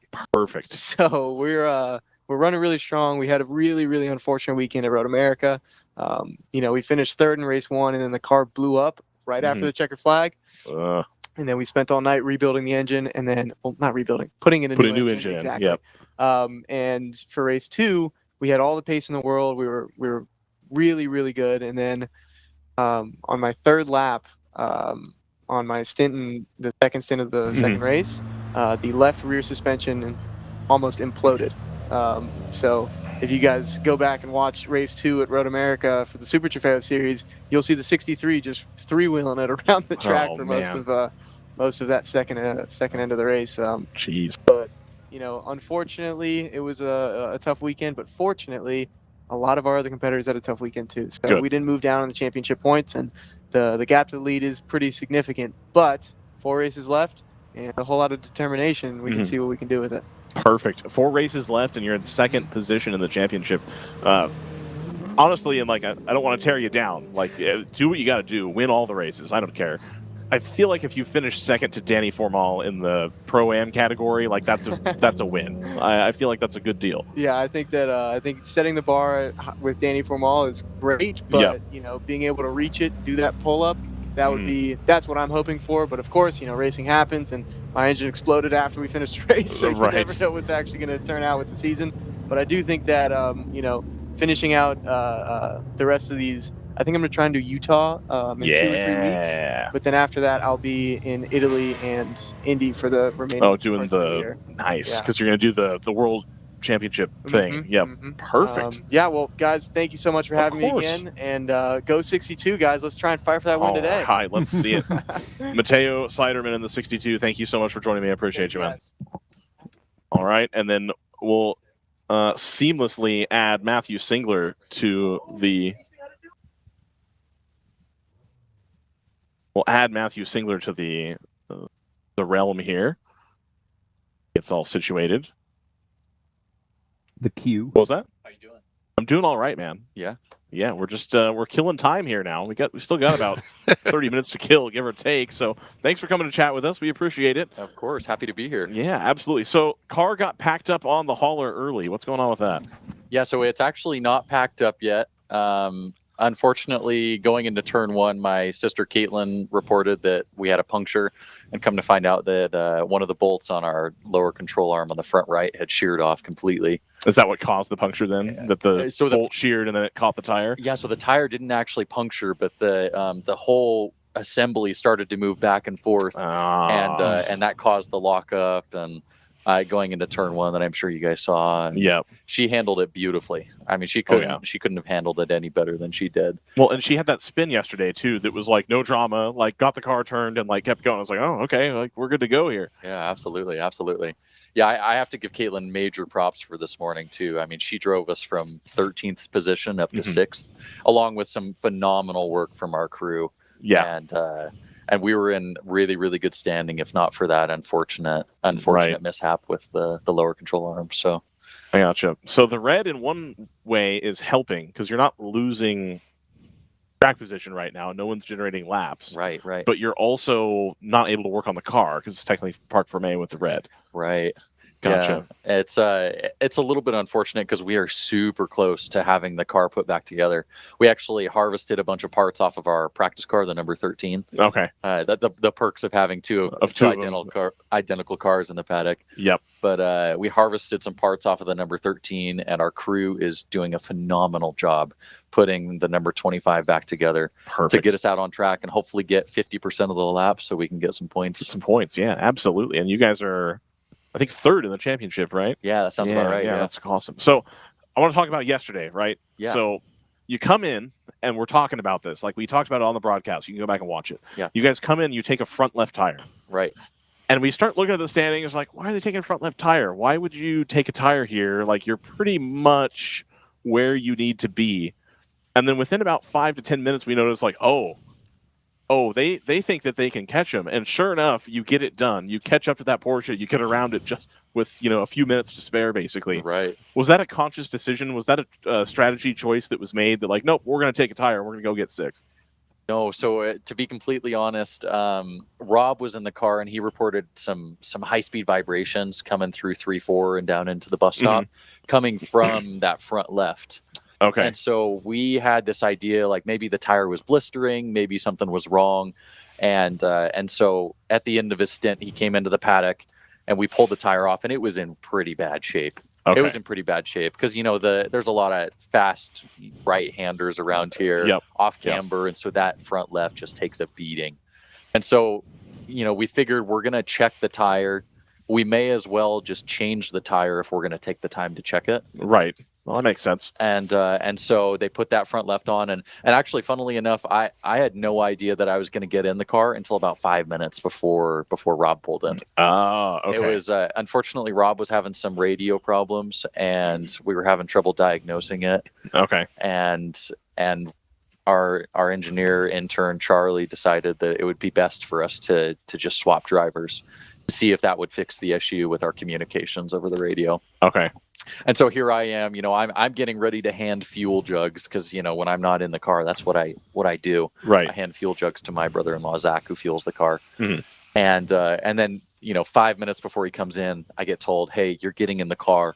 And so I furiously put everything on, put my earbuds in my ears, put the balaclava, Hans device, everything. And I put on my last glove right as Rob comes into the pit lane. Oh wow! Okay. And then I went and got in the car and I went out and I started running some pretty quick laps. Yep. It to be honest, my out lap, the car felt a little uncomfortable because that front left was so grippy, and the rest of the tires were very, very well worn. Okay. And so coming through 2, 3, 4 down into the bus stop, the rear end was a little snappy, but I figured, you know what, I'm just going to anticipate it. I'm going to start pushing. Right. And I was able to find some time with that new front left, and then Charlie, our race engineer, reported that I was gaining on the Porsche. Mm-hmm. And I figured, heck, let's just go for it. We'll see what happens. We'll try it. Yeah. And that did it. I mean, you were able to pull it off. One of the coolest drives I think we've seen in a long time. Thank you. And it's cool that happened to be like a circumstantial thing where it's like, oh, it all just happened to fall together. Like, that's awesome. But we talked about that's a thing that you see in IndyCar a lot. Right. Is we're going to make the conscious decision to change tires here. Right. And we think that we can shoot them down by the end of the race, but let's see if that happens. And so to get to watch that play out in an endurance racing setting, which doesn't happen that often because usually we're like, let's stretch the tires, see if we can make it last. Right. We don't want to lose time in the pits, but if you're already having to check it, put the tire on there, like, may as well. Absolutely. So that's super awesome. It's cool that you got to do that. Thank you. And what was the two things about that just really struck me, being impressive, was one, you talked about it, that you get one fresh tire and 4 very worn ones, it upsets the balance big time. Right. And, trying to get a handle on that, and as quickly as you did it, was one, really impressive. The other part of it was when you decided to get after it, it was for 6th. It wasn't for the win. Yep. Right. And I love that because it was like, doesn't matter. If, we're in this points hunt for one, and, 6th is better than 7th. Yep. For points. But also it was just we're not done racing yet. Absolutely. And that was so awesome, man. Thank you for that. Seriously. Super cool. Thank you. Yeah, I really appreciate it. It was, honestly, and as I've mentioned in the past, this is a family affair, and we're out here to have fun and go racing. I mean, it's phenomenal that my sister and I have this opportunity to race together, and I have to give a shout out to her for her amazing drive again this morning. Yep. And then I also have to give a shout out to our amazing team. I mean, my brother-in-law Zach, my wife Rachel, and then to our amazing crew guys this weekend, Brandon and Greg, and then to my parents who make this all happen, and then also Grant and Evan Lipsky from Wine Country Motorsports. Yep. They are phenomenal people. I wouldn't want to be racing with anybody else because there's just such an amazing dynamic and an amazing opportunity and an understanding that we're out here to have fun. It's not all or nothing. We're out here to have fun and go racing. And then Rob Holland, I can't speak highly enough of Rob. He is phenomenal. His experience, his advice, everything. He's a phenomenal guy, and I'm really grateful to be racing with him. It's hard to think of a better racing mentor and coach than Rob Holland, who has done all of it. Right. He's done the endurance racing at this level rather successfully. Absolutely. He's been doing it over in Europe. He did the sprint racing. He's been to the top and bottom of it both ways. And so for you guys to have that opportunity is incredible. And then again, having parents that are supportive enough to indulge in this kind of dumb hobby, it's pretty awesome. Absolutely. Yeah. What's that saying? If you want to have a small fortune, you need to start with a large one when you go racing. Absolutely. Exactly. 100%. Well, you know what, I think you would be hard pressed to find a better fit for that family team mentality from a pro-ish driver, if you will, than Rob. Absolutely. Absolutely. He's such a good guy. Yeah. I had the pleasure of announcing Rob back in the World Challenge days, and you could tell then, this guy's special. Yeah. It's cool. Definitely. Yeah, super grateful for him. One of the things I was telling Caitlin is, we keep waiting for you guys to have that breakthrough result because it seems like you're there. You got the pace, right? The car's there, it's whatever, right? And it occurred to me while I was talking to her that you guys in Wheelhouse who spend probably an order of magnitude more money on this than you guys do are in the exact same boat and getting kind of the same finish situation where it's the pace is there, right? You're getting close, and then either circumstance or something happens or this or that, and it really goes to show that even in GTO, a mostly family-only team can get there or thereabouts by just working really hard at it and being invested. Last season, AE Victory was the same way where they kept getting close, and then it looked like they were going to be able to do it at Daytona, and then they got taken out. I was oh man, we really thought they were going to get there. Right. And then as soon as they got that breakthrough result, now they're leading the championship this year. Right. And so I just have that feeling in there where it's they just got to get that first place once. And then the monkey will be off the back and be oh, okay, cool. Now we got to figure it out. Right. So we're really hoping that happens at Utah, our home track. This race coming up. Absolutely. I mean, I figure we've got the experience around that track, and I have a bunch of lap records around that track. Oh, good. Okay. With NASA. And so we have got some very, very good experience, and I really, really sincerely hope that that's our breakthrough, like you were talking about. I'm hoping so too. And you get 2 bites at that apple, so that'll be good. I'm looking forward to that for sure. Absolutely. Yeah, I also wanted to talk to you guys. I actually had the opportunity to listen to the broadcast for that last 30 minutes when you were covering yesterday's race, and I thought it was really interesting that you were talking a lot about the physicality and the physical preparation that goes into both your mental capacity while you're in the car as well as your physical capacity to finish the race. Right. And it's really cool for me. I graduated from Brigham Young University with a degree in exercise and wellness. Oh, cool. Okay. And so having that understanding and just that background has been super beneficial. Because there's so much work that goes into racing outside of just showing up to the racetrack and getting the car ready. It has changed tremendously. I think you could say this of a lot of sport. You hear stories about even baseball in the 90s of you just kind of do whatever you want. You go out, you go drinking after all the games. Right. You're doing that. You're going out drinking 162 times a year. Yeah. Really? And they were professional athletes making a lot of money. And then it doesn't take very many people to start going, what if I worked out a little bit more? What if I paid attention to this? Right. And you get the science of it going. And now, I probably since, I'm going to throw a number out, 2005, that's been how you have to do it at this point. Yeah. You do have to be fully locked in. I think the last person to not be locked in, we talked about this yesterday, was Greg. Juan Pablo Montoya was the last of the era of you can just kind of do whatever you want and show up and win races. But I think that was about the end. And since then, yeah, it's a full commitment to making sure that you're able to be excellent physically, because it is a very physical activity for sure. Definitely. There's I've read a lot of books just about car development and driver development stuff, and I think it was Randy Popst who said one of the best ways to prepare to get in a race car and all the vibrations and all of that stuff is to get on a bike, whether or not that's a mountain bike or a road bike. And it is so phenomenal. I've just recently gotten into road biking. I've been an avid mountain biker my whole life, but just recently got into road biking, which is also kind of funny because Rob raced road bikes professionally before his racing career. I don't know if you guys knew that. Wow. And so it's been really interesting to talk with him and talk about all the benefits that come from biking and how it applies to the racing stuff too.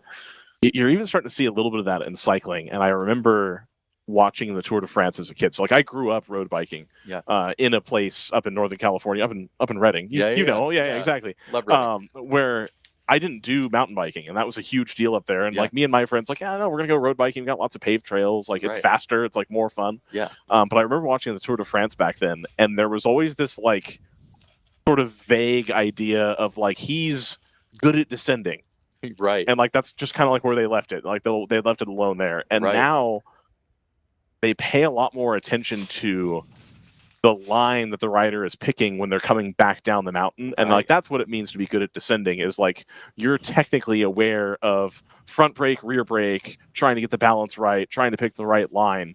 Very much the same way that you would on a motorcycle at that point. But when you're doing 30 or 40 miles an hour down the side of a mountain, if you're a super good climber guy, but you don't have a clue about how any of that works, you're at a huge disadvantage. And so it's funny that you mentioned that, because I was actively thinking about that the other day, like a month ago when the race was going on, and they were talking about it. I was like, hi, like people are going to have to start checking into that now. Right. And it's a skill that they're going to have to start developing, because it's making a difference on stages more times than not now, where if the finish is at the bottom, it doesn't matter if you beat somebody over the hill by 45 seconds, because they're going to catch you on the way down. Yeah. So, yeah, that's incredible. Yeah, absolutely. The racecraft involved. Yeah. Oh, yeah. Tons of racecraft. That's one of the things that I keep seeing in iRacing too, is, and it's so hard to learn. And we had a guest up here yesterday that we were kind of talking about it too. It's hard to get somebody clued into learning about racecraft. Like you can teach, even on like a sim, somebody broadly how to be fast at turning laps. You know how to do a lap time, like, oh, this is how you do it, etc. But like, there's a lot of times that a person who is not good at iRacing, because my focus on individual laps is terrible. Right. But I get into some of these races and I'm starting like 14th, and I'm instantly into like 5th by the time we get to the end of the first lap. And I'm like, because all of these people are bad. Like I'm setting up and telegraphing all of my passes all at once. Right. And nobody can do anything about it. I'm like, I am not that good. I know that I'm not that good, but nobody has any clue about racecraft. And so, especially if you're into like the road cycling and doing the USA Cycling's always got events going on everywhere, that the racecraft becomes a huge part of that for sure. Absolutely. Yeah, it's really cool. It's I'm really grateful to be able to do that biking and have that experience. And then I've never done a biking race. But if I ever do decide to do one, at least I'll have the racecraft in the back of my head. Oh, you'll already have it dialed in. It'll be great. Yeah, I'll set up for an over/under coming through. Yeah, there you go. That's exactly it. And they'll even do a crossover. So they used to have, it was called the Chico stage race. Yeah. At one point, one of the stages was like, you ride out to Willows, do a lap of Thunder Hill. Yeah. Was like the stage. And I was like, oh, that's so cool. Like, I would love to. Like, that's way better. Absolutely. I'm like a Cat 25 bike rider, so I'm not going to do it, obviously, because I would lose badly. But, like, what a cool event. Being able to, there should be more mixing of racetracks and bicycles. I agree. 100%. I agree. It was really cool yesterday evening to see the bike race. Yeah. I don't know if it was a biathlon or something. I think it was running and biking together. But it was really cool to see that the tracks are being used for things like that. Yeah. Too. And it's nice that the track is providing that at a cost that is reasonable for a bike race. Absolutely. You look at bike race entry fees and they're like maybe $150. Yeah. And you look at what a track rental costs for racing, and it's like there's no way you'd ever be able to. But right, here at Watkins Glen, they had figured it out where it's like, yeah, no, they had a biking and running event here. Right. It looks like we are, about to get back underway here. Only took about the 45 minutes they had originally told me, roughly from the time that we had the issue. So here we go. We're having trouble getting that Wheelhouse Mustang moving under its own power. I think the team's going to push it probably to their pit stall or the paddock. Not quite sure what happened there. Matthew, anything else? I imagine you want to get back down there and see how your repair goes and see if we can get somebody in the car and finish this thing out. Yeah, absolutely. I really appreciate you guys taking the time of course. to let me come up and chat with you. And I do want to just give a special shout out to our sponsors, Wine Country Motorsports and Yokohama Tires. Yokohama just joined us recently, and really grateful to have them supporting us. Excellent. And hey, look at that. Yokohama Tires already helping you out yesterday. Worked out the way it needed to. It's fantastic. Absolutely. Of course. Matthew, you're always welcome up here. Thank you so much. Thanks so much. And thank you for putting on such a show yesterday. Oh, of course. I'm glad that I was able to. Oh, the team trusted me. It carried the broadcast for a while, man. It was awesome.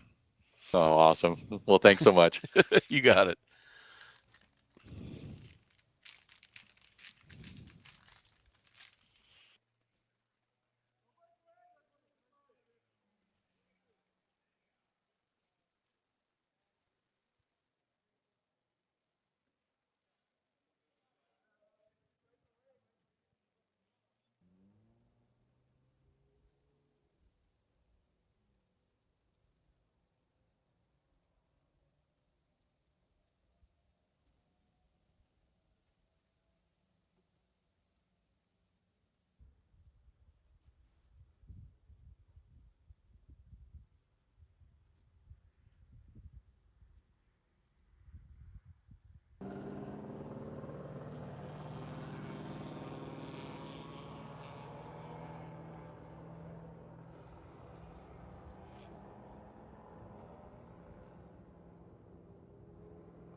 Welcome back to Watkins Glen as the red flag has been pulled. We are now full course caution, and the cars are out and on their first of what I imagine will be a couple or few of the safety laps around here. And you have just witnessed how an endurance race morphs into a sprint race. And you can see there's a lot of cars that are going to be taking advantage now of this somewhat lengthy, I mean more than just a lap, run under full course caution. So of course now you're just following pace car speed, and the 120 comes in. One of the contenders going to do the driver change, get the final driver in at this point. And I would think if anybody's thinking about changing tires, they're going to do it here during this caution, if you will, and get ready to go to the finish. We're coming up on an hour and 25 even for the remaining race time. And so this stop would be the one where, I would, certainly do the driver change, do tires if you're going to, top this thing off to the max, and then do what you need to do to bring it home with one more stop. And even for some of the cars, might even be able to bring it home without another stop at this stage. But it certainly has affected the apple cart, as they say, upset the apple cart here as the cars are heading out. And opportunities always, but the opportunities can go both ways. You can have an opportunity for improvement, or in this last hour and 25 minutes, you can make a wrong call here and there. So you still got to be sharp, but just this now is going to turn into, especially if you've got anybody. I didn't see a lot of people that were in the pits that time taking tires. So this long caution, obviously, about an hour roughly that the cars were just stationary. So they've, the tires have that hour of extra life in them. So some of them may have been saying, no, we're good. We've taken care of it. And we think we can go to the end and we can push if we have to. But we're sure going to see how it all plays out here. And safety car bringing the group that opted not to pit. And I would think, JT, that we would see maybe some of these cars the next time they get to pit in, diving in and doing their stop, because some of these cars, I think, could be amongst those that might be able to make it without another stop. It's starting to get really close. Yeah, exactly. There's quite a bit of fuel here, so I think for the most part, 75 minutes for some of the cars. A lot of your GTO cars are going to be roughly at 60 minutes or just slightly under. Yep. So we're getting really close to that window where you just might be able to make it. Yep, you may have to do a little extra fuel save here early or whatever, but I think maybe the GP2 cars have the potential here, certainly, with the right approach to it. But nonetheless, it's going to be an awfully interesting finish here, as is one of the rare moments in World Racing League activity where the field gets bunched up.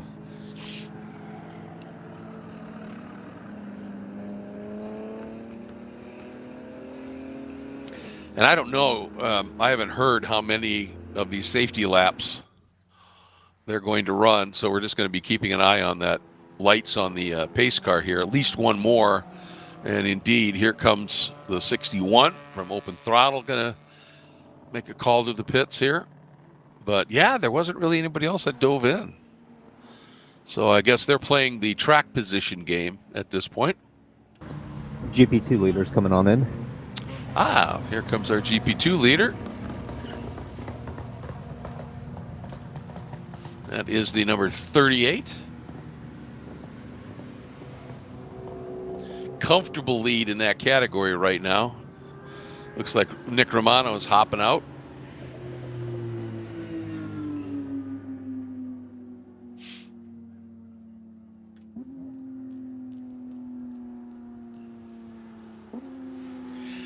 When you've got the lead that they do, this is such a smart idea to come in when the pit lane is empty. You don't have other cars to be worrying about. Just scrub that windshield as clean as you can. Take your time on the driver change. Get every ounce of fuel you can in. It looks like they got it as full as possible. There's some fuel left in that bottle, and they're done. And that Palomar Racing team heads back out, and this is the car that it had a lot of issues yesterday. Again, it's the test car, but it ended up still on the podium, and now it's had a very trouble-free run and has a shot at a win. The team car sits second, although, as I said, down a little bit, but those second place points are exactly what the 83 Palomar Racing entry needed. The team leading the championship coming in and not getting enough laps to be counted in terms of points yesterday, but maybe going to rebound with another podium. It would be their 8th of the season and extremely useful points. Mm-hmm. And again, when we're talking about the points and the like, I'm sort of focusing on the national championship chase, because the regional ones are pieced together from that. But just for a season-long stats and the like, that's what we're looking at.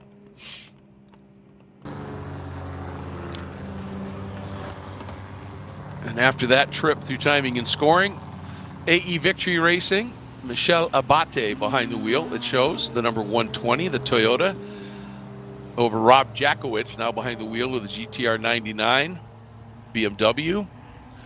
Murray Wonderly has taken over for the 53 Kingpin entry. And remember, that car before this happened was out. It was back a bit, 5th or 6th. And I don't know whether they stopped or not when we went back to yellow here, but they've played their cards and are now sitting in 3rd. Sarah Montgomery back behind the wheel of the 119 AE Victory entry, the Toyota. And then in the 888, Cameron Shields in the car that was leading when all this happened, who was wicked quick yesterday. So going from strength to strength here for sure. Cajun Canuck at this stage, and JT, please correct me if I'm wrong, but Justin Mason, it shows in the Cajun Canuck number 555, is a lap up on the 62 for open throttle racing. Yeah, so what happened is the 62 at last had to pit during green. Yes. A decent while ago. Whereas the 555 was going to actually be due relatively shortly, so this greatly benefited them. Yeah. Big time. You see the 62 coming down pit lane again right here. I mean, might as well. They're kind of like in a no man's land sort of situation here. I think it's a great play, isn't it? Roll the dice, extend your fuel window a bit as the little prototype comes in. But for that 62, try to cram in that last ad break here real quick. It plays the game well. So as we're getting ready to go back to green, we want to take a quick moment to once again say thanks to a couple of companies that make our broadcast possible here on DriversEye Live. But we'll be back for the start. You can feel confident Continental is the smart choice in tires. And they handle extremes? Yep. Tested from the Texas desert to near the Arctic Circle. Really? Really. Anything for the guy who finds that one pothole? Yeah, road hazard coverage has your back. For real? Absolutely. Were they made by like a bajillion engineers? Well, closer to 100. Continental. Welcome to the smart choice in tires. Are you still messing around with multiple solutions? Data system, cameras, hotspots, antennas, YouTube configuration nightmares? Stop. You've got a race to win. Sentinel Mini can consolidate a complete video solution, live telemetry, data analysis, and live broadcast into a single system, all managed from a phone, tablet, or web browser. No complicated software to fight with. Everything you need in one place. Perfect for endurance racing, sprint racing, or HPDE. Share your passion and win more races with Sentinel. Find out more at sentinel.racing.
Lights out on the safety car. We are going back to racing for an hour and 15-minute sprint.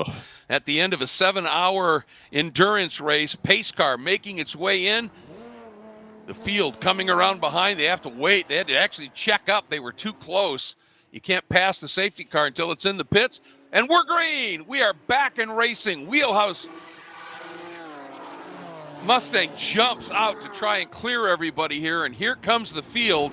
And right behind that Mustang is the 120 the race leader in the hands of Michelle Abadi as we head into turn 2 and the climb up the S's. You got Rob Jakowitz in the GTR 99 in second position, and then the 53, the big winner in this whole situation. Kingpin Racing, Murray Wonderly takes the wheel for the final stint here. Stint in a bit, we'll talk about that in a minute.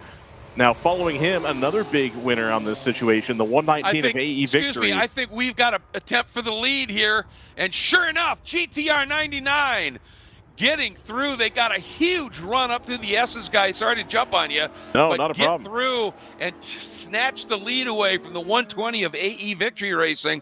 Absolutely superb move. That's Rob Jakowitz out into the lead. That moves the 120, yesterday's winner, down into second. And the Kingpin number 53, right where they were yesterday, in third. But they've got I think that's not for position, or is it? Has the 54 already cleared the 119? The 119 cleared the 53. There we go. So that is a position here for the 53. They're going to try to hold off the 54. The 119 of Sarah Montgomery has already gone around. Yeah, top 5 all within 2.5 seconds. Oh, big late lunge here on the 53. Got position established underneath, but don't know if he's going to be able to flow it through here. Not quite, but he's going to be all over the back bumper of that Supra. Yeah. Cam Shields at the wheel. Or is it Cam Evans? One of the two. One of the Cams. I think it's Shields in the 54, yeah.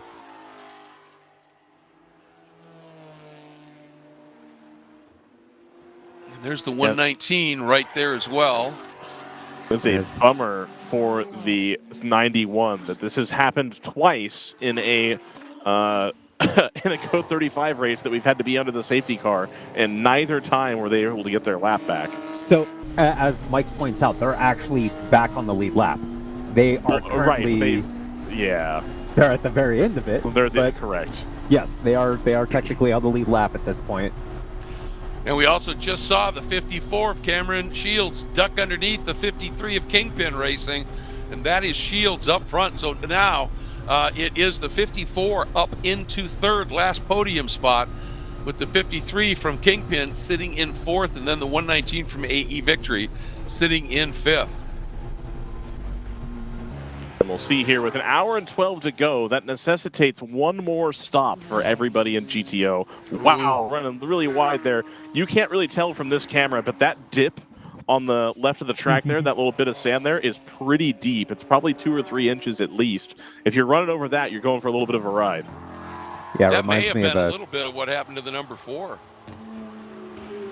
The four just unfortunately too much curb. But this, the drop off reminds me a lot of like turn 5 at Sebring on the exit. Yes, that's a great point. Boy, Shields is absolutely flying. He's going to take a look.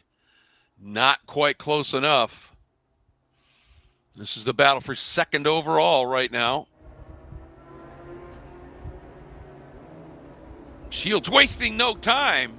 Slices through. He has gone from fourth to second on this lap. Talk about a charge.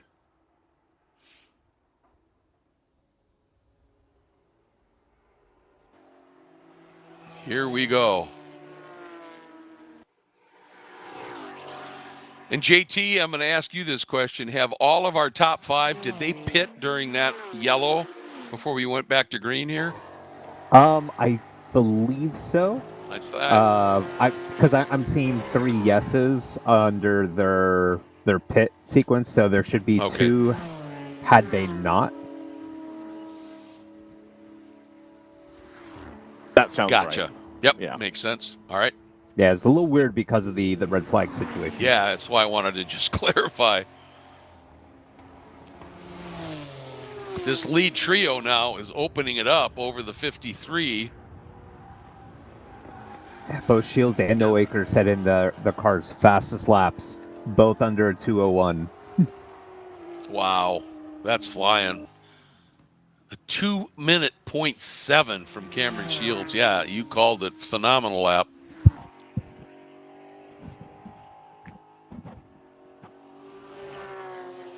Stay right there on the GTR 99. Going for the lead.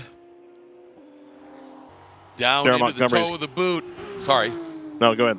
Sarah Montgomery is going to start working on the 53, and that's done. New leader. Beautiful move by Cameron Shields into the toe. Wow. So that's 3 spots and 2 laps, 4th to the lead.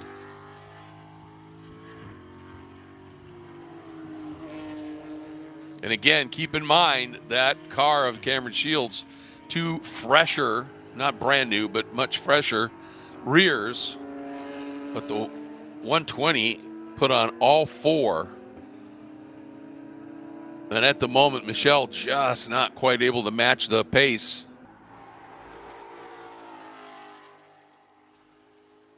Of either Shields or Jackowitz. Yeah, so to be clear, the 54 actually took 4 tires. It was the 102 that only took rears. Oh, thank you, so sir. the 54 is on those tires in a great spot, coming across the line 2-minute .27. Quicker still. Best lap of the race for that car. But how about this? Best lap of the race, period. Everyone. Just turned by Cameron Shields. There you go. That thing is hooked up, and he is dialed in. Also, do kind of need to keep an eye on a couple other fights as well. GP2, velocity 7 seconds behind the 83 at Palomar. Max Stallone does have a little bit of a pace advantage there. But again, we still have 67 minutes remaining. Absolutely. The 62, which had been in second place, unlucky with the way the red flag situation works with fuel, basically giving Cajun Canuck excellent opportunity to get a lap there. They've also had some issues as well. They picked up a 1-lap penalty for refueling the car while the car was still running.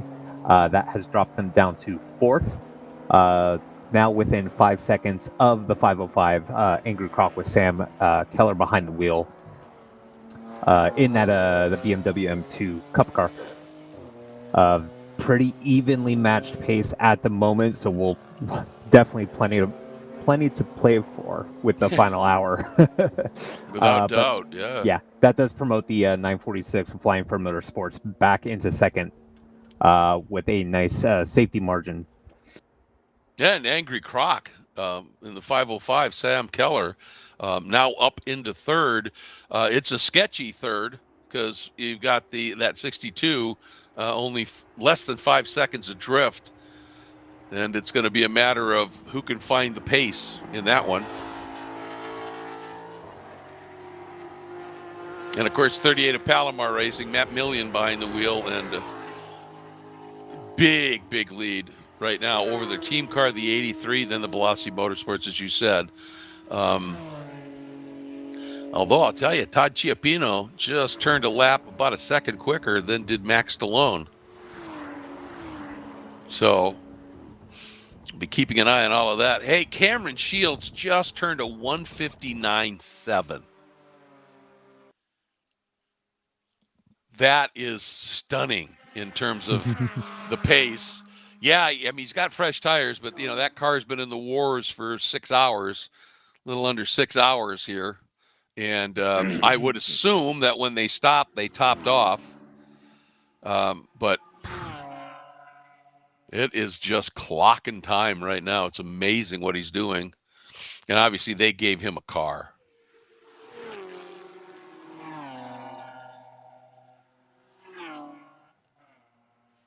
What we talked about, Greg, you just want a chance. You just want to be given an opportunity. Yep. Exactly. Get me in the window.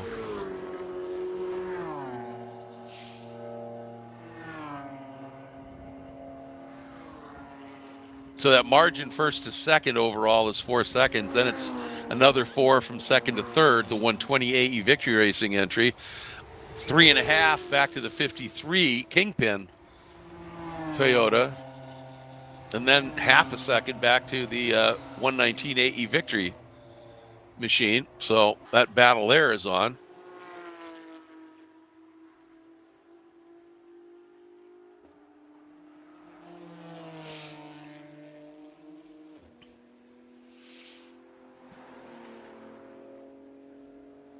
Yeah, and here that is. And you can see right now, Sarah Montgomery looking to try and sneak around the 53 Kingpin machine of Wonderly. Very similar cars. And that battle's still 4 seconds behind third. So Yeah, Sarah Montgomery thinks she has the pace to get on the podium here. She's got to clear the 53 in a hurry. Yep. And then set off after the team car.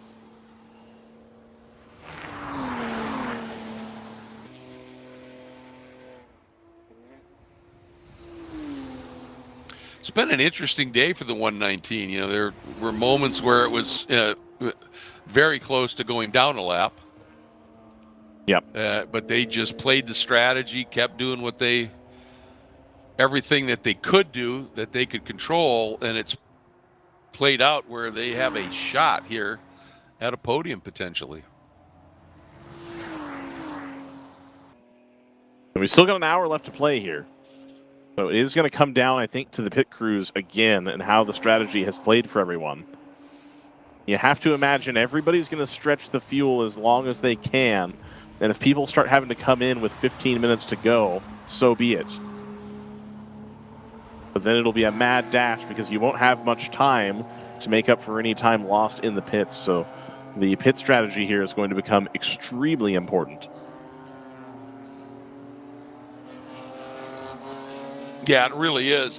And, you know, we saw at the end of the race yesterday, Ryan, you know, you talked about it quite a bit and absolutely nailed it, that it was the saving of fuel that got our winner into the window to catch that code 35. Yep. Well, the people they were racing ended up pitting just before it happened and lost a ton of time. So yeah, and the GTR 99, of course, being the most glaring example. Yes. They were, I would have to assume, well short on fuel and pitted about 45 minutes to go. They, of course, then had the lighter car in theory, but their car would have been about the same weight as everybody else who short-filled at the end. So you really get the track position, but even then, with the pace involved, it didn't quite work out.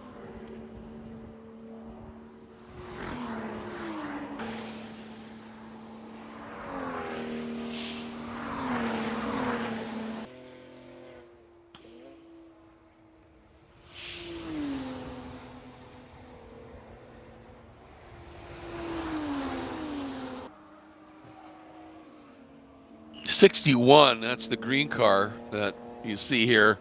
Yep. Currently 5th in class, but 40 seconds back of the team 62. Yeah, that's suddenly a competitive race there for 4th position. Yeah, it is. Given the penalty. And it's going to bring the 505, the Angry Croc car, a car that we haven't spoken much about at all, who have run a steady race all weekend. Put them up into a nice 3rd position. They're about 5 seconds ahead of Abby Lockwood in the Open Throttle 62. And they had a 4th yesterday, did Angry Croc, so that would not a bad weekend, 4th and then a podium, if it holds. So good for them. Angry Croc, this is a track that they probably have spent a lot of time on. They're out of Lidditz, Pennsylvania. Yep. Velocity Motorsports Club only 12 seconds off the number 83 of Palomar. Now, if they get that pass done, that's about the best they could have expected today as second, with the 38 with Matt Million behind the wheel. A little bit tough to face them on pace alone. But if that velocity car, even with the 1-lap penalty not included, probably still comes second here. So they're fighting for this position that they had every right to be in, regardless of the penalty. Yeah. It's just Cameron Shields is staggeringly quick right now. He got that 159, but he's just uncorking low 2 evens. 2 minutes, 2 minutes, 0.1 2 minutes, 0.3. That margin has ballooned up to over 10 seconds, and it's just sheer pace from the number 54. No, it's incredible pace by the 54. They've had good pace all day, and I think now just getting the right combination of track position and passing make that happen. Murray Wonderly still 5 seconds behind the 120 of AE victory for that last podium position, but again has Sarah Montgomery all over the rear of his car. That's that white and blue Supra, followed by the purple one. And James French, now in our lone GTU, the small prototype, apparently doesn't like the idea of a GTO car having fastest lap of the race. He just turned to 159.8. So now only a 10th off of the fastest lap turned by Cameron Shields. So James French in that little prototype is picking the pace up.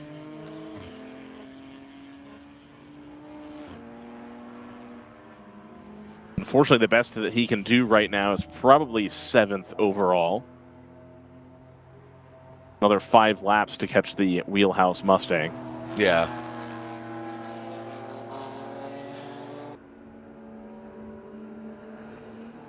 Well, this battle for third in GP1 right now, 2 laps ago, Abby Lockwood had closed that down to about 2.5 seconds, and then 2 laps later, Sam Kellers responded and opened it back up to 3.3. So they're definitely getting after it here.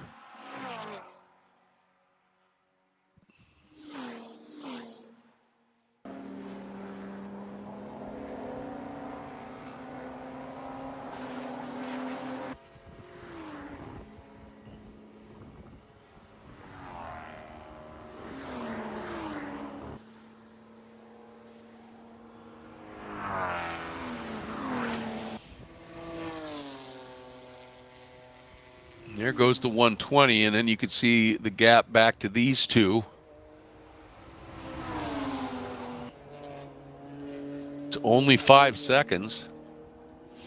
And all 3 of them are running very similar laps. The lead car of Cameron Shields, the 54 888 Porsche, and the BMW from GTR 99 of Jackowitz are both consistently running 202s now.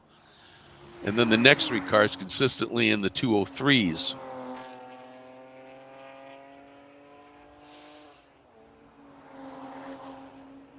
And another moment of coulda, woulda, shoulda for the 91 Wheelhouse Motorsports Mustang. Robert Noacker is clocking 201s and 202s regularly here. Yep.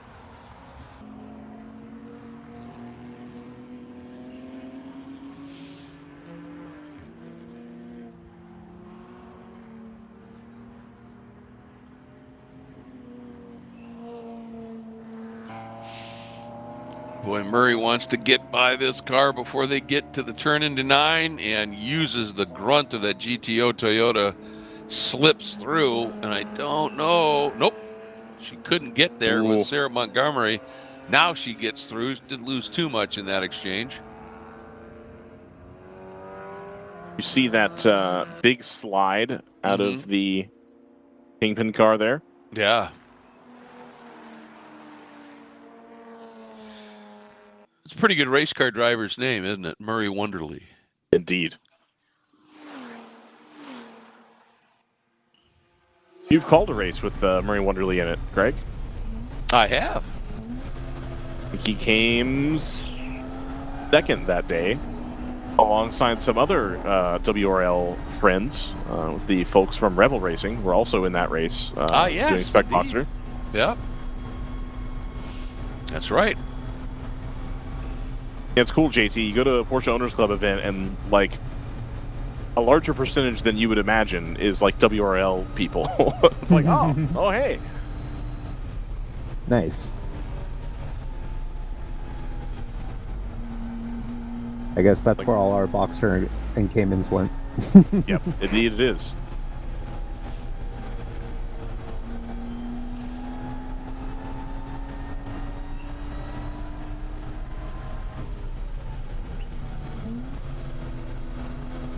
Yeah, probably second best race car name on the grid, so he's doing well.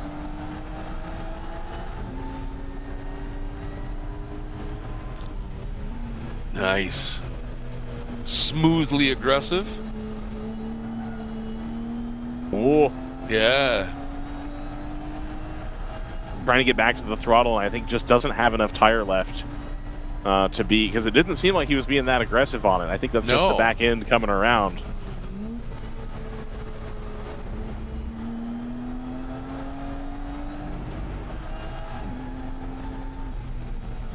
You know, the thing that caught me after the discussion that you guys had during the red flag about how they took that, literally almost removed that curb at the entry to the bus stop. Yeah. And I was just watching the onboard here, and Murray just used every bit of that. You know, he just, you know, his mirror couldn't have been more than a couple inches from that inside guardrail. Right. And the hood of the car, which, you know, you catch a curb, see that little vibration right there. Nothing. I mean, there is nothing to unsettle the car there. Yeah, I had totally forgotten that that was a storyline at all. I'm glad they reminded me. It would have been cool to talk about.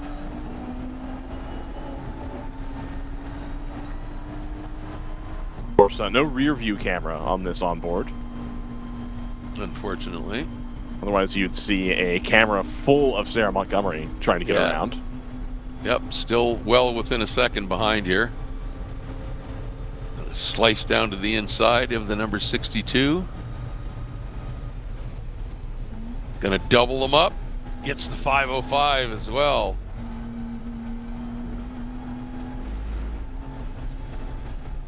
And that's important because both those cars that we just passed are fighting for position. That is your fight for third in GP1. Oh, that's a great point. You get hung up behind that. Yeah, so with the 505 really having the check up there, that's going to give the 62 the opportunity to pounce. Yes.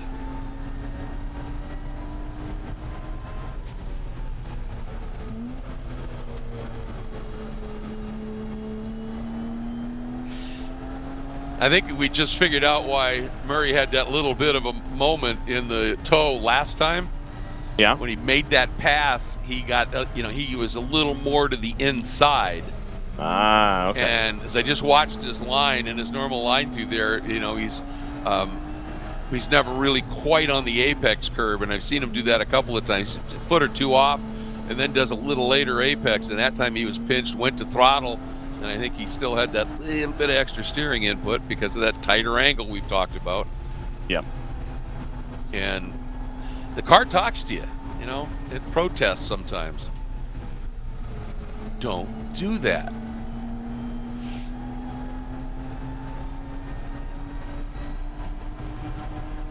Checking his mirror again. Still checking. I think he's seeing what side Sarah's going to maybe commit to. Yeah. Wants to see if that left lane is going to be available. Ooh. Yeah. All right, the so interesting now thing is, even without the mirror, Ryan, coming out of 11, if he stays left, she's not close enough, in his opinion, right? Right. If he suddenly drifts middle of the track, you know, like you said, there's just a mirror full of 119. Yeah. Ooh, good shot of these two coming Oh, towards what the a bus battle. stop. And this is for the final podium spot, right? Yep. Abby Lockwood trying to get there on the 505. And did. And does. Yep. Got it done.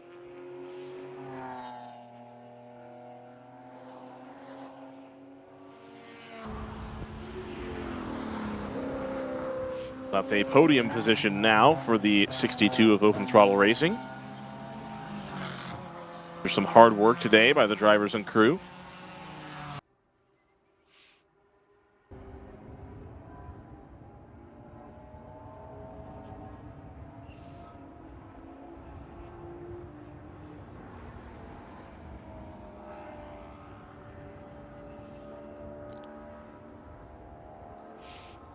So with 50 minutes to go, we are now in the clear that if a yellow does occur, everybody should be able to make it to the end.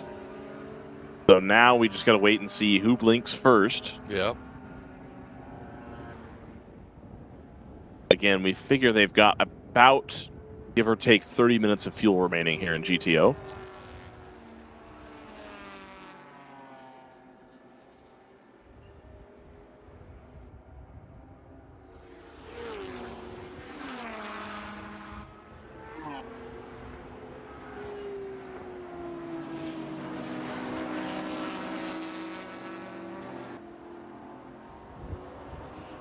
Oh, Sarah, nice job. Look for a second like she might get a little hung up here.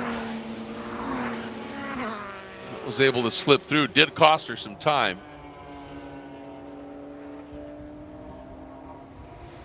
She was 9/10 adrift last time by start finish.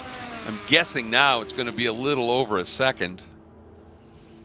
Unless she just flies here. Well, she's made up a little bit of that.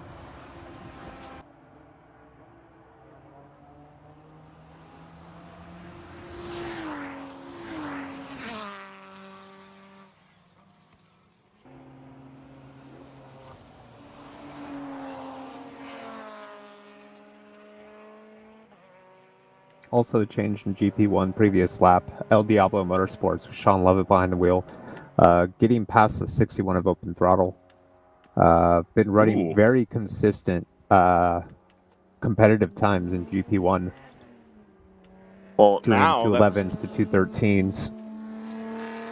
That's going to put them right back in contention, I believe, for a podium position here. Going to have to dispatch the 505 of Angry Croc. And then that'll put them head-to-head with Abby Lockwood, no? They're 73 seconds behind that fight. Oh, okay, got it. My timing hadn't updated. Okay. I mean, they're consistently running 3 seconds a lap quicker, so I mean, it's not out of the realm of possibility. I think they'd need a little bit of help, though. A little help. They definitely need help, Exactly. yeah. But impressive drive nonetheless. Boy, look at how much Sarah Montgomery has gained back here. Again, 9/10 last time by. She lost time and made it up with a superb lap, and now is back to just a half second back.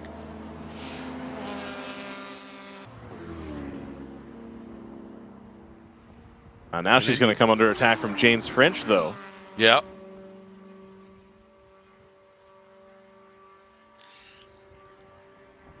And if he's there, I think French might just make the pass outside of the outer loop.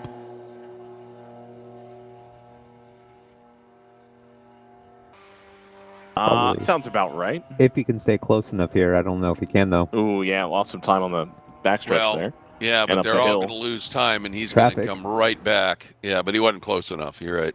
Hold on. Ooh, everybody pay attention to those mirrors. You know, this is where you fear for the little prototype. So the two big GTO cars go by, and then those other two go. I didn't see anything else. But they all were well aware of it.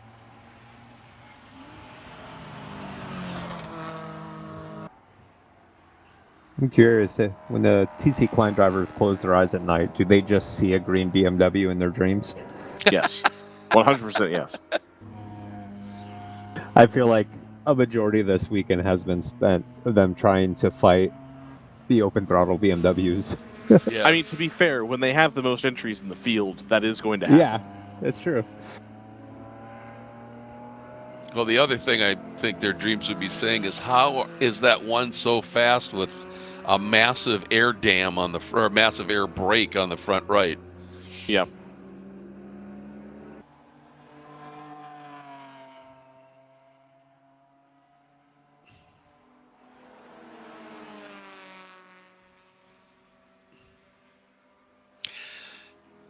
And you wonder here what the thought process is for James French. You know, throw down laps. Well, sure, but I mean, you know, is he going to be thinking, I know these two are battling for position. How much do I want to mess with this battle in front of me? I'm not in it. It's a different, you know, I'm just going for overall, which sure, he'd love to pick it up, but he's laps adrift there too. Yep. So it'd be interesting to see just what his mindset is. I mean, if he gets a free run and an easy pass, he'll take it, of course. But I just don't think he's going to stick his nose in and affect these people too much. Well, you'd have to pass both in the same corner, right? Like Pretty you would much. want to pass one and then hold that one up. Exactly. Ooh, but now it takes a look to the inside. Couldn't quite get it done.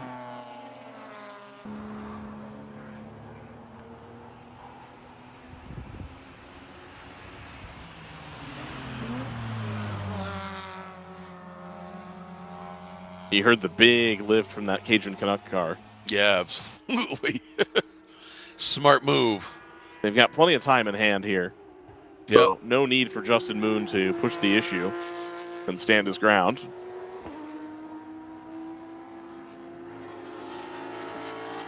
Well, Sarah Montgomery is going to start to run out of time if she does want to catch the teammate to fight for third. Yes. And again, we still have pit stops looming. You want to just make sure you're in with a shot.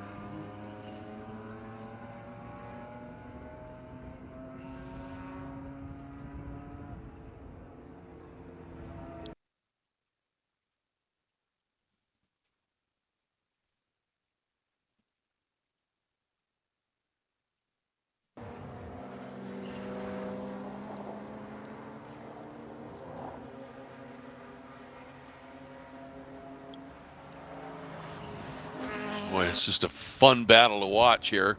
But you're right in terms of the fight to get up and duel with your team car for the podium.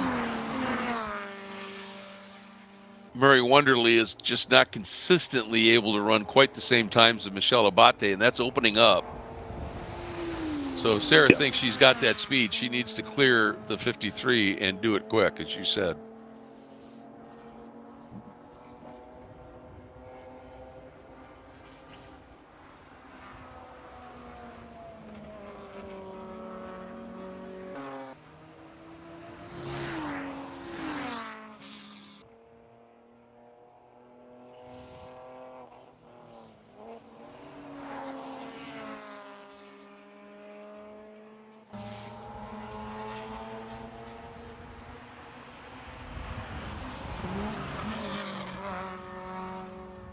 Looks like issues continue for Singler. I believe they've gone back to the paddock. Yeah, they're backing that car into the garage. So something amiss, I reckon, still with that front right corner. They had brought it in a couple times to look at it again.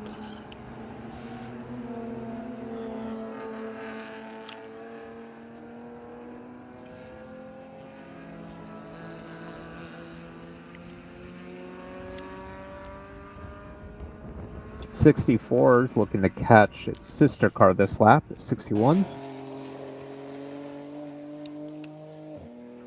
Yeah, Brett Seafuse throwing down some really good laps. Ryan Korzanowski not quite able to match that pace.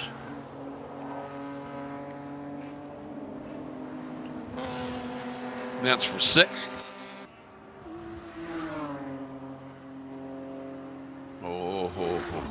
Oh! I thought he was going to hit dead center in the back of that car. French really had to check up.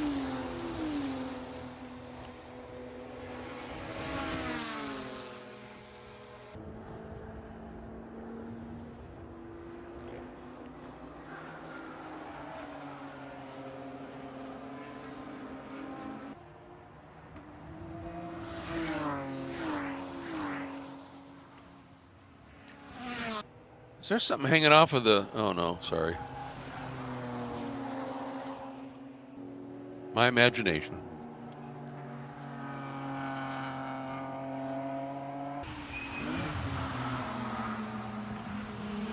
All right. Opportunity here for Sarah.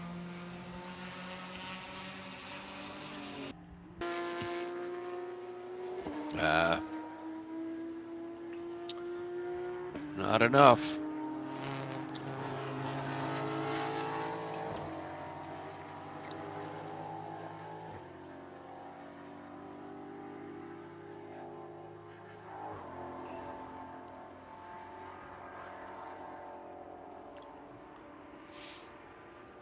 I noticed there, Sarah stayed on the brake a fair bit longer than Wonderly did up into turn 9.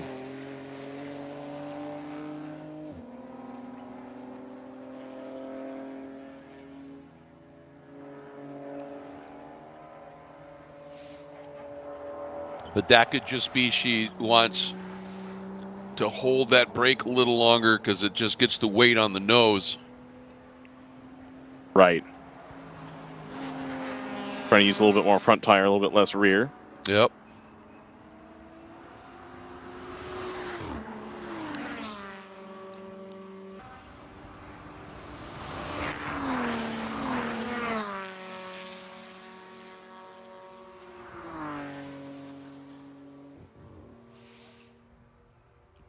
Oh no. Oh Sounds no. like the 946 of a Flying Fur has had a impact exiting the bus stop. All right, and this Oh, is boy. going to set the pit crews into motion here. Yeah, it assuming we don't surely have will. a. Oh yeah, we're gonna get a. We're gonna get a flag. I'll be honest, I can't tell the difference between the purple and the red flag on the starter stand from here. They look Well, about the it's a red. same. This is yeah, gonna be a looks like red. Red. Clearly a Corvette red. comes to a stop.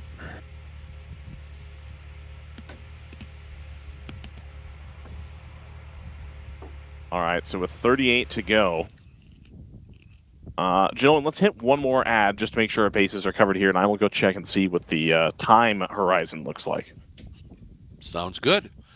So, as we're back under our second red flag of the day, or third, excuse me, let's take a quick break again and learn a little bit more about some of the companies that help make our coverage possible. You can feel confident Continental is the smart choice in tires. Can they handle extremes? Yep. Tested from the Texas desert to near the Arctic Circle. Really? Really? Anything for the guy who finds that one pothole? Yeah, road hazard coverage has your back. For real? Absolutely. Were they made by like a bajillion engineers? Well, closer to 100. Continental. Welcome to the smart choice in tires. Are you still messing around with multiple solutions? Data system, cameras, hotspots, antennas, YouTube configuration nightmares? Stop. You've got a race to win. Sentinel Mini can consolidate a complete video solution, live telemetry, data analysis, and live broadcast into a single system, all managed from a phone, tablet, or web browser. No complicated software to fight with. Everything you need in one place. Perfect for endurance racing, sprint racing, or HPDE. Share your passion and win more races with Sentinel. Find out more at sentinel.racing.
And welcome back, everybody, as we continue under red flag.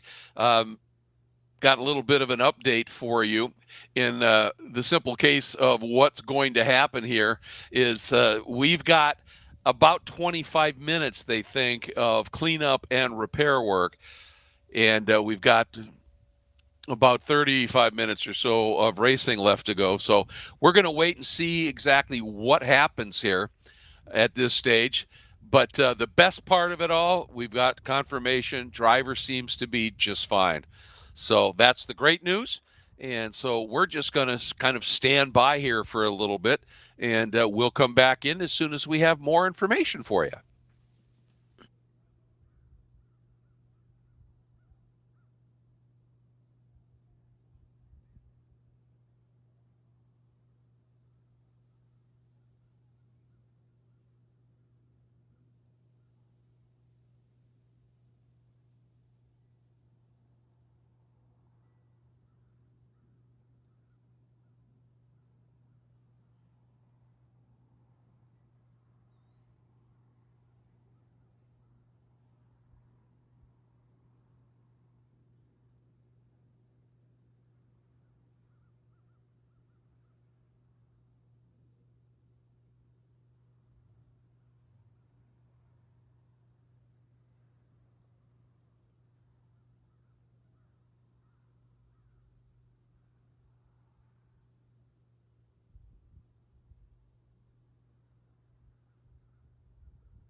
Welcome back to Watkins Glen. The barrier repair is complete, and now we're going to deal with this restart procedure here again.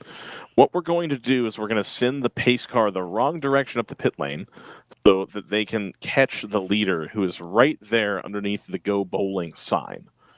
The pace car is then going to pull in front of the leader so that they have effectively found the leader. And then both of these cars that are kind of far along have been told that if they would like to pit here, they will not incur a blend line violation because they did do the right thing and pull over to the correct side of the track, which you're supposed to pull over to the left side because you're supposed to be off the racing line. Because of that, they have effectively made it to where if we did the procedure as normal, everyone behind them would get a free pit stop except for them. So that would then throw a wrench into things. So what they're going to do is move the safety car to the front as they would as normal, and then those two cars are going to be given the opportunity to pit if they so choose. That way we don't have to do any weird pit lane closure procedures, which was an option here, but isn't something that WRL typically does. And so we try to avoid that if at all possible. And so the solution here is just letting these cars up front know, hey, if you would like to pit, you can. Don't worry about the blend line. You can make that call. Now, the other once question that happens, go ahead. Ryan, go ahead. I was just going to ask, with only 17 minutes left or 18 minutes left on the clock, are we going to do the full 3-lap thing, safety lap? It was not made clear to me, but I also don't know how long this procedure is going to take. I think they have the option to do 2 if they would like. But you're absolutely right that we are going to run up against it. I believe that we're probably going to end up with a green-white checker situation, or even a white checker situation. Yeah, or a green. You know what I'm saying? I know what you're saying, but what I'm saying is if you make the decision, okay, we're going to go back to racing, then let's just do, 1 pace lap and go racing. Yep. You know? And while you were chasing all of that, JT made a really good point with this long stoppage and everything. In 17 minutes, it'll be probably, 14, 13 before we go green. I'm not sure you're going to see a lot of people needing to pit. The 91 is going to pull down the pit lane here, which, again, just barely. Yeah. 91 just barely gets hosed on this one last time.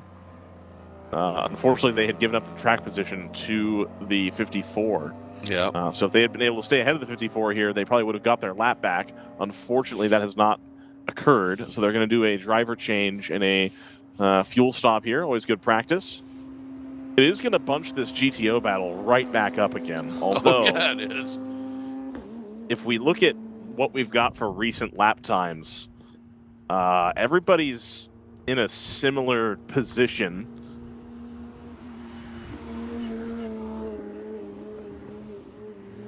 But you're going to have the AE Victory and Kingpin sandwich here for your top 5.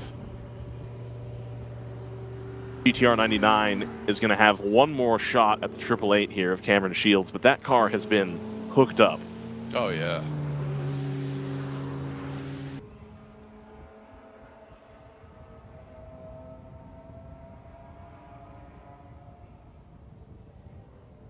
It's also, I didn't see how this was going to shake out. It's also going to give El Diablo another swing at 4th here. And potentially 3rd, depending on how quickly they can get any potential moves done. Mm-hmm. So that kind of 3, 4, 5 is going to be up for grabs in GP1.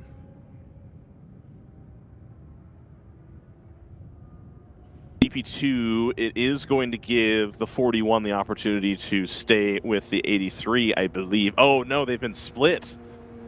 Oh, there it is. There's the 41. Yep. So the 83 was that Palomar car that was ahead, that was just ahead of the safety car that went through. So that is going to take away with the 41 of Velocity Motorsports Club. They're not going to get an opportunity to fight for the win here. The 555, this is a delayed development. 555 is in the pit lane with the hood open. Ooh. Oh, that is your leader in GP1. They have 3 laps in hand. If they don't get this going, they're going to fall to at least 2nd.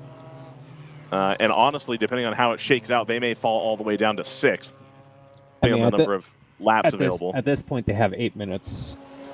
Yeah. Oh, boy. Okay, hood is back shut. And of course, Flying Fur was second, and they're done. So, yep. All right, KG Canucks sent back out. There they are.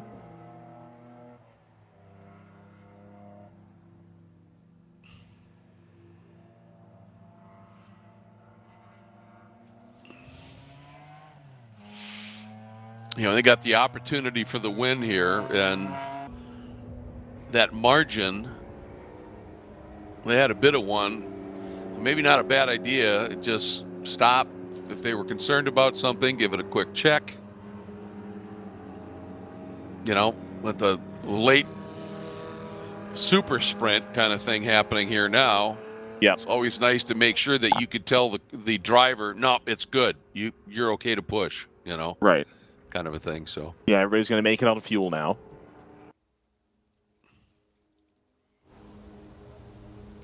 Of course, there goes the safety car. They're going to pass by the pit lane here. 13 minutes to go. Oh, got a taker there.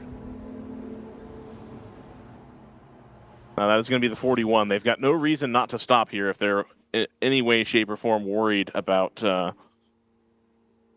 fuel. Yep, good point. They're now out of contention.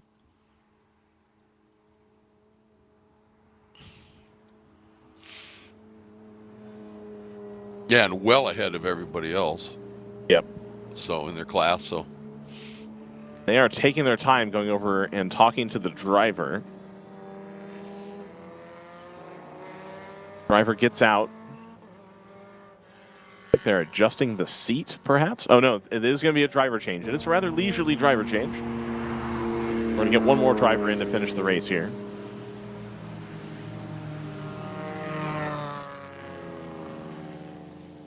The rain has held off, but it is getting darker and darker. Yeah.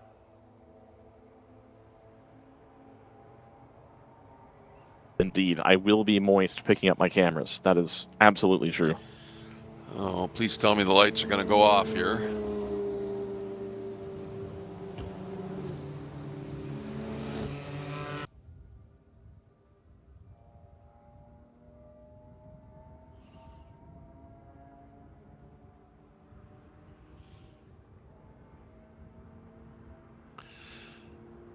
And for Cameron Shields in that number 54 888 Racing Porsche, the overall leader there, a couple of out-of-class cars between himself and Rob Jakowitz in that 99 GTR 99 BMW. And, you know, certainly want to see the great run, but it's nice for Cameron, who was so fast and was so quick and aggressive on the last restart and built up a nice little gap, that he's at least got a little protection. Yep. So now with Flying Fur having fallen down the order because of the unfortunate situation with their car, you're now going to see El Diablo versus Angry Croc. Can the 505 hold off a 48 car to secure a podium, or is El Diablo going to have a double podium to drive back to California with? Yeah.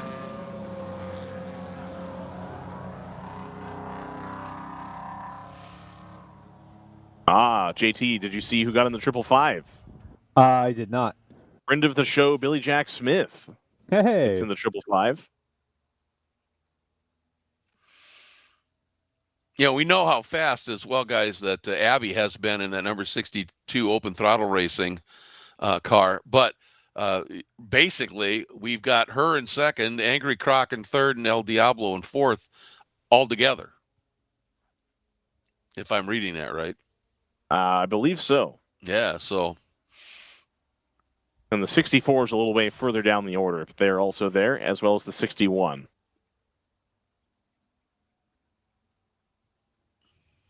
Building. That's a grandstand. Almost looks like a big A-frame house. Yep, we got safety car lights still on. Oh. Yeah, it's too late to do it there, unfortunately. Ah. We're going to get the whole field formed up here. Oh, was that the big L? The what?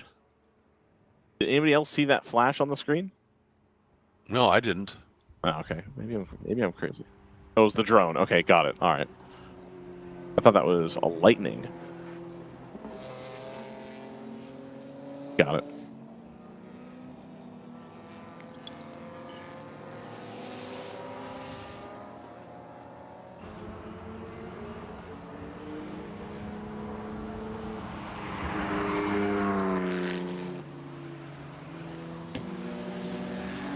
We're going to have about 5 minutes to go, which is going to work out to be about 2 laps.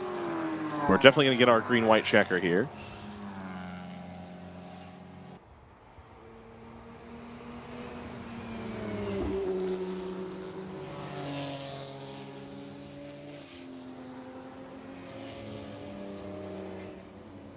That's it. You're done.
All right, so lights are going to be out on the safety car here this time by.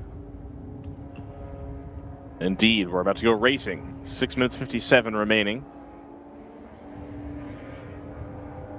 We'll have to see how this first lap gets underway to see if we're going to go 3 laps or 2 here to close out the 7 hours of racing here on Sunday. World Racing League. Of course, make sure you register and join us for Utah Motorsports Campus coming up very, very soon. In just a few weeks, we can have some more WRL action in the desert. But for now, we'll wait and see the results of this GTO battle that's been brewing for about the last 90 minutes. We get the green. The GTR 99 car is going to dispatch the lap traffic rather quickly and set off in pursuit of the 888, Greg. But Yeah, and Flying Croc got a great restart there and actually got around Abby Lockwood in the 62. Yeah, that 505 entry making the best of what they've been given here. Phew, haven't they? If they can keep this second place, that'll be a huge result for them.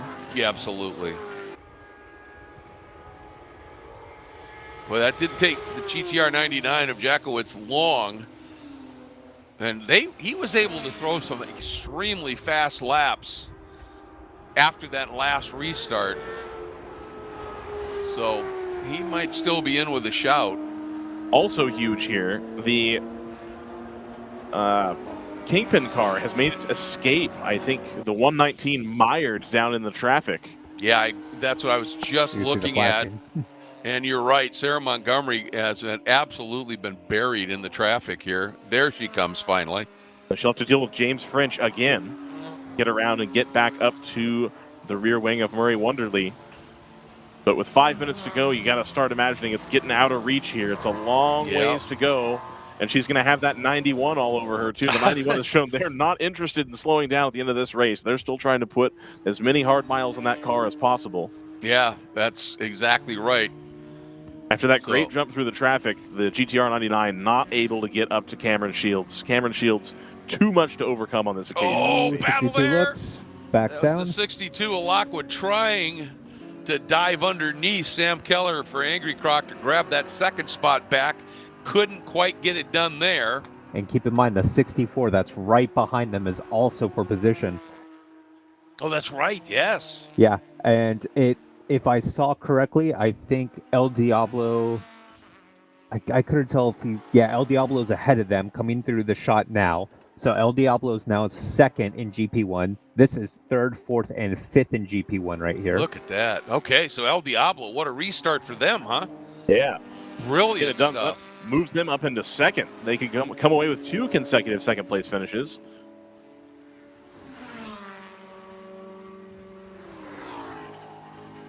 So watch for that here. Here's the El Diablo car. Ooh, Abby down underneath now, trying to get through, makes the pass on Sam Keller for Angry Croc. So that takes the 62 up into third. Angry Croc drops to fourth. And now they're going to have to be very leery, as you said, of Brett Seafuse in that number 64 open throttle racing machine. Looking on the right.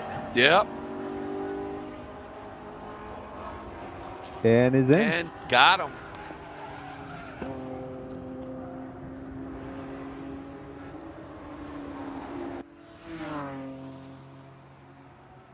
Meanwhile, good. Sorry, I was just going to say it's about 2.1 seconds between Shields in the lead 54 Porsche and the BMW of Rob Jakowitz. Then 1.5 back to Michel Abate in the 120 AE Victory Racing entry. Remember, that's the car that came in here leading in the points, AE Victory.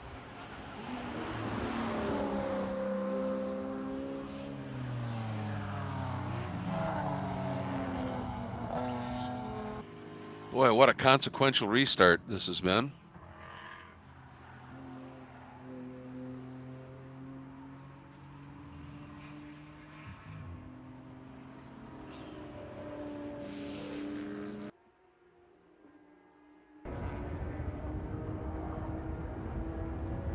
Ooh, 64 looking to dive underneath the team car here.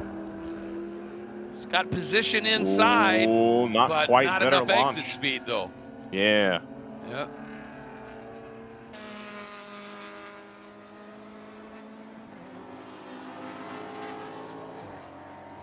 All right, and the starter has the white flag ready.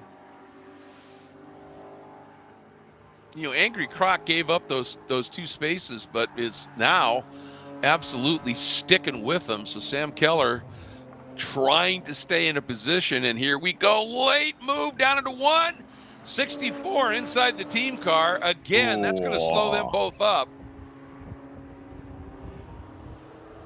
You're Mike Gorman. You're real nervous right now. Yes, you are. The last thing we need is 2 cars to take each other out. Let's just get them back on the trailer, folks. Yeah, but I want to be first on that trailer. Yeah. Don't take this weird, but do we have a Mike Gorman foot cam? No, we do not. On the pit wall, just, tapping. Yep. Yep. Or chewing nails to the quick. Yeah.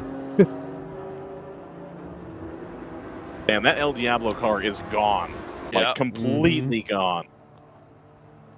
Hey, I'll tell you what, guys. Rob Jakowitz just turned the fastest lap of that car for the day at a 2:01.8. Unfortunately, he did that, and he was still almost 4 seconds behind Cameron Shields, who's been turning 2 minutes, even laps almost, just flying right now. Sarah Montgomery is within 8/10 of Murray Wonderly for 4th position in GTO. So yeah, there should be white flag white here. flag? I'm told it's not Sarah in the 119. Oh, okay. All right. Unfortunately, I'm not told who it is, but yeah, Rob Monte in chat says it's not Sarah. Definitely says Sarah on the screen, but I believe that it's wrong. And there they are, whoever it is. Yep. Oh yeah, she is definitely closing. So is the white flag out? Are we on the last lap? Yes. Okay. Yes.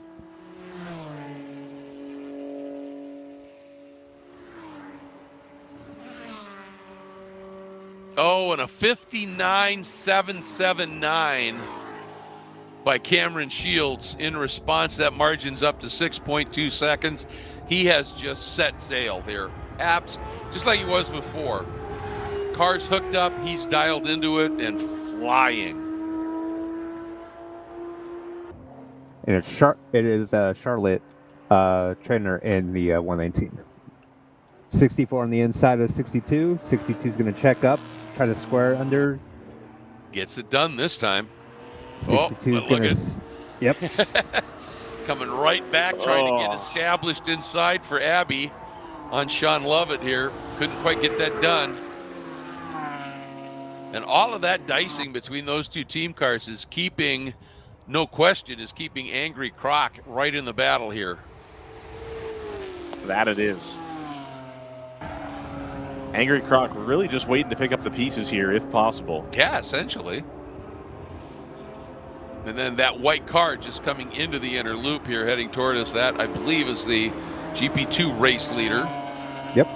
Palomar 1-2 right there. So photographers out on track. Last chance. Get them both. Exactly. You want the team photo. Palomar able to get... Here we go. Final turn. Here he comes. Cameron Shields should pick up the checkered flag. Goes over to the pit wall in the classic celebration, bringing a win for 888 Racing and their 54 Porsche. What a drive he put on, guys. And the GTR 99, hold on. Fabulous second spot. Murray Wonderly able to hold off a surging 119. Holds on to fourth position there for some good points. By half a second. Yep. That was close. Michelle Abati brings the points, leading 128 Victory Racing home in third. Then, as you said, Wonderly and Charlotte Trainer, right? In the 119, complete your top five.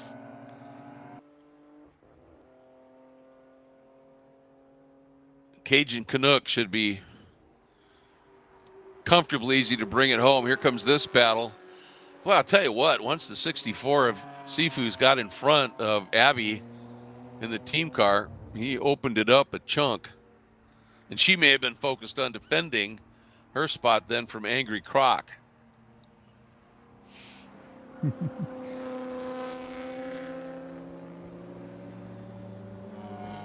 And there's your Palomar 1-2.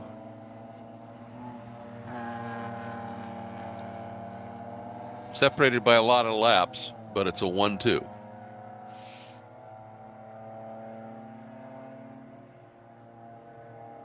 And I believe James French already took the checkered flag in GTU. So, 7th overall. And, of course, lone entry in GTU, but always puts on a show, especially with James French behind the wheel. Here comes our Velocity Motorsports machine. That should be a podium for Brendan Smith and the team. I think that's it. That'll just about do it, Craig. If you want to wrap us up, I've got stuff to tear down here. You got it. Well, always a pleasure, Ryan. Thank you, sir. And JT, quick thoughts here. I mean, we had some great drives today, and I haven't been doing this anywhere near as long as you have, but 3 red flags, that's a first for me, for sure. Yeah, that was definitely very unfortunate. Unfortunately, it just seems they were, small mistakes made in the moment that just had large impacts. But for the most part, driving was clean out there, which is always great to see. Once again, we had a classic endurance race. Once again, WRL race is kind of coming down to the wire. Yeah. Regardless, and it's just another great weekend for WRL. A big thanks to everyone involved, all the staff. Your marshals, safety, track, everybody involved. Always happy to call these. Yeah, absolutely. Next event, as you can see, not too far off, September 25th through the 27th at Utah Motorsports Campus, the Burt Brothers Utah Motorsports Campus. Great to be racing there out in the desert here. And can't wait for that. As you said, a big thanks to all of the corner workers, the marshals, the EV crews. Kept them a little bit busier than they would have wanted today, obviously. But nonetheless, ended up taking care of everything in great haste and getting us back to racing every time.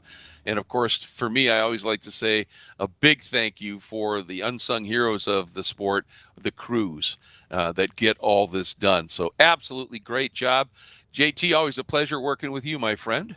And I'll tell you, I think, it's not just the driver of the day. I think it's the team of the day. But that performance by Cameron Shields, both days behind the wheel of that 54 888, this time it paid off with the win, but they were just fast. So just a remarkable drive. And congratulations to them. But JT, thank you. Looking forward to working with you again as we head down to Utah. And also, of course, want to say a big thank you to our pit camera, Chris, and our drone. Man, some serious flying today by Nate. Thank you. And thank you to all of you for taking the time to spend your Sunday with us, or at least part of it. We appreciate that. And we'll see you in a few weeks out in Utah in the Salt Lake Desert. See you then.